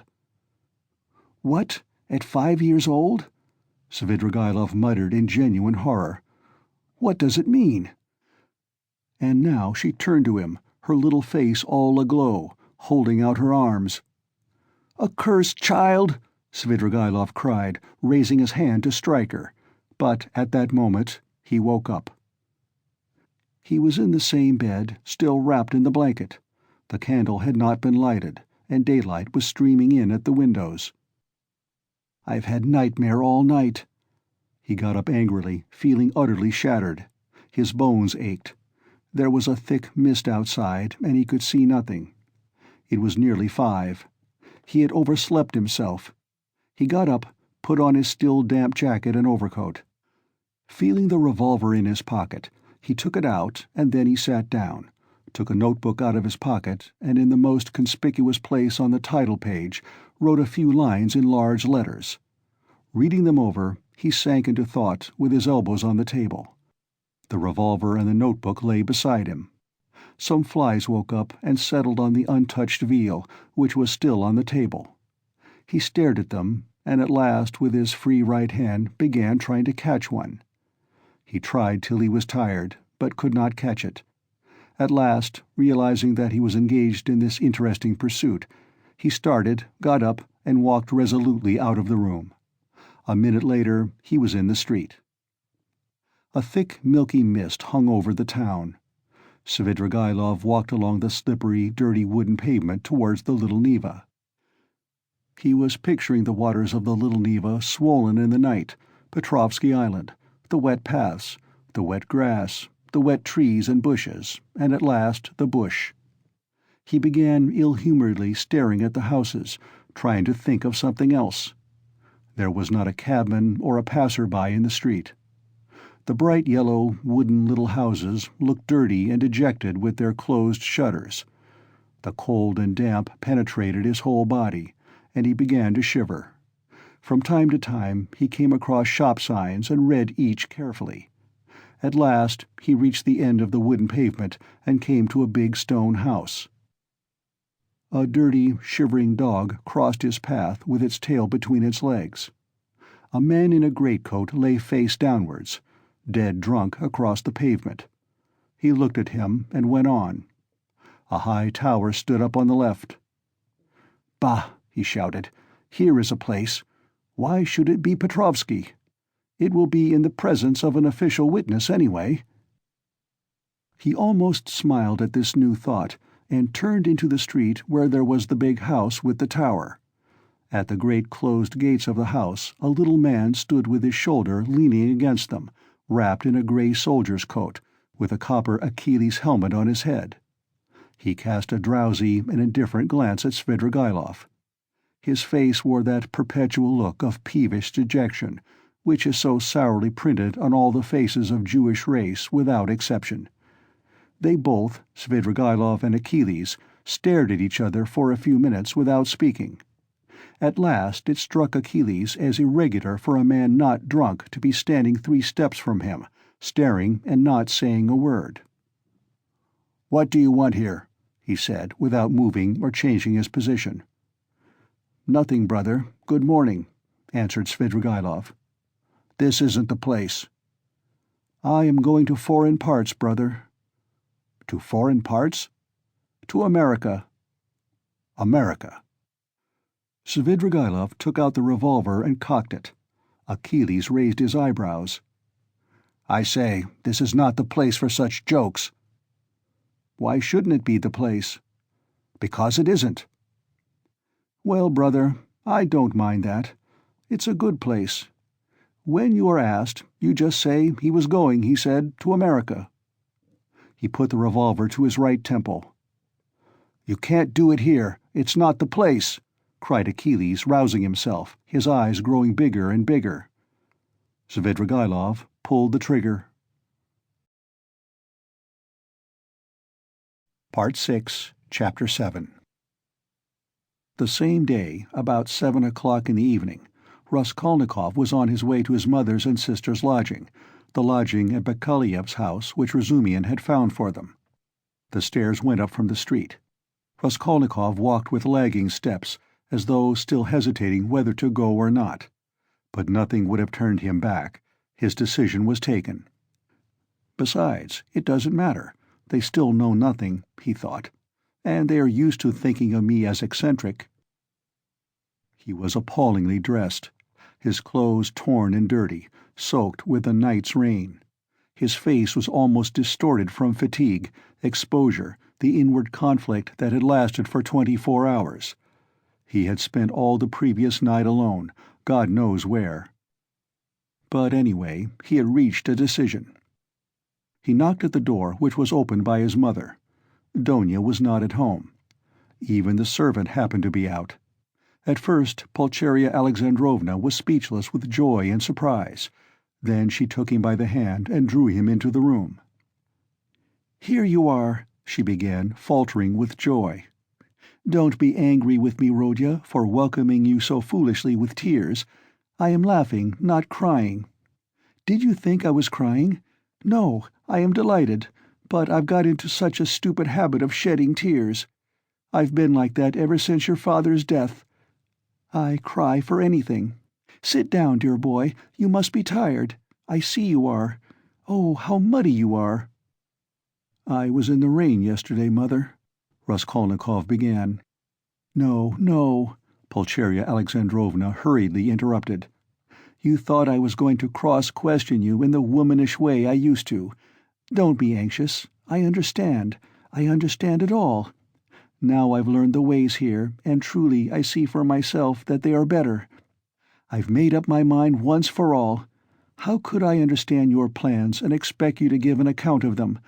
God knows what concerns and plans you may have, or what ideas you are hatching, so it's not for me to keep nudging your elbow, asking you what you are thinking about. But, my goodness, why am I running to and fro as though I were crazy?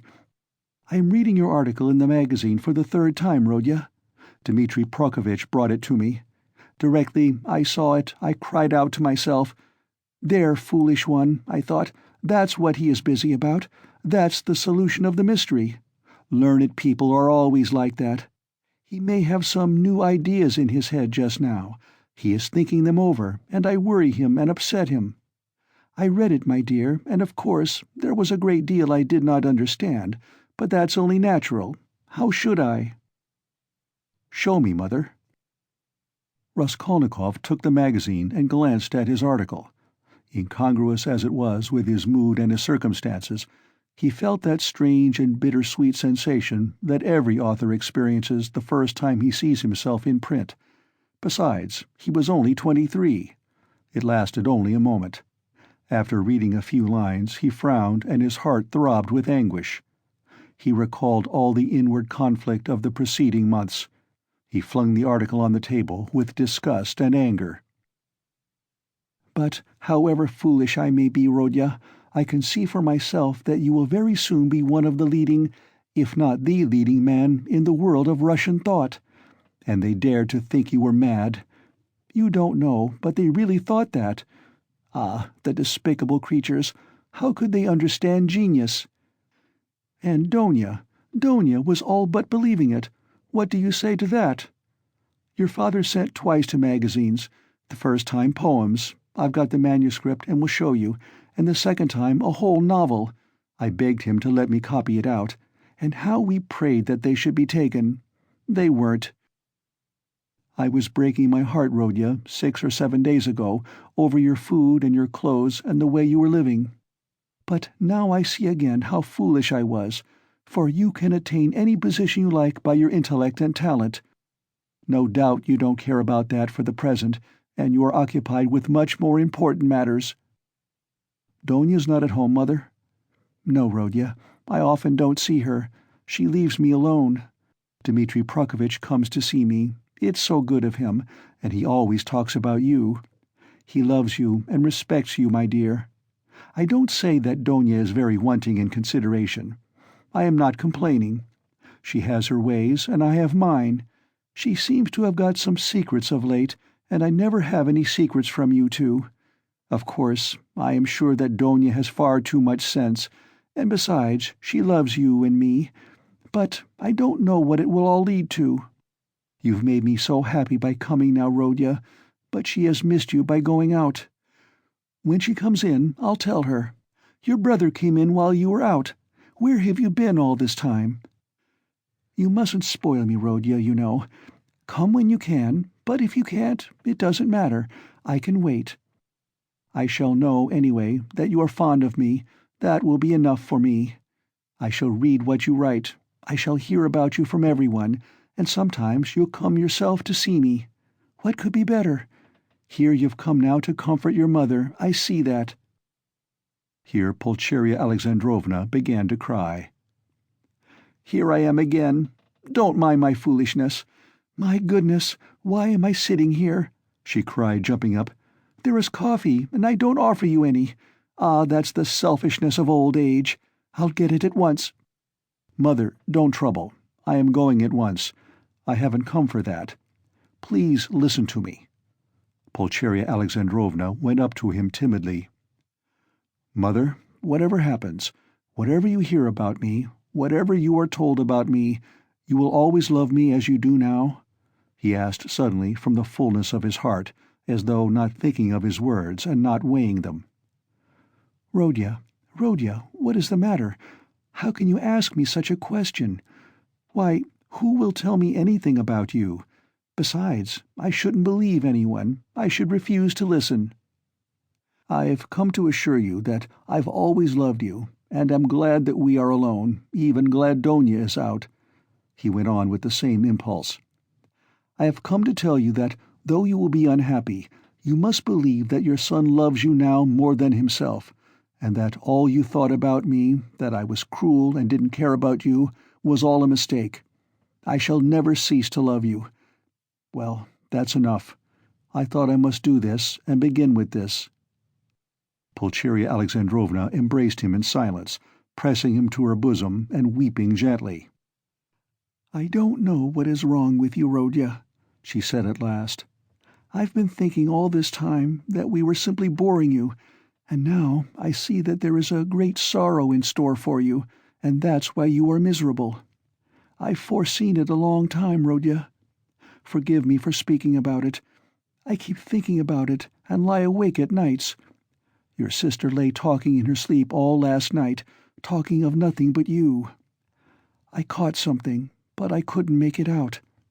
I felt all the morning as though I were going to be hanged, waiting for something, expecting something, and now it has come. Rodya, where are you going? You are going away somewhere?" "Yes." "That's what I thought. I can come with you, you know, if you need me, and Donia too. She loves you dearly, and Sofya Semyonovna may come with us if you like. You see, I am glad to look upon her as a daughter even. Dmitri Prokofitch will help us to go together. But where are you going?" "Goodbye, Mother." "What? Today?" she cried, as though losing him forever. "I can't stay. I must go now." "And can't I come with you?" "No, but kneel down and pray to God for me. Your prayer perhaps will reach him." "Let me bless you and sign you with the cross. That's right, that's right. Oh God, what are we doing?" Yes, he was glad. He was very glad that there was no one there, that he was alone with his mother. For the first time after all those awful months his heart was softened. He fell down before her, he kissed her feet, and both wept, embracing. And she was not surprised and did not question him this time. For some days she had realized that something awful was happening to her son, and that now some terrible minute had come for him. "Rodya, my darling, my firstborn," she said, sobbing. "Now you are just as when you were little. You would run like this to me and hug me and kiss me. When your father was living and we were poor, you comforted us simply by being with us, and when I buried your father, how often we wept together at his grave and embraced, as now. And if I've been crying lately, it's that my mother's heart had a foreboding of trouble. The first time I saw you, that evening, you remember, as soon as we arrived here, I guessed simply from your eyes. My heart sank at once, and today, when I opened the door and looked at you, I thought the fatal hour had come. Rodya, Rodya, you are not going away today?" "No." "You'll come again?" "Yes, I'll come." "Rodya, don't be angry. I don't dare to question you. I know I mustn't. Only say 2 words to me. Is it far where you are going?" "Very far." "What is awaiting you there? Some post or career for you?" "What God sends. Only pray for me." Raskolnikov went to the door, but she clutched him and gazed despairingly into his eyes. Her face worked with terror. "Enough, Mother," said Raskolnikov, deeply regretting that he had come. "Not forever. Is it not forever? You'll come tomorrow?" I will. Goodbye." He tore himself away at last. It was a warm, fresh, bright evening. It had cleared up in the morning. Raskolnikov went to his lodgings. He made haste. He wanted to finish all before sunset. He did not want to meet anyone till then. Going up the stairs, he noticed that Nastasya rushed from the samovar to watch him intently. "Can anyone have come to see me?" he wondered. He had a disgusted vision of Porfiry. But opening his door, he saw Donya. She was sitting alone, plunged in deep thought, and looked as though she had been waiting a long time. He stopped short in the doorway. She rose from the sofa in dismay and stood up facing him. Her eyes, fixed upon him, betrayed horror and infinite grief. And from those eyes alone he saw at once that she knew. "Am I to come in or go away?" he asked uncertainly. "I've been all day with Sofya Semyonovna. We were both waiting for you. We thought that you would be sure to come there." Raskolnikov went into the room and sank exhausted on a chair. "I feel weak, Donya. I am very tired, and I should have liked at this moment to be able to control myself." He glanced at her mistrustfully. "Where were you all night?" "I don't remember clearly. You see, sister, I wanted to make up my mind once for all, and several times I walked by the Neva. I remember that I wanted to end it all there, but I couldn't make up my mind," he whispered, looking at her mistrustfully again. "Thank God. That was just what we were afraid of, Sofya Semyonovna and I. Then you still have faith in life? Thank God, thank God." Raskolnikov smiled bitterly. "I haven't faith, but I have just been weeping in Mother's arms. I haven't faith, but I have just asked her to pray for me. I don't know how it is, Donya. I don't understand it." "Have you been at Mother's? Have you told her?" cried Donya, horror-stricken. Surely you haven't done that." No, I didn't tell her, in words, but she understood a great deal. She heard you talking in your sleep. I am sure she half understands it already. Perhaps I did wrong in going to see her. I don't know why I did go. I am a contemptible person, Donya." "A contemptible person, but ready to face suffering. You are, aren't you?" "Yes, I am going. At once. Yes, to escape the disgrace, I thought of drowning myself, Donya. But as I looked into the water, I thought that if I had considered myself strong till now, I'd better not be afraid of disgrace," he said, hurrying on. "It's pride, Donya." "Pride, Rodya." There was a gleam of fire in his lusterless eyes. He seemed to be glad to think that he was still proud. "You don't think, sister, that I was simply afraid of the water?" he asked, looking into her face with a sinister smile. "Oh, Rodya, hush!" cried Donya bitterly. Silence lasted for 2 minutes. He sat with his eyes fixed on the floor. Donya stood at the other end of the table and looked at him with anguish. Suddenly he got up. "It's late. It's time to go. I am going at once to give myself up. But I don't know why I am going to give myself up." Big tears fell from her cheeks. "You are crying, sister, but can you hold out your hand to me?" "You doubted it?" She threw her arms round him. "Aren't you half expiating your crime by facing the suffering?" she cried, holding him close and kissing him. "Crime? What crime?" he cried in sudden fury. "That I killed a vile, noxious insect? An old pawnbroker woman, of use to no one? Killing her was an atonement for 40 sins. She was sucking the life out of poor people. Was that a crime? I am not thinking of it, and I am not thinking of expiating it. And why are you all rubbing it in on all sides? A crime! A crime! Only now I see clearly the imbecility of my cowardice, now that I have decided to face this superfluous disgrace. It's simply because I am contemptible and have nothing in me that I have decided to, perhaps, too, for my advantage, as that Porfiry suggested." Brother, what are you saying? Why, you have shed blood?" cried Donya in despair. "Which all men shed," he put in almost frantically, "which flows and has always flowed in streams, which is spilt like champagne, and for which men are crowned in the Capitol and are called afterwards benefactors of mankind. Look into it more carefully and understand it. I too wanted to do good to men, and would have done hundreds, thousands of good deeds to make up for that one piece of stupidity. Not stupidity even, simply clumsiness, for the idea was by no means stupid, as it seems now that it has failed. Everything seems stupid when it fails. By that stupidity, I only wanted to put myself into an independent position, to take the first step, to obtain means, and then everything would have been smoothed over by benefits immeasurable in comparison. But I couldn't carry out even the first step, because I am contemptible, that's what's the matter. And yet I won't look at it as you do. If I had succeeded, I should have been crowned with glory, but now I'm trapped." "But that's not so, not so. Brother, what are you saying?" "Ah, it's not picturesque, not aesthetically attractive. I fail to understand why bombarding people by regular siege is more honorable.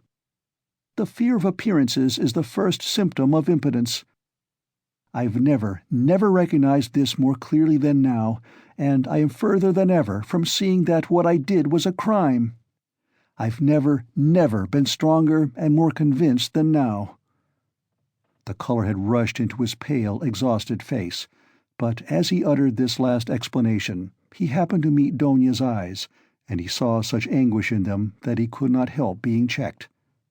He felt that he had, anyway, made these 2 poor women miserable, that he was, anyway, the cause. "Donya, darling, if I am guilty, forgive me. though I cannot be forgiven if I am guilty. Goodbye. We won't dispute. It's time, high time to go. Don't follow me, I beseech you. I have somewhere else to go. But you go at once and sit with Mother. I entreat you to. It's my last request of you. Don't leave her at all. I left her in a state of anxiety that she is not fit to bear. She will die or go out of her mind. Be with her. Razumikhin will be with you. I've been talking to him. Don't cry about me. I'll try to be honest and manly all my life, even if I am a murderer. Perhaps I shall some day make a name. I won't disgrace you, you will see. I'll still show— Now goodbye for the present," he concluded hurriedly, noticing again a strange expression in Donya's eyes at his last words and promises. "Why are you crying? Don't cry, don't cry. We are not parting forever. Ah, yes, wait a minute, I'd forgotten."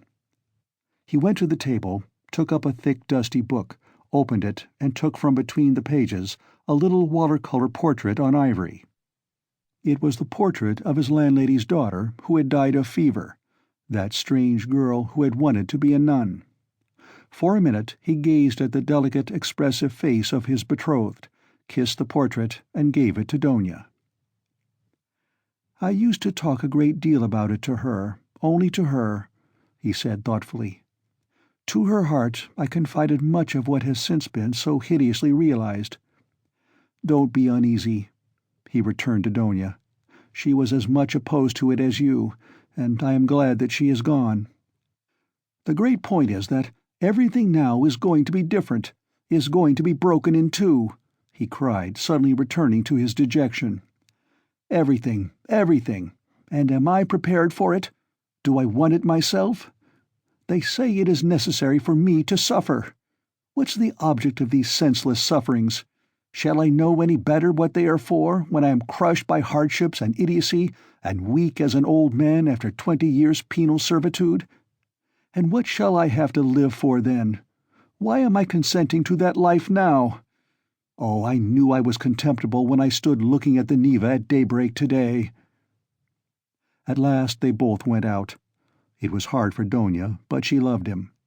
She walked away, but after going 50 paces, she turned round to look at him again. He was still in sight. At the corner, he too turned, and for the last time their eyes met, but noticing that she was looking at him, he motioned her away with impatience, and even vexation, and turned the corner abruptly.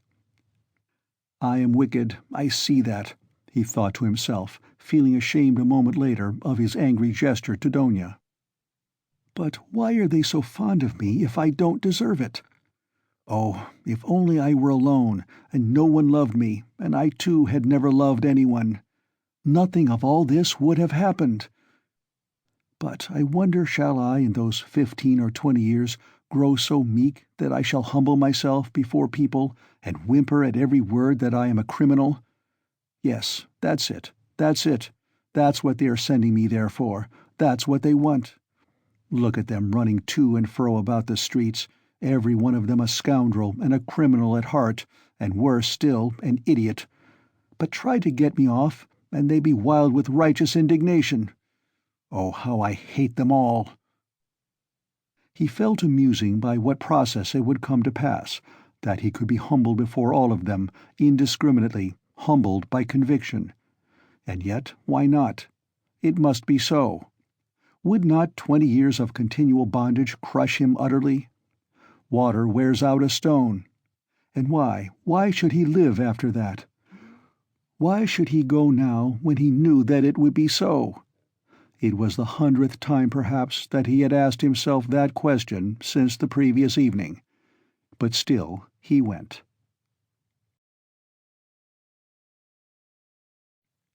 Part 6, Chapter 8. When he went into Sonya's room, it was already getting dark. All day Sonya had been waiting for him in terrible anxiety. Donya had been waiting with her. She had come to her that morning, remembering Svidrigaïlov's words that Sonya knew. We will not describe the conversation and tears of the two girls, and how friendly they became. Donya gained one comfort at least from that interview, that her brother would not be alone. He had gone to her, Sonya, first with his confession. He had gone to her for human fellowship when he needed it. She would go with him wherever fate might send him. Donya did not ask, but she knew it was so.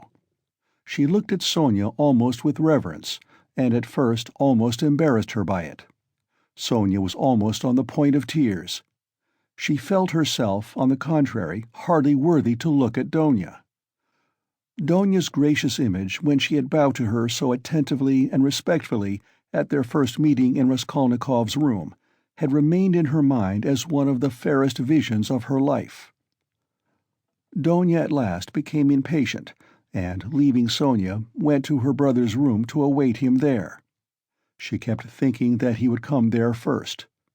When she had gone, Sonya began to be tortured by the dread of his committing suicide, and Donya too feared it. But they had spent the day trying to persuade each other that that could not be, and both were less anxious while they were together. As soon as they parted, each thought of nothing else. Sonya remembered how Svidrigaïlov had said to her the day before that Raskolnikov had two alternatives, Siberia or... Besides, she knew his vanity, his pride, and his lack of faith.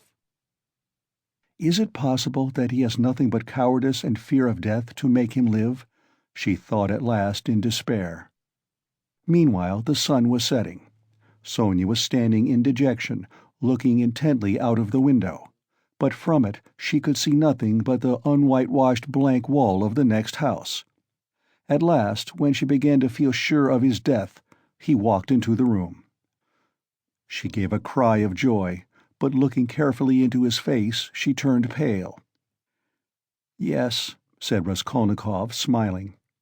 "I have come for your cross, Sonya. It was you told me to go to the crossroads. Why is it you are frightened now it's come to that?" Sonya gazed at him astonished. His tone seemed strange to her. A cold shiver ran over her, but in a moment she guessed that the tone and the words were a mask. He spoke to her looking away, as though to avoid meeting her eyes.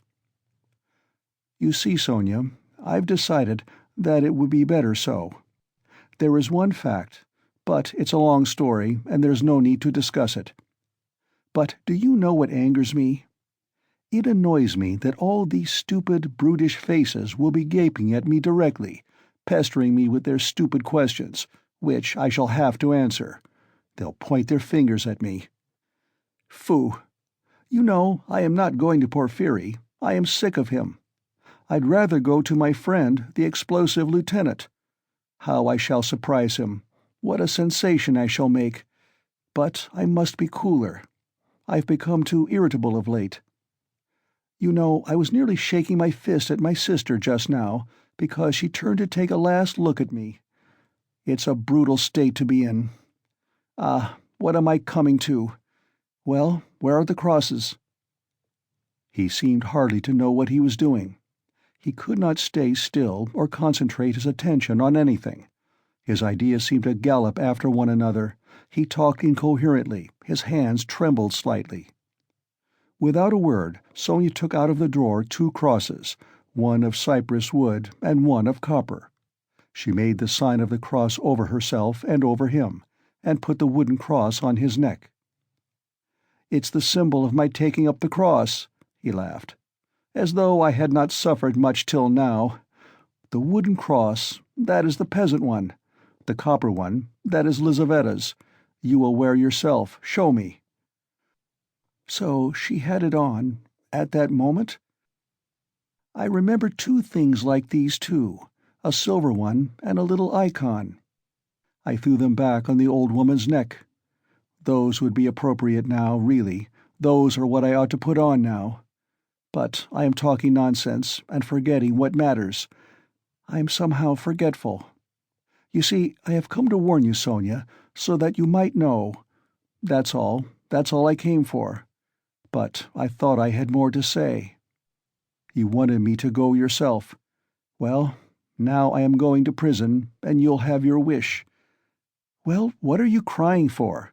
You too? Don't. Leave off. Oh, how I hate it all. but his feeling was stirred. His heart ached as he looked at her.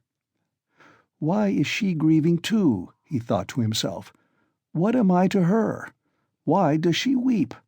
Why is she looking after me, like my mother or Donya? She'll be my nurse." "Cross yourself. Say at least one prayer," Sonya begged in a timid, broken voice. "Oh, certainly, as much as you like. And sincerely, Sonya, sincerely." But he wanted to say something quite different. He crossed himself several times. Sonya took up her shawl and put it over her head. It was the green drop-de-dame shawl of which Marmeladov had spoken, the family shawl. Raskolnikov thought of that looking at it, but he did not ask.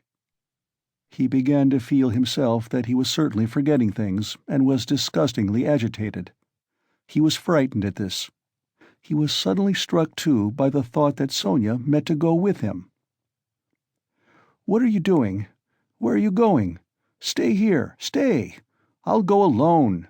he cried in cowardly vexation, and almost resentful. He moved towards the door. "What's the use of going in procession?" he muttered, going out. Sonya remained standing in the middle of the room. He had not even said good-bye to her. He had forgotten her. A poignant and rebellious doubt surged in his heart. Was it right? Was it right, all this? He thought again as he went down the stairs. Couldn't he stop and retract it all, and not go? But still he went. He felt suddenly once for all that he mustn't ask himself questions. As he turned into the street, he remembered that he had not said good-bye to Sonya, that he had left her in the middle of the room in her green shawl, not daring to stir after he had shouted at her, and he stopped short for a moment. At the same instant, another thought dawned upon him, as though it had been lying in wait to strike him then. Why, with what object did I go to her just now? I told her, on business. On what business? I had no sort of business. To tell her I was going. But where was the need? Do I love her? No, no, I drove her away just now like a dog. Did I want her crosses? Oh, how low I've sunk! No, I wanted her tears. I wanted to see her terror, to see how her heart ached. I had to have something to cling to, something to delay me, some friendly face to see. And I dared to believe in myself, to dream of what I would do. I am a beggarly, contemptible wretch, contemptible. He walked along the canal bank, and he had not much further to go. But on reaching the bridge, he stopped and, turning out of his way along it, went to the Haymarket. He looked eagerly to right and left, gazed intently at every object, and could not fix his attention on anything. Everything slipped away. In another week, another month, I shall be driven in a prison van over this bridge. How shall I look at the canal then? I should like to remember this, slipped into his mind. Look at that sign. How shall I read those letters then? It's written here Campany. That's a thing to remember, that letter A, and to look at it again in a month. How shall I look at it then? What shall I be feeling and thinking then? How trivial it all must be, what I am fretting about now. Of course it must all be interesting, in its way. Ha ha ha! What am I thinking about? I am becoming a baby. I am showing off to myself. Why am I ashamed? Phoo! How people shove! That fat man, a German he must be, who pushed against me. Does he know whom he pushed? There's a peasant woman with a baby, begging. It's curious that she thinks me happier than she is. I might give her something for the incongruity of it. Here's a 5-kopeck piece left in my pocket. Where did I get it? Here, here, take it, my good woman. God bless you, the beggar chanted in a lachrymose voice. He went into the Haymarket. It was distasteful, very distasteful to be in a crowd, but he walked just where he saw most people. He would have given anything in the world to be alone, but he knew himself that he would not have remained alone for a moment. There was a man drunk and disorderly in the crowd. He kept trying to dance and falling down. There was a ring round him. Raskolnikov squeezed his way through the crowd, stared for some minutes at the drunken man, and suddenly gave a short, jerky laugh. A minute later he had forgotten him and did not see him, though he still stared. He moved away at last, not remembering where he was. But when he got into the middle of the square, an emotion suddenly came over him, overwhelming him body and mind.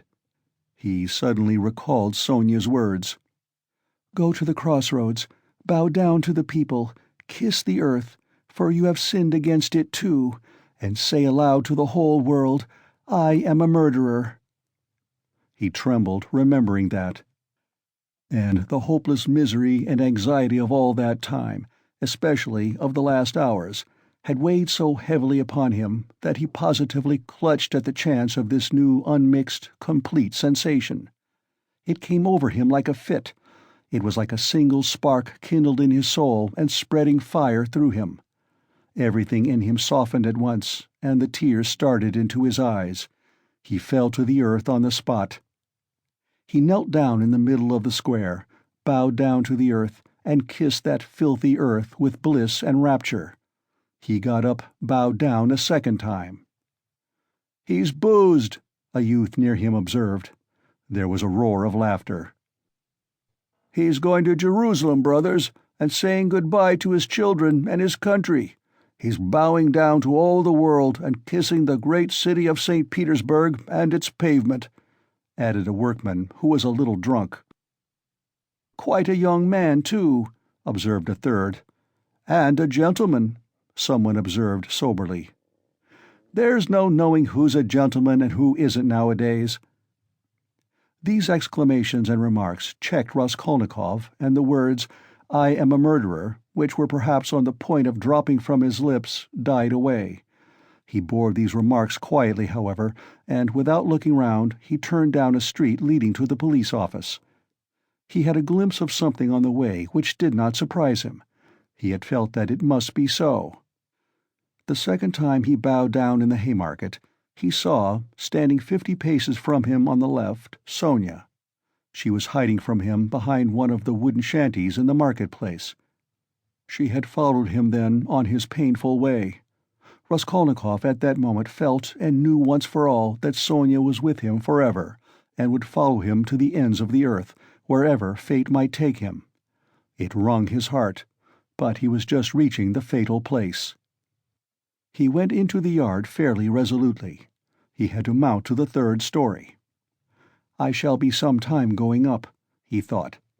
He felt as though the fateful moment was still far off, as though he had plenty of time left for consideration. Again the same rubbish, the same eggshells lying about on the spiral stairs, again the open doors of the flats, again the same kitchens and the same fumes and stench coming from them. Raskolnikov had not been there since that day. His legs were numb and gave way under him, but still they moved forward. He stopped for a moment to take breath, to collect himself, so as to enter like a man. But why? What for? He wondered, reflecting. If I must drink the cup, what difference does it make? The more revolting the better. He imagined for an instant the figure of the explosive lieutenant, Ilya Petrovich. Was he actually going to him? Couldn't he go to someone else, to Nicodim Fomitch? Couldn't he turn back and go straight to Nicodim Fomitch's lodgings? At least then it would be done privately. No, no, to the explosive lieutenant. If he must drink it off at once. Turning cold and hardly conscious, he opened the door of the office. There were very few people in it this time, only a house porter and a peasant. The doorkeeper did not even peep out from behind his screen. Raskolnikov walked into the next room. "Perhaps I still need not speak," passed through his mind. Some sort of clerk not wearing a uniform was settling himself at a bureau to write. In a corner another clerk was seating himself. Zametov was not there, nor, of course, Nicodim Fomitch. "No one in?" Raskolnikov asked, addressing the person at the bureau. "Whom do you want?" Ah, not a sound was heard, not a sight was seen, but I sent the Russian. How does it go on in the fairy tale? I've forgotten. At your service, a familiar voice cried suddenly. Raskolnikov shuddered. The explosive lieutenant stood before him. He had just come in from the third room. It is the hand of fate, thought Raskolnikov. Why is he here? You've come to see us? What about?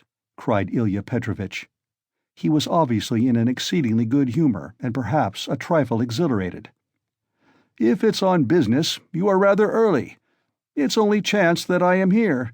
However, I'll do what I can. I must admit What is it? What is it? Excuse me. Raskolnikov. Of course, Raskolnikov. You didn't imagine I'd forgotten. Don't think I am like that Rodionovich? That's it, isn't it? Rodion Romanovich. Yes, of course. Rodion Romanovich. I was just getting at it. I made many inquiries about you. I assure you, I've been genuinely grieved since I behaved like that. It was explained to me afterwards that you were a literary man, and a learned one too, and so to say the first steps. Mercy on us, what literary or scientific man does not begin by some originality of conduct? My wife and I have the greatest respect for literature. In my wife it's a genuine passion. Literature and art. If only a man is a gentleman, all the rest can be gained by talents, learning, good sense, genius. As for a hat, well, what does a hat matter? I can buy a hat as easily as I can a bun. But what's under the hat, what the hat covers, I can't buy that. I was even meaning to come and apologize to you, but thought maybe you'd— But I am forgetting to ask you, is there anything you want really? I hear your family have come. Yes, my mother and sister. I've even had the honor and happiness of meeting your sister, a highly cultivated and charming person. I confess I was sorry I got so hot with you. There it is. But as for my looking suspiciously at your fainting fit, that affair has been cleared up splendidly. Bigotry and fanaticism. I understand your indignation. Perhaps you are changing your lodging on account of your family's arriving? No, I only looked in. I came to ask. I thought that I should find Zametov here. Oh, yes, of course, you've made friends, I heard. Well, no, Zametov is not here. Yes, we've lost Zametov. He's not been here since yesterday. He quarreled with everyone on leaving, in the rudest way. He is a feather-headed youngster, that's all. One might have expected something from him, but there, you know what they are, our brilliant young men. He wanted to go in for some examination, but it's only to talk and boast about it. It will go no further than that. Of course, it's a very different matter with you or Mr. Razumikhin there, your friend. Your career is an intellectual one, and you won't be deterred by failure. For you, one may say, all the attractions of life nihil est. You are an ascetic, a monk, a hermit. A book, a pen behind your ear, a learned research, that's where your spirit soars. I am that way myself. Have you read Livingstone's Travels? No. Oh, I have. There are a great many nihilists about nowadays, you know, and indeed it is not to be wondered at. What sort of days are they, I ask you? But we thought— You are not a nihilist, of course. Answer me openly, openly. No. Believe me, you can speak openly to me as you would to yourself. Official duty is one thing, but— You are thinking I meant to say friendship is quite another? No, you're wrong.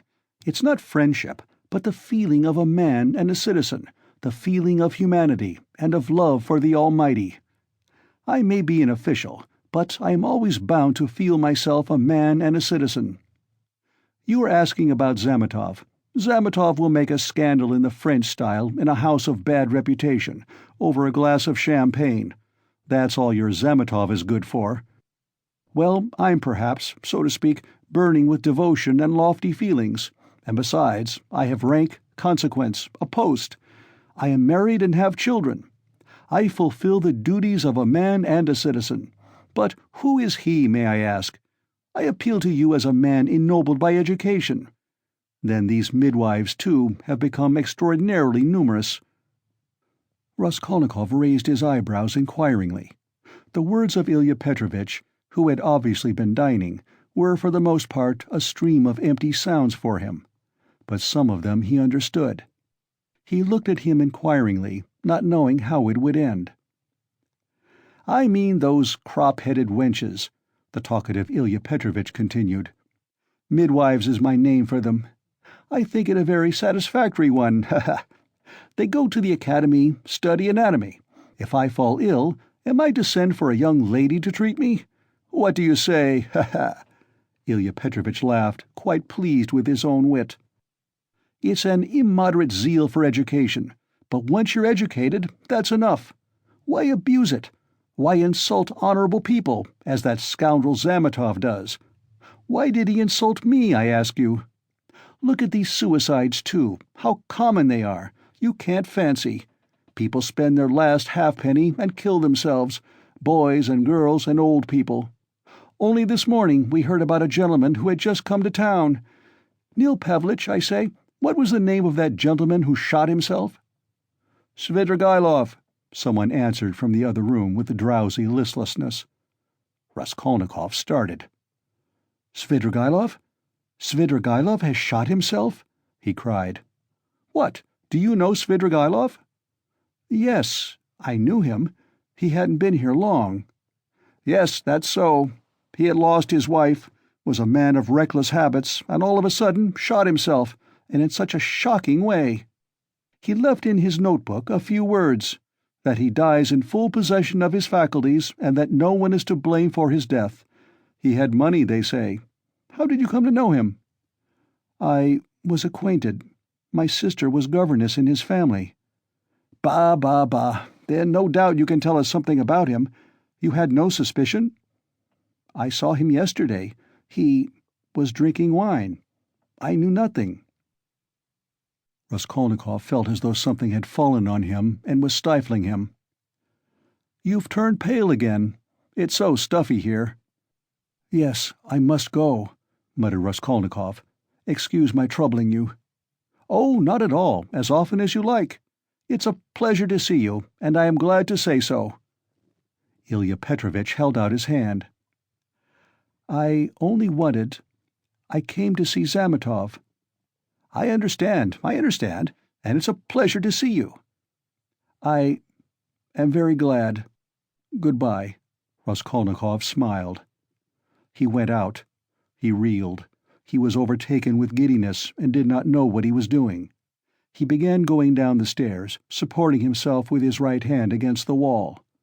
He fancied that a porter pushed past him on his way upstairs to the police office, that a dog in the lower story kept up a shrill barking, and that a woman flung a rolling-pin at it and shouted. He went down and out into the yard. There, not far from the entrance, stood Sonya, pale and horror-stricken. She looked wildly at him. He stood still before her. There was a look of poignant agony, of despair in her face. She clasped her hands. His lips worked in an ugly, meaningless smile. He stood still a minute, grinned, and went back to the police office. Ilya Petrovich had sat down and was rummaging among some papers. Before him stood the same peasant who had pushed by on the stairs. "Hullo, back again? Have you left something behind? What's the matter?" Raskolnikov, with white lips and staring eyes, came slowly nearer. He walked right to the table, leaned his hand on it, tried to say something, but could not. Only incoherent sounds were audible. "You are feeling ill. A chair. Here, sit down. Some water." Raskolnikov dropped onto a chair, but he kept his eyes fixed on the face of Ilya Petrovich, which expressed unpleasant surprise. Both looked at one another for a minute and waited. Water was brought. "It was I," began Raskolnikov. "Drink some water." Raskolnikov refused the water with his hand, and softly and brokenly but distinctly said, "It was I killed the old pawnbroker woman and her sister Lizaveta with an axe and robbed them." Ilya Petrovich opened his mouth. People ran up on all sides. Raskolnikov repeated his statement.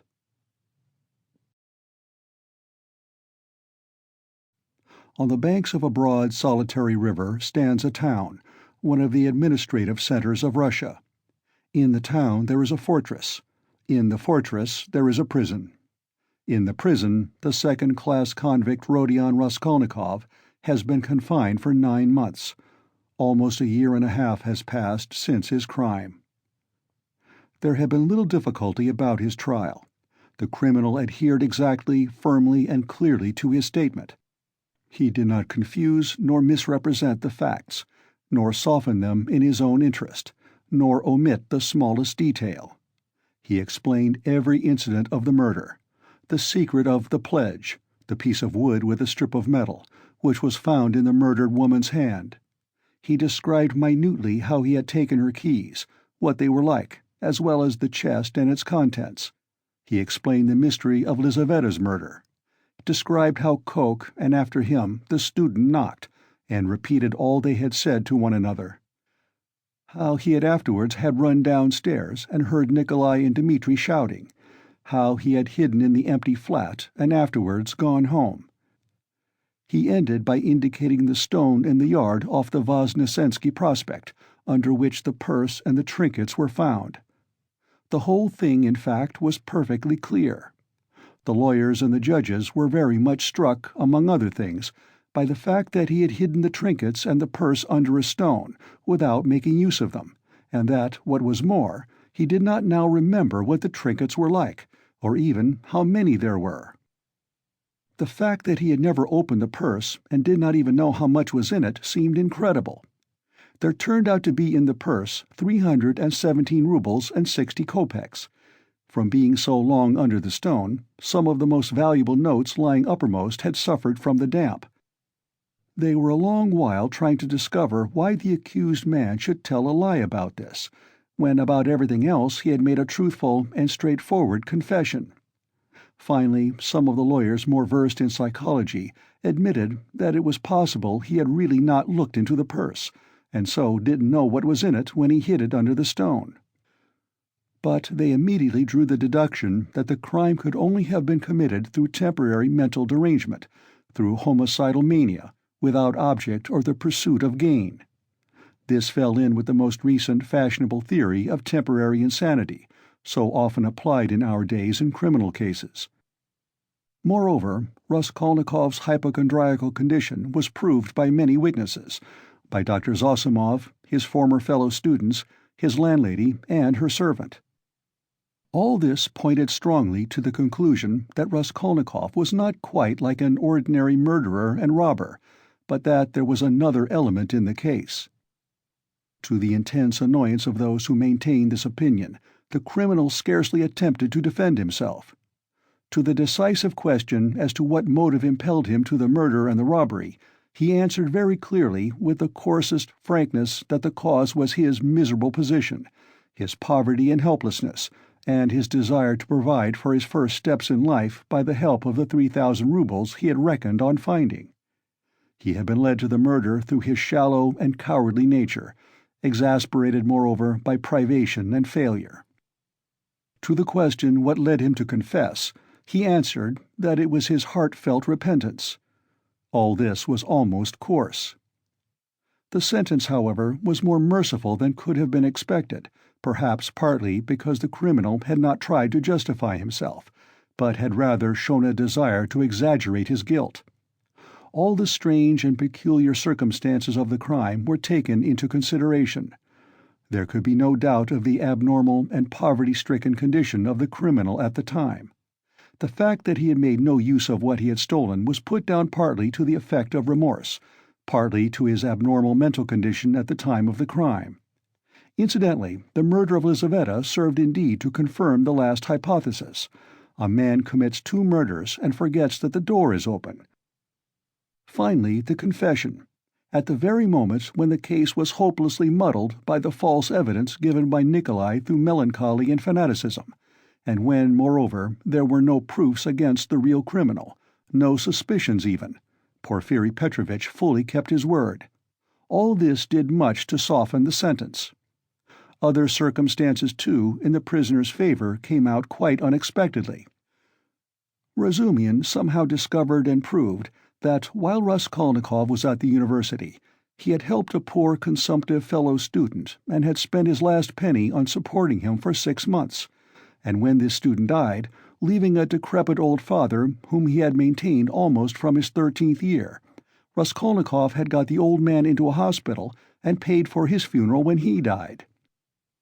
Raskolnikov's landlady bore witness, too, that when they had lived in another house at 5 Corners, Raskolnikov had rescued 2 little children from a house on fire and was burnt in doing so. This was investigated and fairly well confirmed by many witnesses. These facts made an impression in his favor. And in the end the criminal was, in consideration of extenuating circumstances, condemned to penal servitude in the 2nd class for a term of 8 years only. At the very beginning of the trial, Raskolnikov's mother fell ill. Donya and Razumikhin found it possible to get her out of Petersburg during the trial. Razumikhin chose a town on the railway not far from Petersburg, so as to be able to follow every step of the trial and at the same time to see Avdotya Romanovna as often as possible. Pulcheria Alexandrovna's illness was a strange nervous one, and was accompanied by a partial derangement of her intellect. When Donya returned from her last interview with her brother, she had found her mother already ill, in feverish delirium. That evening Razumikhin and she agreed what answers they must make to her mother's questions about Raskolnikov, and made up a complete story for her mother's benefit of his having to go away to a distant part of Russia on a business commission, which would bring him in the end money and reputation.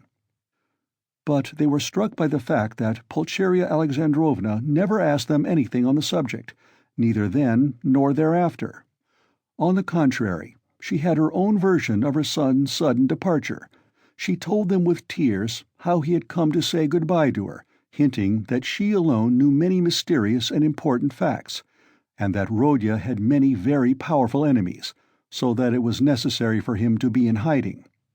As for his future career, she had no doubt that it would be brilliant when certain sinister influences could be removed.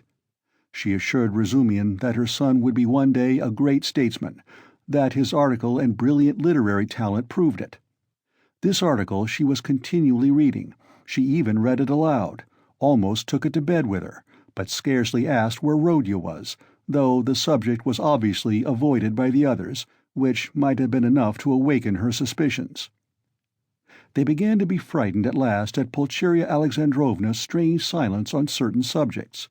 She did not, for instance, complain of getting no letters from him, though in previous years she had only lived on the hope of letters from her beloved Rodya. This was the cause of great uneasiness to Donya. The idea occurred to her that her mother suspected that there was something terrible in her son's fate, and was afraid to ask, for fear of hearing something still more awful.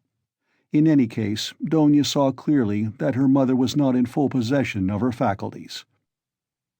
It happened once or twice, however, that Pulcheria Alexandrovna gave such a turn to the conversation that it was impossible to answer her without mentioning where Rodya was, and on receiving unsatisfactory and suspicious answers, she became at once gloomy and silent, and this mood lasted for a long time.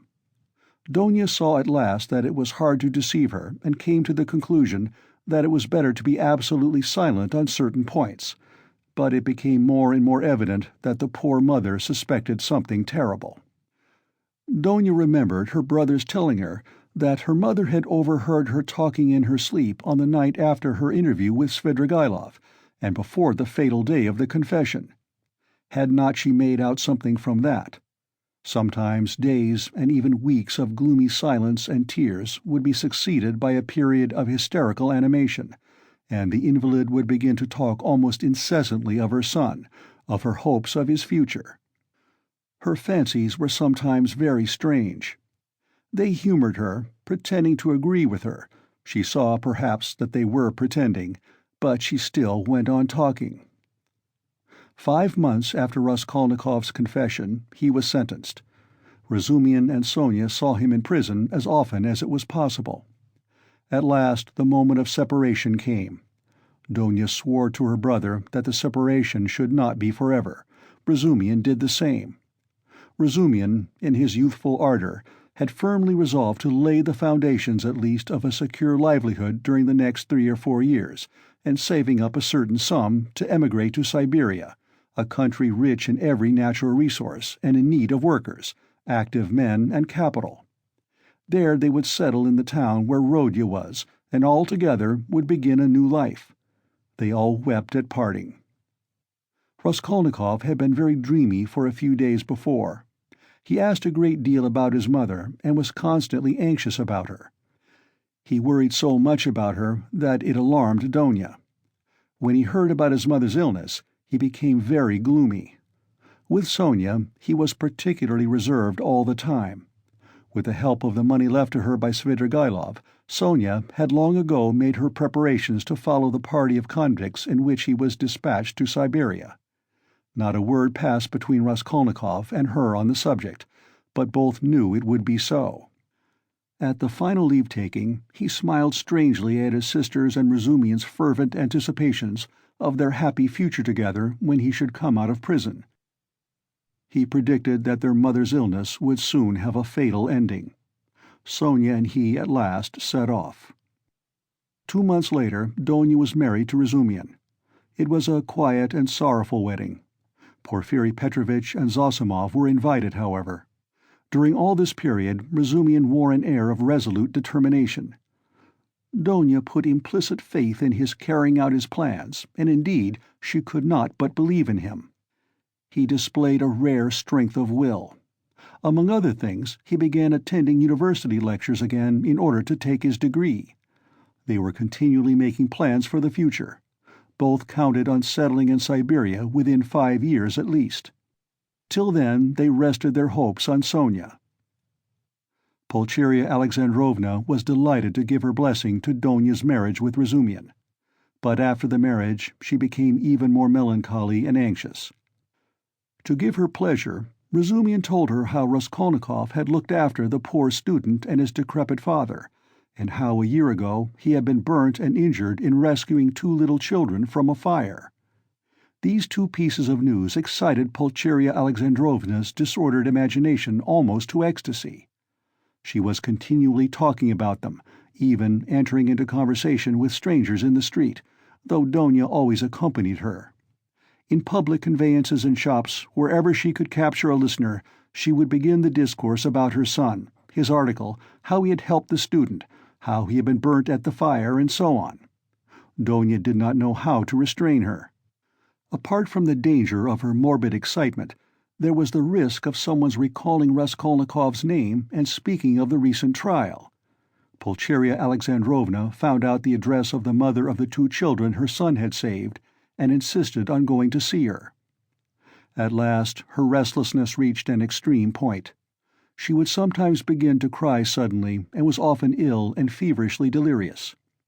One morning she declared that, by her reckoning, Rodya ought soon to be home, that she remembered when he said good-bye to her, he said that they must expect him back in 9 months. She began to prepare for his coming, began to do up her room for him, to clean the furniture, to wash and put up new hangings, and so on. Donya was anxious, but said nothing and helped her to arrange the room.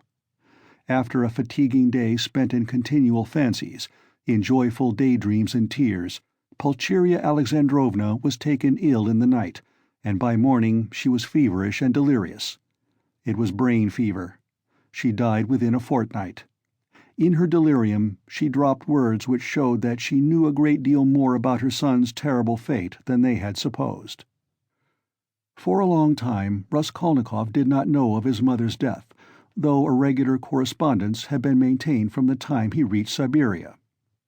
It was carried on by means of Sonya, who wrote every month to the Razumikhins and received an answer with unfailing regularity.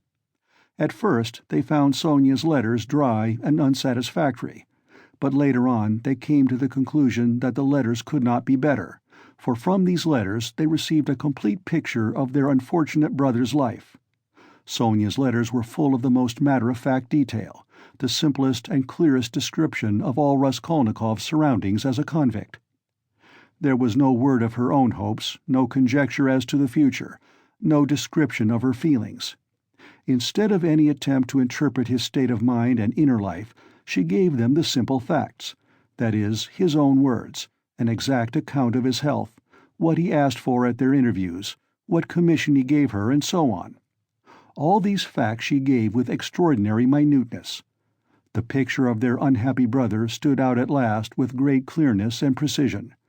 There could be no mistake, because nothing was given but facts.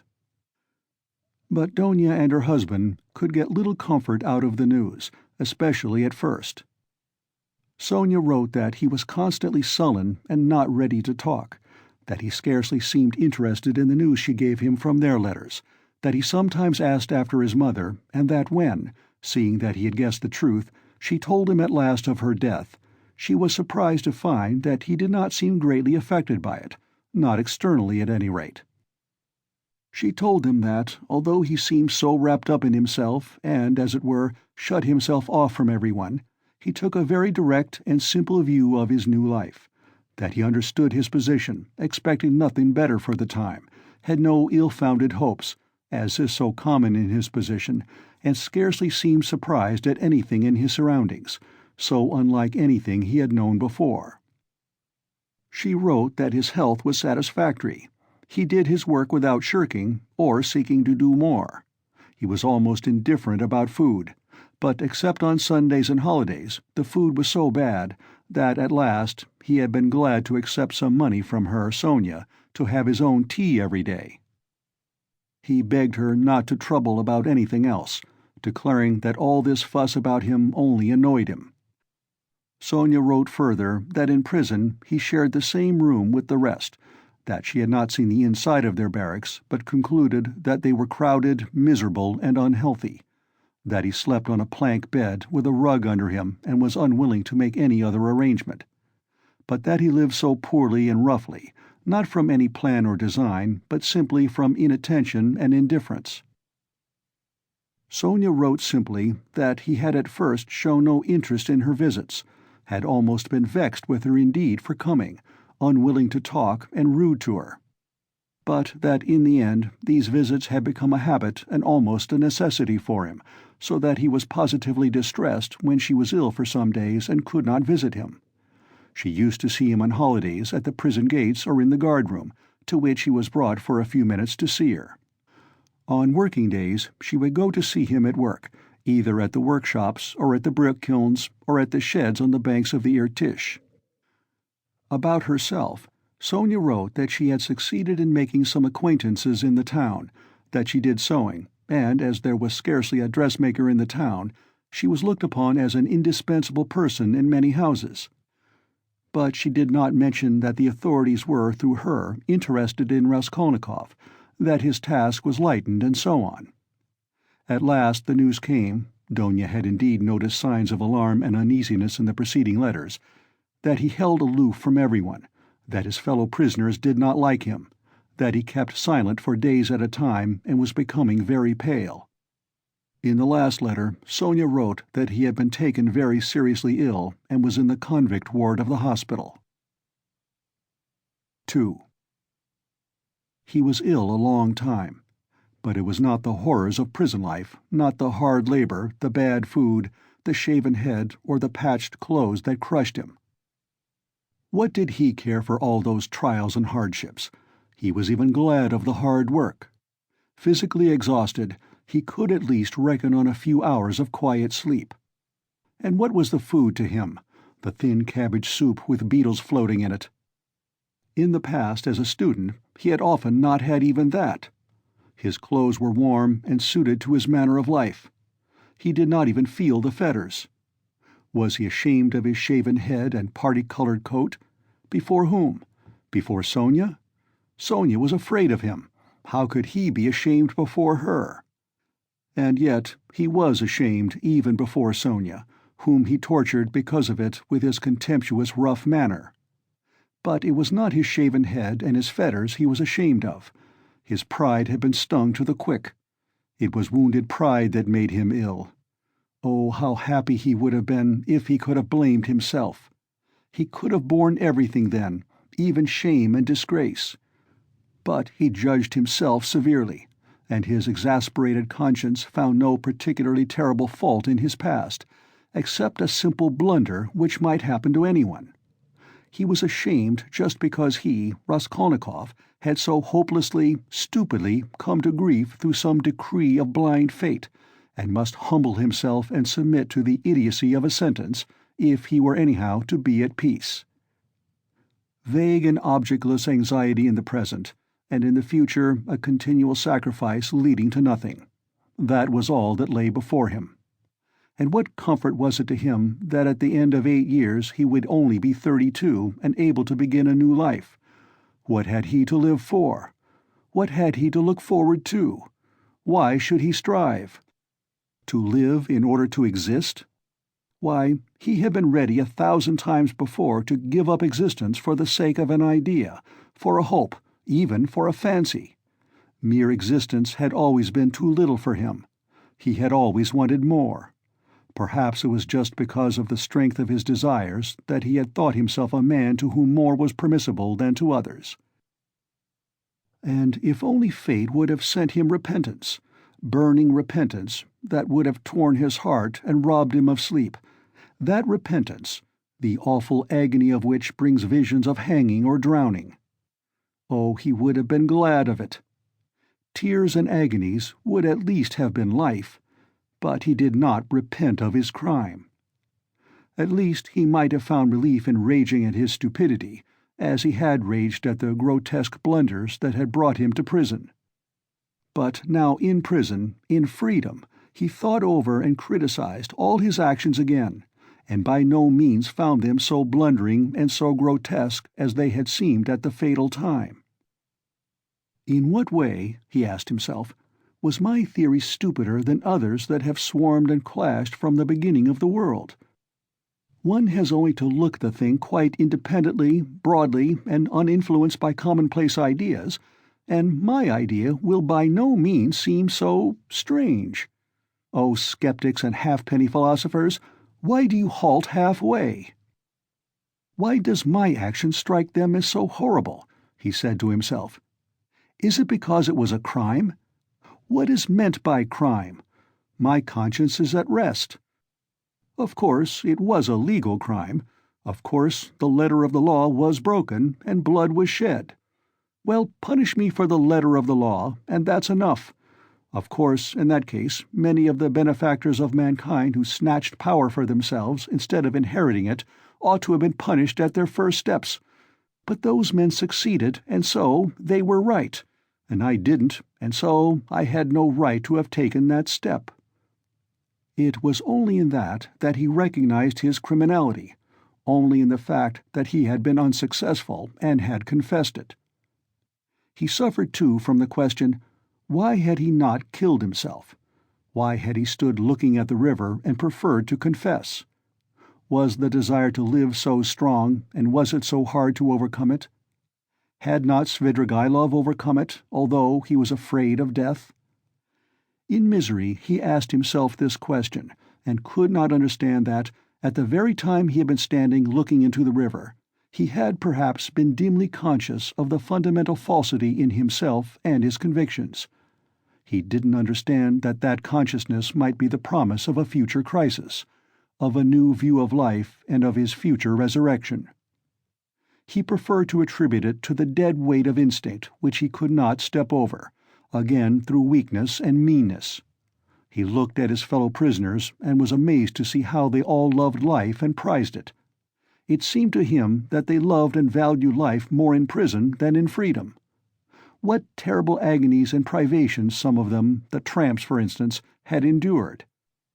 Could they care so much for a ray of sunshine, for the primeval forest, the cold spring hidden away in some unseen spot which the tramp had marked 3 years before, and longed to see again as he might to see his sweetheart, dreaming of the green grass round it and the birds singing in the bush? As he went on, he saw still more inexplicable examples. In prison, of course, there was a great deal he did not see and did not want to see. He lived, as it were, with downcast eyes. It was loathsome and unbearable for him to look. But in the end there was much that surprised him, and he began, as it were, involuntarily, to notice much that he had not suspected before. What surprised him most of all was the terrible impossible gulf that lay between him and all the rest. They seemed to be a different species, and he looked at them and they at him with distrust and hostility. He felt and knew the reasons of his isolation, but he would never have admitted till then that those reasons were so deep and strong. There were some Polish exiles, political prisoners among them. They simply looked down upon all the rest as ignorant churls, but Raskolnikov could not look upon them like that. He saw that these ignorant men were in many respects far wiser than the Poles. There were some Russians who were just as contemptuous, a former officer and 2 seminarists. Raskolnikov saw their mistakes as clearly. He was disliked and avoided by everyone. They even began to hate him at last. Why, he could not tell. Men who had been far more guilty despised and laughed at his crime. "You're a gentleman," they used to say. "You shouldn't hack about with an axe. That's not a gentleman's work." The second week in Lent, his turn came to take the sacrament with his gang. He went to church and prayed with the others. A quarrel broke out one day. He did not know how.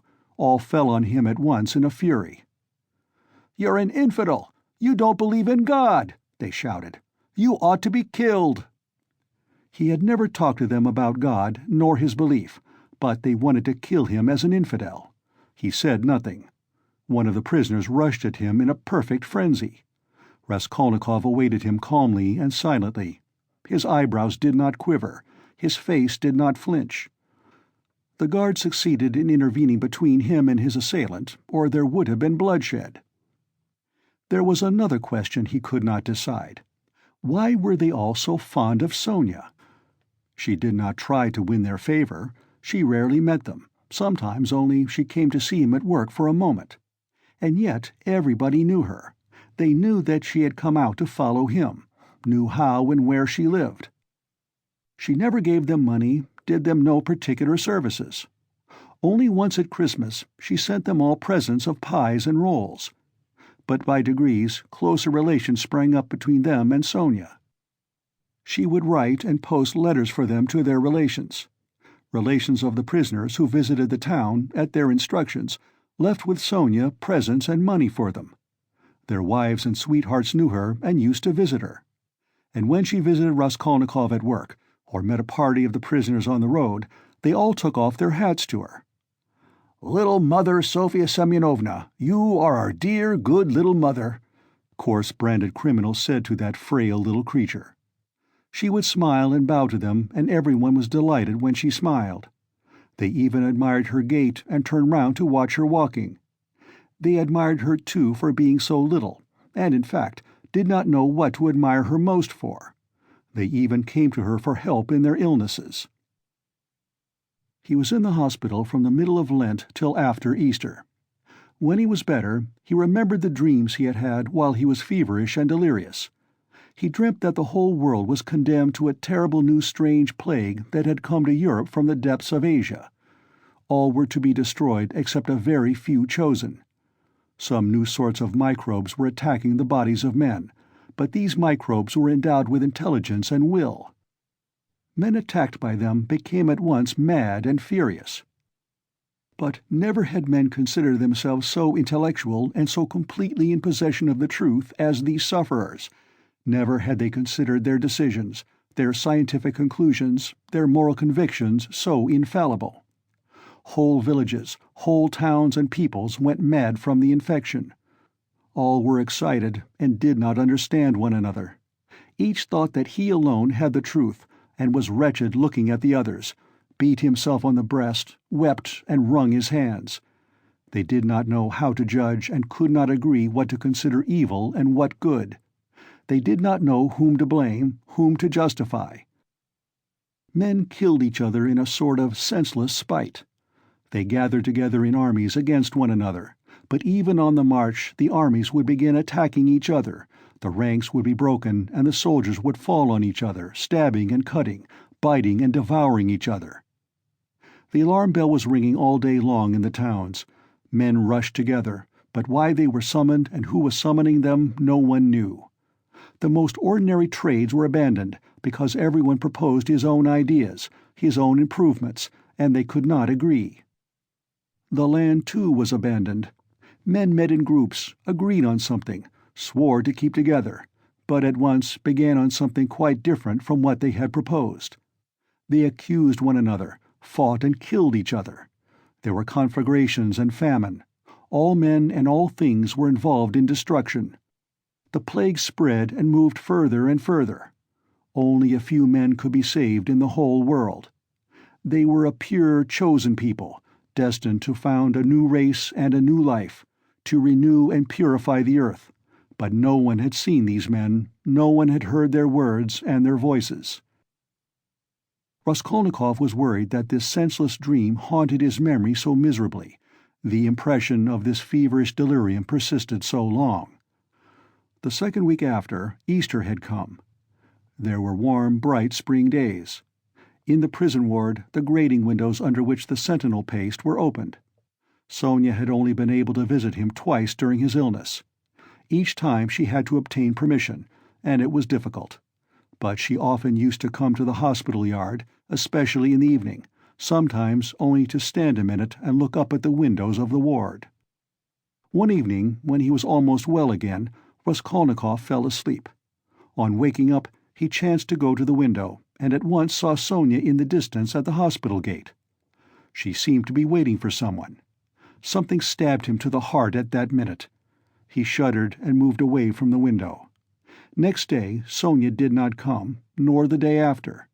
He noticed that he was expecting her uneasily. At last he was discharged. On reaching the prison, he learnt from the convicts that Sofya Semyonovna was lying ill at home and was unable to go out. He was very uneasy and sent to inquire after her. He soon learnt that her illness was not dangerous. Hearing that he was anxious about her, Sonya sent him a penciled note, telling him that she was much better, that she had a slight cold, and that she would soon, very soon, come and see him at his work. His heart throbbed painfully as he read it. Again it was a warm, bright day. Early in the morning, at 6 o'clock, he went off to work on the river bank, where they used to pound alabaster and where there was a kiln for baking it in a shed. There were only 3 of them sent. One of the convicts went with the guard to the fortress to fetch a tool. The other began getting the wood ready and laying it in the kiln. Raskolnikov came out of the shed onto the river bank, sat down on a heap of logs by the shed, and began gazing at the wide, deserted river. From the high bank a broad landscape opened before him. The sound of singing floated faintly audible from the other bank. In the vast steppe, bathed in sunshine, he could just see, like black specks, the nomads' tents. There was freedom. There other men were living, utterly unlike those here. There time itself seemed to stand still, as though the age of Abraham and his flocks had not passed. Raskolnikov sat gazing. His thoughts passed into daydreams, into contemplation. He thought of nothing, but a vague restlessness excited and troubled him. Suddenly he found Sonya beside him. She had come up noiselessly and sat down at his side. It was still quite early. The morning chill was still keen. She wore her poor old burnous and the green shawl. Her face still showed signs of illness. It was thinner and paler. She gave him a joyful smile of welcome, but held out her hand with her usual timidity. She was always timid of holding out her hand to him, and sometimes did not offer it at all, as though afraid he would repel it.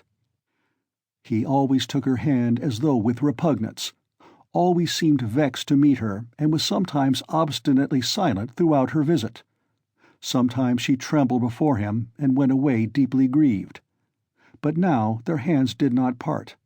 He stole a rapid glance at her, and dropped his eyes on the ground without speaking. They were alone. No one had seen them. The guard had turned away for the time. How it happened he did not know. But all at once something seemed to seize him and fling him at her feet. He wept and threw his arms round her knees. For the first instant she was terribly frightened, and she turned pale. She jumped up and looked at him, trembling. But at the same moment she understood, and a light of infinite happiness came into her eyes. She knew and had no doubt that he loved her beyond everything, and that at last the moment had come. They wanted to speak, but could not.